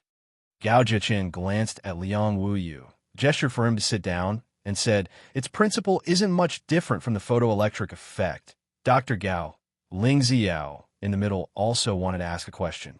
Without looking back at Ling Xiao, Gao Jiechen continued his lecture, which discouraged others from speaking up with their questions. Just then, someone knocked twice on the classroom's front door. Gao Jiechen frowned and looked at the door with an unpleasant expression. Everyone's attention was drawn to it. The door opened. It was an old man wearing a black velvet hat, only the white hair at his temples visible.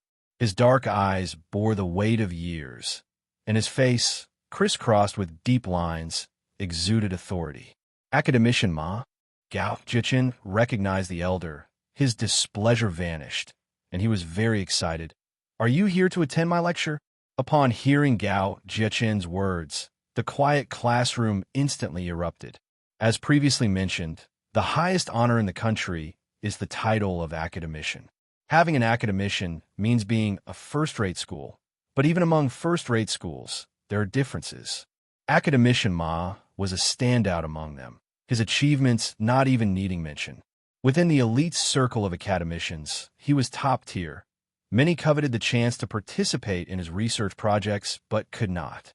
Present students like Song Min and Ning Xiao, still unfamiliar with the scientific research community, did not know who Academician Ma was, but they could infer his significance by observing Gao Jiechen's attitude toward him, a scion from a well-known family.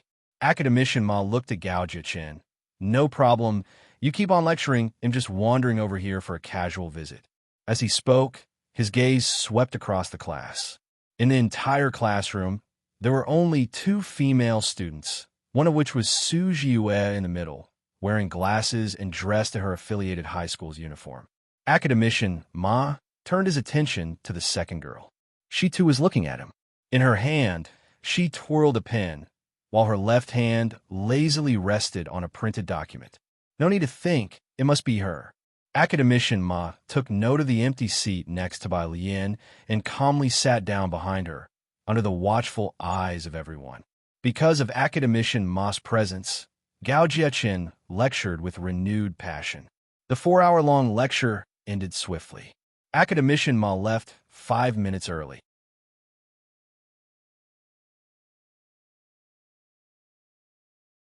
As soon as he left, Gao Jiaqin also hastily packed up his things and followed out. Our first academic seminar is in 6 days. If you have any questions, find me in my temporary office. Academician Ma, please wait for me. Once both their figures had disappeared, the classroom buzzed anew. It's Academician Ma. I actually saw him in person, exclaimed a student from the affiliated high school. Even my grandfather has never spoken to Academician Ma, and I was sitting in the same classroom with him. Ling Zio's face was flushed with excitement. Today, Dr. Gao lectured on quantum computing. Did Academician Ma come to listen to Dr. Gao's lecture? I didn't expect Dr. Gao to be held in such high esteem by Academician Ma. So, does that mean he is better than Senior Hewen? These were all top students from the affiliated high school, with inherently good conditions. From their first to the third year, the school had organized many events at Jiangjing University, and, having relatives engaged in scientific research, they were quite familiar with the university celebrities. In contrast, Ning Xiao, Wang Su, and Song Min were less informed. At the moment, Wang Su was asking his aunt about Academician Ma, while Tang Ming searched online. Students from the 4 major cities also burst into heated discussions. Balian looked down at her lit-up phone. Academician Ma, Publicity Department. Balian thought he had just wandered this way and came to see her by chance. Bai Jian, 1. She packed her things and went to the Publicity Department to find Academician Ma. Seeing that Bai Lian was leaving early, Wang Su quickly spoke up. Where are you going? Join us for lunch at the cafeteria, and we could discuss academics while we eat. I'm looking for someone. Bai Lian thought for a moment and then told them, just save me a spot. We'll be back very soon. Looking for someone? After Bai Lian left, Wang Su rubbed his head and looked to Ning Xiao and Tang Ming. Do you guys know people here in Jiangjing too? Ning Xiao bowed his head and started to pack up his things. Songmin watched Bai Lian's retreating figure. Knowing that Ji Mulan had married into Jiangjing, he assumed Bai Lian went to find someone from the Su family. The publicity department was near the entrance. By the time Bai Lian arrived, she had just passed Gao Jiaqin on the main road. He was proud and aloof, looking down on even Liang Wuyu, fearing only the Liang family's clout. As for the others, he didn't even spare them a glance. So naturally, he did not recognize Bai Lian.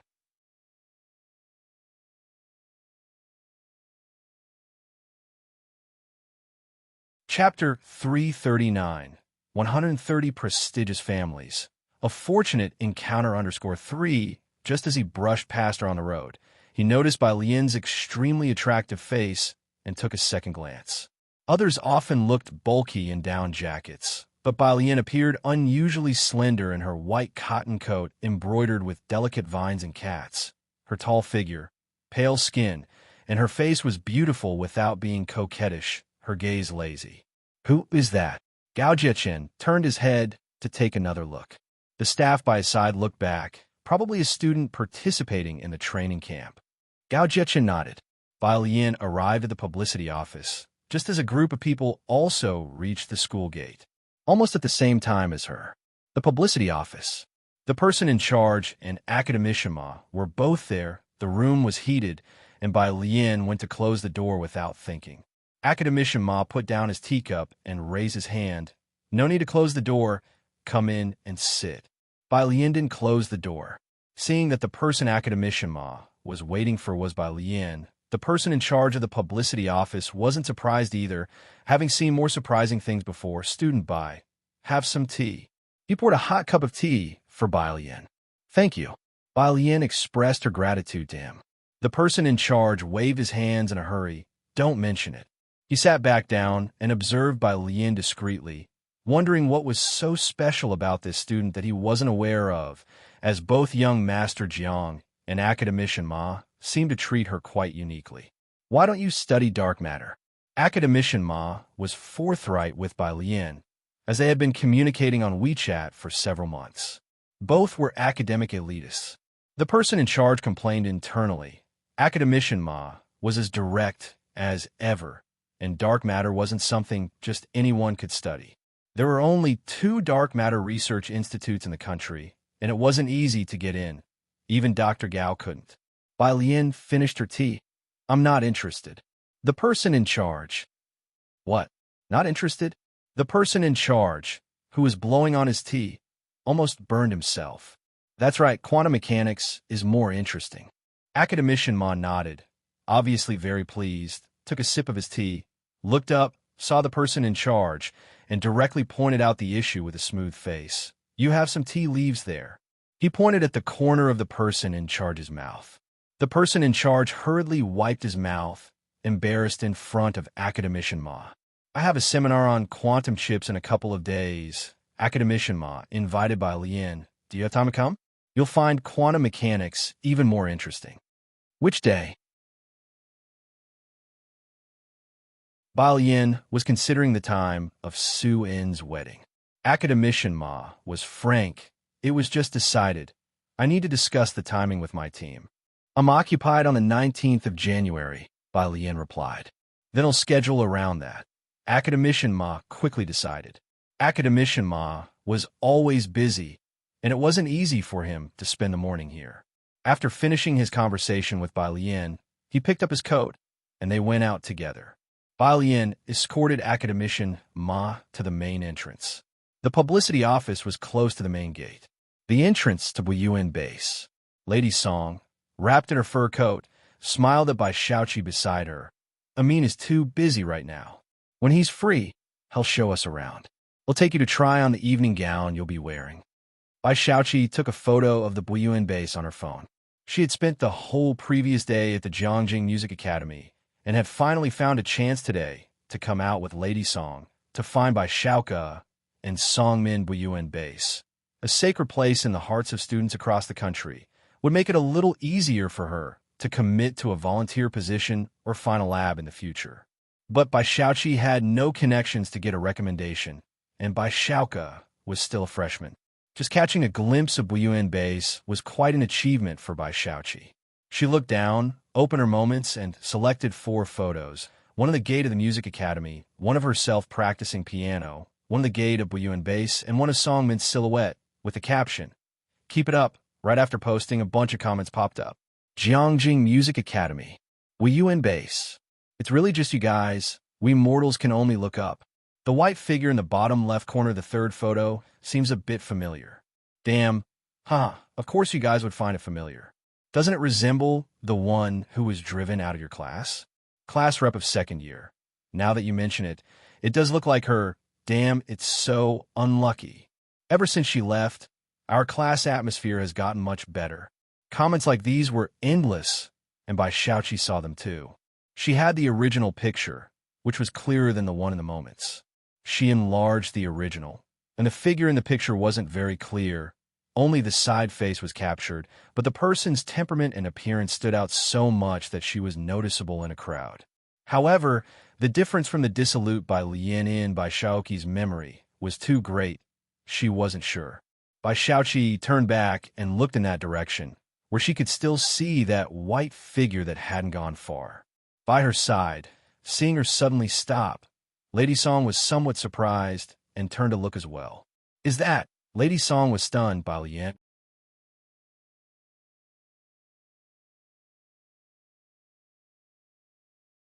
Chapter 340, 131 Lanji's exclusive spot, second update.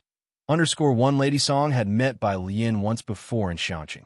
That time, Bai Lien had almost overturned the image Lady Song had in her mind, and now, with just one glance, she was sure this was the real Bai Lien. Her demeanor was almost no different from the last time she had seen her. Is it really her? Bai Shaoqi squinted at the figure of Bai Lien. What is she doing here?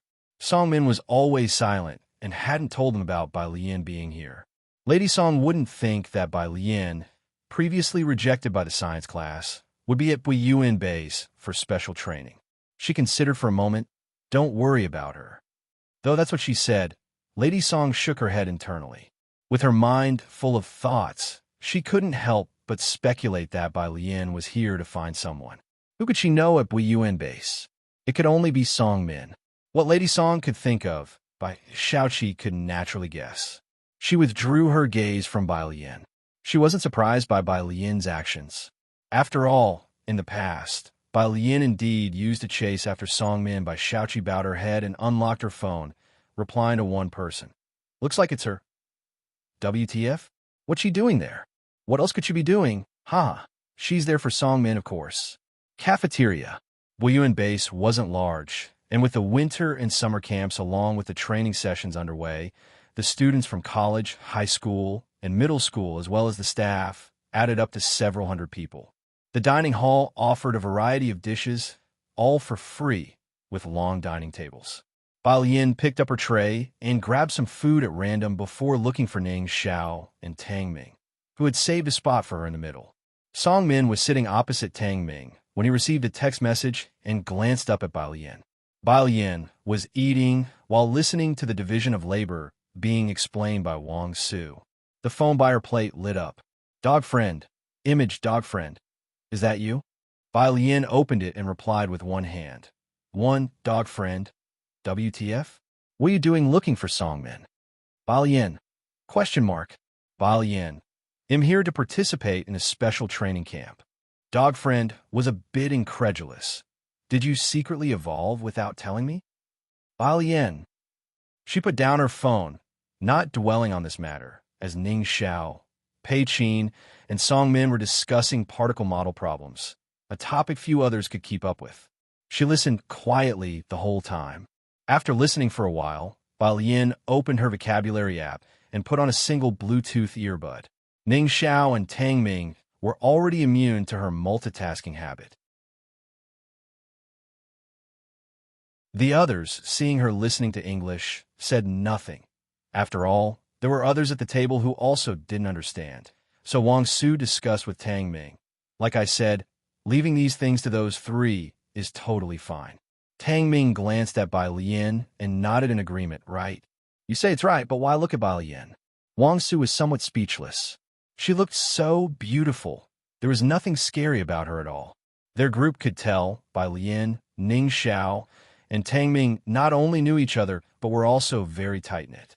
Although Ning Xiao was known to excel in physics, his math skills were not inferior to Song Min's, not to mention his physics. He was an absolute core member of their team. But in this core trio, Bai Lian was the central figure. Have you finished the C paper? Pei Qin, after finishing the academic discussion, asked about the C paper from the night before. Song Min shook his head. None of the others had finished either. They had realized the night before why they were given the C paper, to learn that even this level of difficulty was out of their reach. I have no idea what level of difficulty Liang Wuyu had with the A paper. The students at the table, who were top scholars in their own schools, fell silent again. Too big a gap. They couldn't do the C paper, and yet someone could do the A paper. At that moment, Wang Su noticed Ning Xiao and Tang Ming glancing at Bai Lian again. Bai Lian lazily tapped the table with her hand. Wang Su, before he could express his thoughts, Tang Ming spoke. We have finished it. What? Wang Su exclaimed, standing up sharply. The others looked up, Song Min's gaze intently focusing on Tang Ming across the table. Take a look. The homework was mentored by Jiang Fulai, so Tang Ming naturally would have consulted Bai Lian's opinion. He retrieved the previous night's answers from his backpack hanging on the back of his chair. Processes were filled on A4 papers. The others didn't speak, simply taking out their phones to take pictures of the answers, intending to head to a study room right after the meal to thoroughly go through them. Song Min naturally took a photo as well. With Tang Ming's answers on their minds, their eating pace quickened, hastily finishing their meals to head to the classroom to analyze the answers. It's actually correct. An hour later, Pei Qin looked at Song Min in astonishment. How did he do it?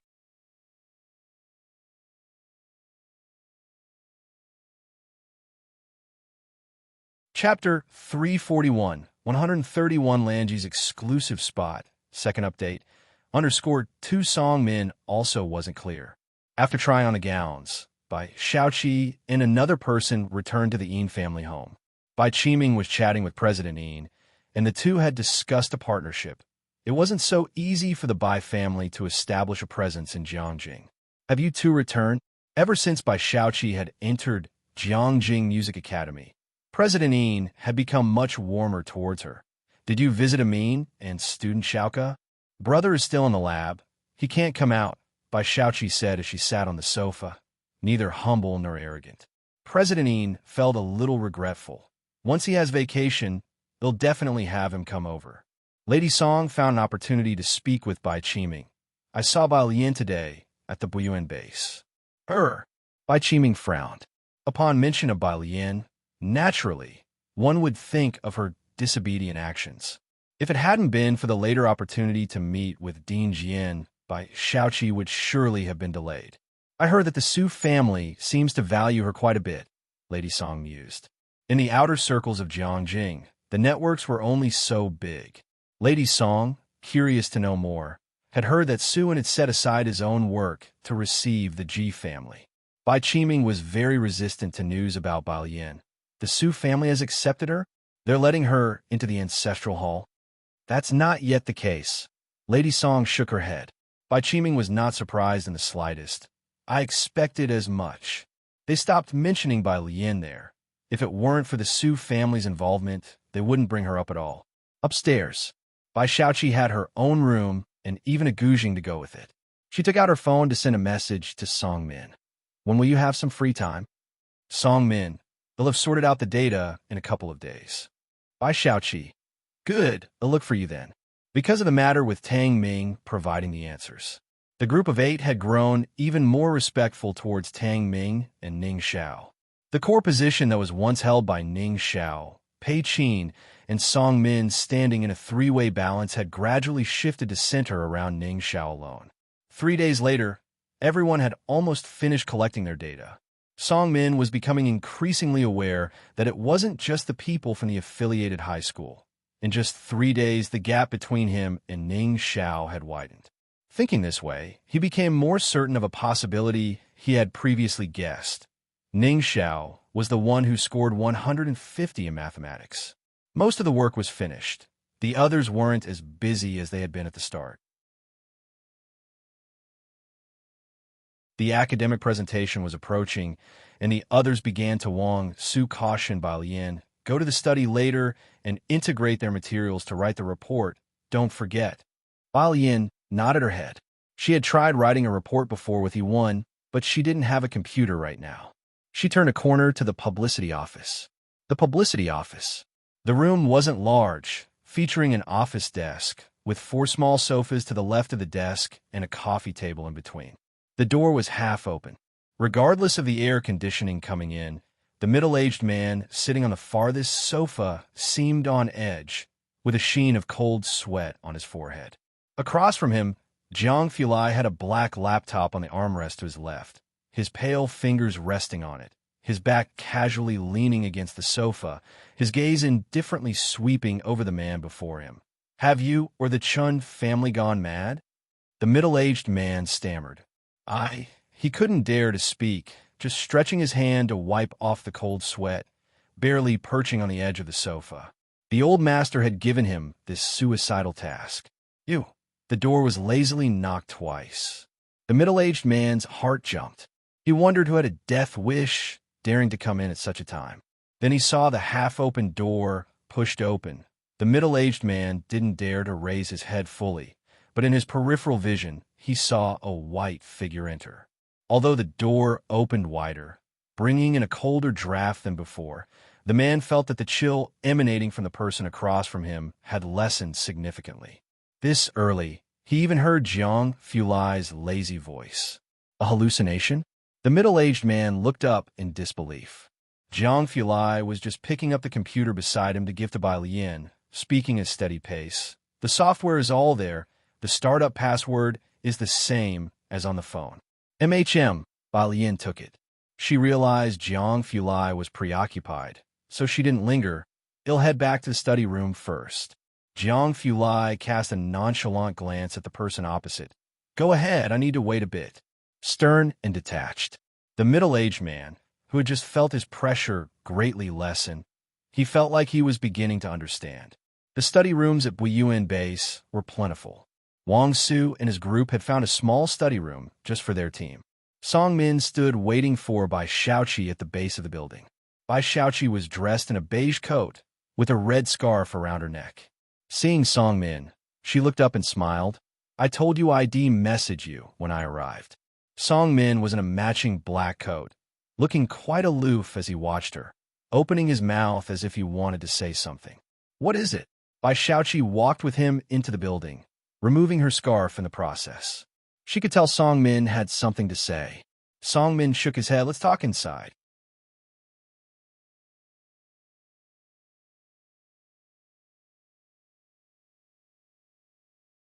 It was then that the door to the small study room was pushed open once more. Bai Shaoqi looked back instinctively.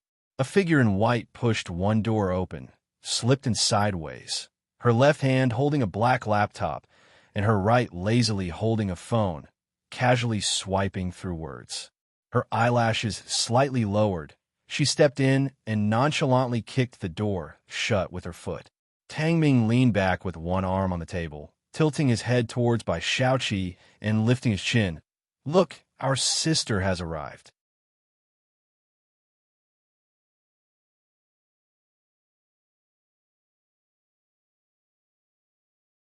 Chapter 342, 132 by Shaoqi's Astonishment. Director, Chun wants an invitation _1 by Lien felt eyes locked onto her as soon as she walked in. She glanced up and saw Bai Shaoqi standing next to Song Min. With just a fleeting look, she averted her gaze. "Did you get your computer?" Tang Ming saw Bai Lien come in, stood up to pull out a chair for her. "I'll send you the materials. The data is done." Ning Xiao also looked up. Bai Lien sat down, placing her computer casually to one side. She took off her coat, opened the computer, and clicked on a document and some software. She typed very slowly, using only 2 fingers. The first time he saw her type, Tang Ming fell silent for a moment. He almost said, "Let me do it for you." Thinking about Bai Lien's perfect 150 score in Chinese, Tang Ming knew he was not worthy, but he really wanted to become a typing machine. Wang Su also happened to bring a chair over, placing it next to Song Min. "Heiress, a chair for you, Song Min." After saying that, he sat back down in his own chair and leaned over to discuss with Bai Lien where to start writing the academic research presentation. Next to Song Min, Bai Shaoqi's face was taut. Her eyes fixed on Bai Lien's back for a long time before she was certain this was real, looking at Song Min with an almost absurd expression. People on the app had discussed Buyuan Base, a gathering place for geniuses among geniuses, with every entrant being a prospective seedling for Jiangjing University. Even students from Jiangjing's affiliated high school were dying to get in. The summer camp offered daily lectures from Jiangjing University professors and their meticulously crafted exercises. As long as one performed exceptionally, they could be noticed by a professor before entering university and start helping in a lab as a freshman. With some luck, one might even join a top-tier lab or catch the attention of an academician. Becoming a direct disciple was not out of the question either. Bai Shaoqi hadn't been able to get into Buyuan Base, yet Bai Lien was there. What did she rely on? The Buyuan Base tended toward mathematics and science. Did Bai Lien understand the problems here? Bai Shaoqi looked at Song Min, her face a mix of astonishment and questioning. Song Min nodded slightly at her. He placed the chair Wang Su brought off to the side, signaling Bai Shaoqi to sit down first and not say much. Bai Shaoqi calmed down and sat beside Song Min, surreptitiously observing Bai Lien. She had looked down on Bai Lien before, seeing her as foolish, easily angered, and transparent with her thoughts. But now, she couldn't fathom what Bai Lien was thinking. Or was it? Had Bai Lien been pretending all along? Bai Shaoqi wasn't very talkative, but she occasionally offered a few suggestions when Wang Su and the others spoke. Everyone's impression of her improved greatly, and it was clear she really had talent and knowledge. "You're very impressive," Wang Su said with genuine admiration. Bai Shaoqi smiled. She was just one referral away from Buyuan. 20 minutes later, Bai Shaoqi came back upstairs with several large bags of milk tea and cake, handing them out to everyone. I didn't know what everyone liked. Bai Shaoqi placed a cup of mango-flavored fruit tea next to Bai Lien very gently. "I remember you like this flavor. So you two know each other." Wang Su and the others suddenly felt much closer to Bai Shaoqi. "All right, you both are from Beicheng, but it's impressive that 4 of you from Beicheng came this year." Tang Ming looked up, giving Bai Shaoqi an extra glance. They all knew that Bai Lian liked cherry-flavored drinks. But this time Tang Ming didn't say anything, simply lifting his milk tea to smile as a way of saying thanks to Bai Shaoqi. He wasn't stupid. He knew the surname Bai did indeed hold a favorable position in Xiangqing. But Tang Ming could deduce something from Bai Lian's attitude, and he didn't engage Bai Shaoqi in further conversation. Ning Xiao remained silent the whole time. He didn't talk much even in class 15, let alone here. If it wasn't for having to teach them problem-solving methods, he could go a whole day without speaking. These people were very smart, but also hard to approach. Bai Shaoqi's gaze fell on Ning Xiao casually, especially on Ning Xiao. She faintly felt that even Songmin showed Ning Xiao some respect. But Ning Xiao was cold to everyone, except Tang Ming and Bai Lian. 2 hours into the discussion, the wrap-up process was on the right track. Wang Su made a phone call. Guys are going to find Ling Ziyao. He said he could take a look at our modeling if he finds the time. I want to observe how they do it firsthand. He grabbed his phone and hurried out. Ling Ziyao was one of the few in the class who was kinder to students from other places. He had said from the start that they could ask him anything if they had issues. As the point of contact for external relations, Wang Su naturally sought him out.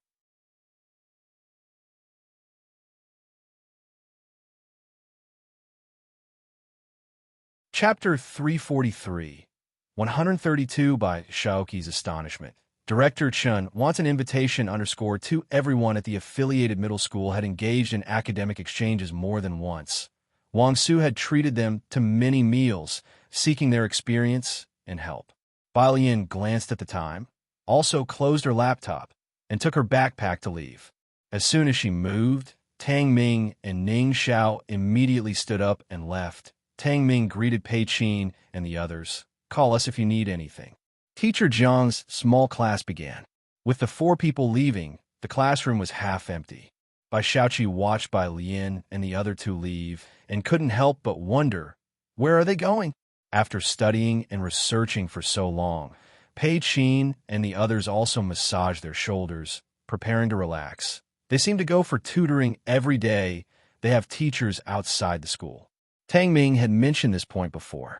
Bai Shaoqi didn't live at Buyuan Base, and it was time for her to head back too. Songmin escorted her out of the school gate. You're saying she's responsible for writing? Bai Shaoqi heard Songmin's response and narrowed her eyes slightly. Then, shaking her head, she almost guessed that writing was the simplest task. Not to mention Wang Su was also writing. She stayed there for 2 hours. Bai Lian didn't utter a single important word, and she typed very slowly during the composition. Wang Su could type 50 or 60 words a minute, Bai Lian only about 10. Academic speeches are very important to you. You must carefully review whatever she writes. I saw she hadn't written much in 2 hours. Bai Shaoqi reminded Songmin Songmin hadn't observed Bai Lian typing, but upon hearing Bai Shaoqi, he frowned. In another classroom, Jiang Fulai stood beside the chair, looking down at Bai Lian typing. Bai Lian was just getting familiar with the keyboard, typing a bit faster than initially, but still slower than the normal speed.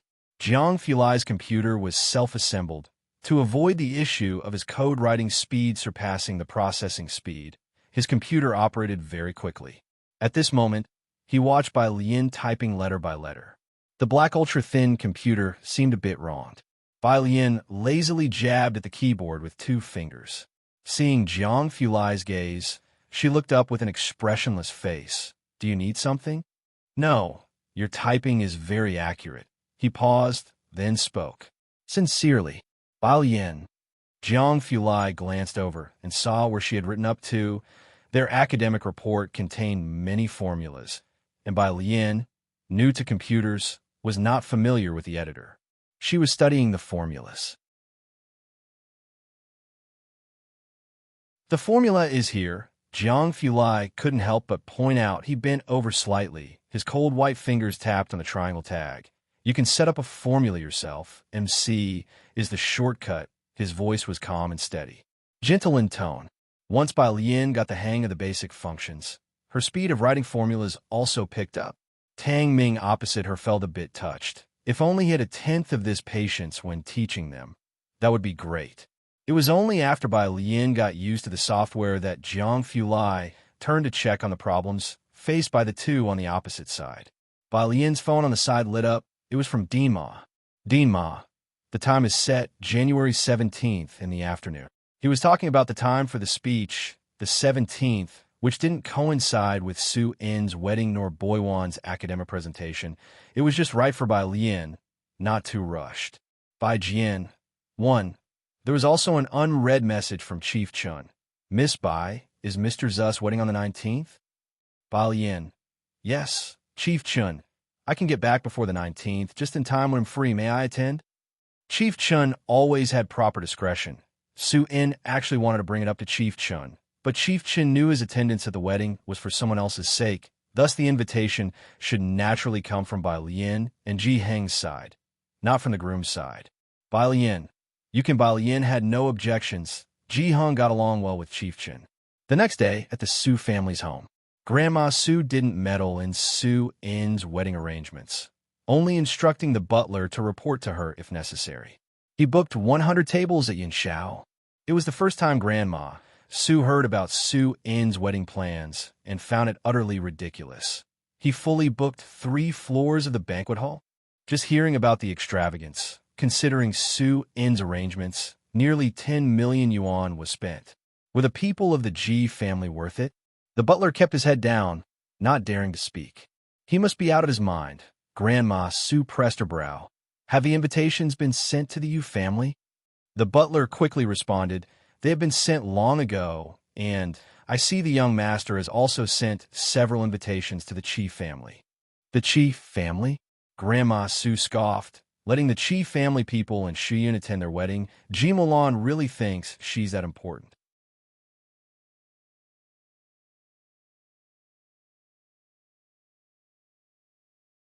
Chapter 344, 132 by Shaoqi's Astonishment. Director Chun want an invitation _3 meanwhile, on Su In's side. Office. These days, he and Ji Mulan were busy with the wedding preparations while entertaining the Ji family members, and he also had to plan company affairs. President Su. At the conference table, Director Wang smiled and extended his hand. I wish you a happy marriage in advance. They'll be going abroad on the 19th to visit my aunt, so I won't be able to attend. Su In had announced half a year in advance that he would marry at the end of the year. The invitations had also been sent out 2 months early. If one really wanted to, they could manage to squeeze in a day. But Director Wang and the others had received their invitations early and had seen Ji Mulan in the company. She didn't have much of a background. Most of the people Su In invited were also from the grassroots level of the company. Director Wang and his peers knew that Madame Su didn't quite agree, and fewer clan members from the Su family were attending, so naturally, they were not willing to set aside an entire day specifically to attend the wedding banquet. For them, it was enough as long as the gift money was sent. Your matters are more important. Su In raised his hand, not surprised by this.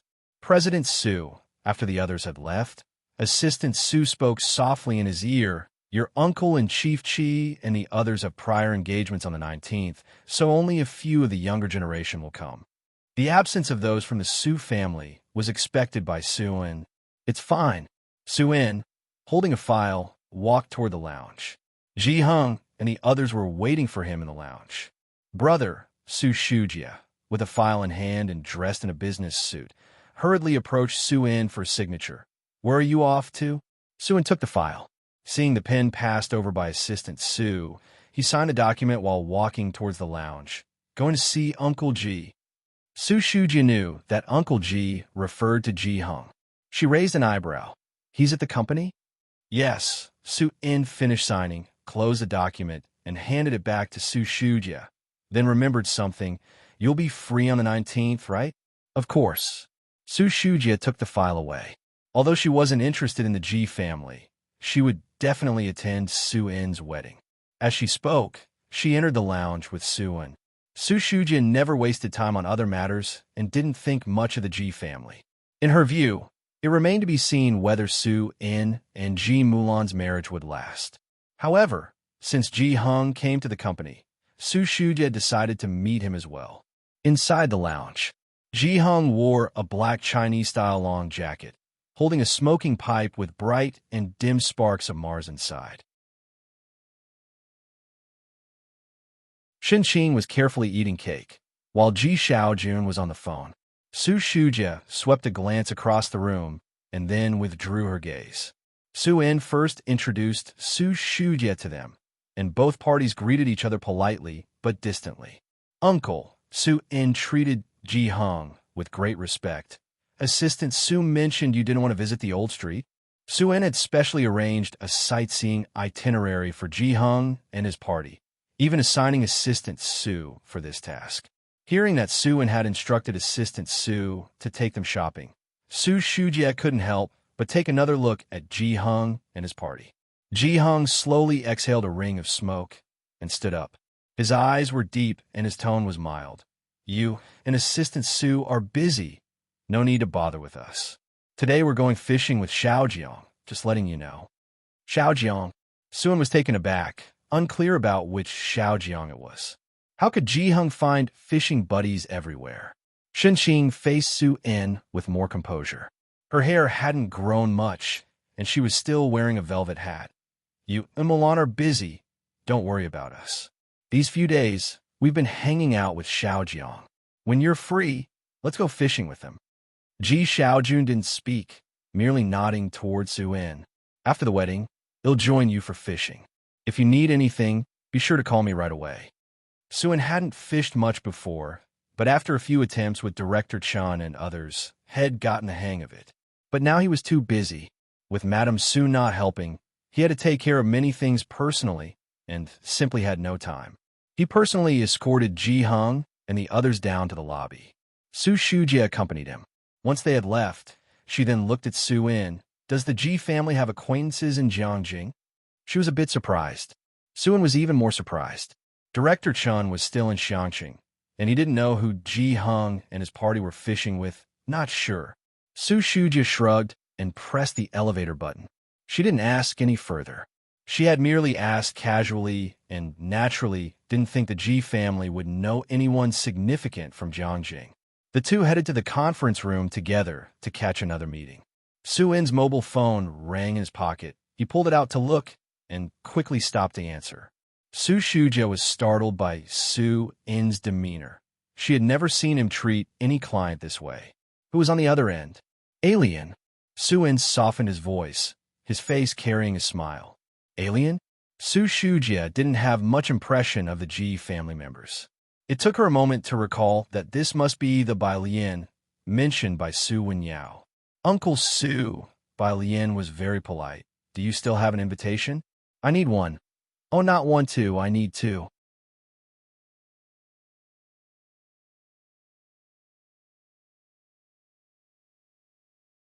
Chapter 345.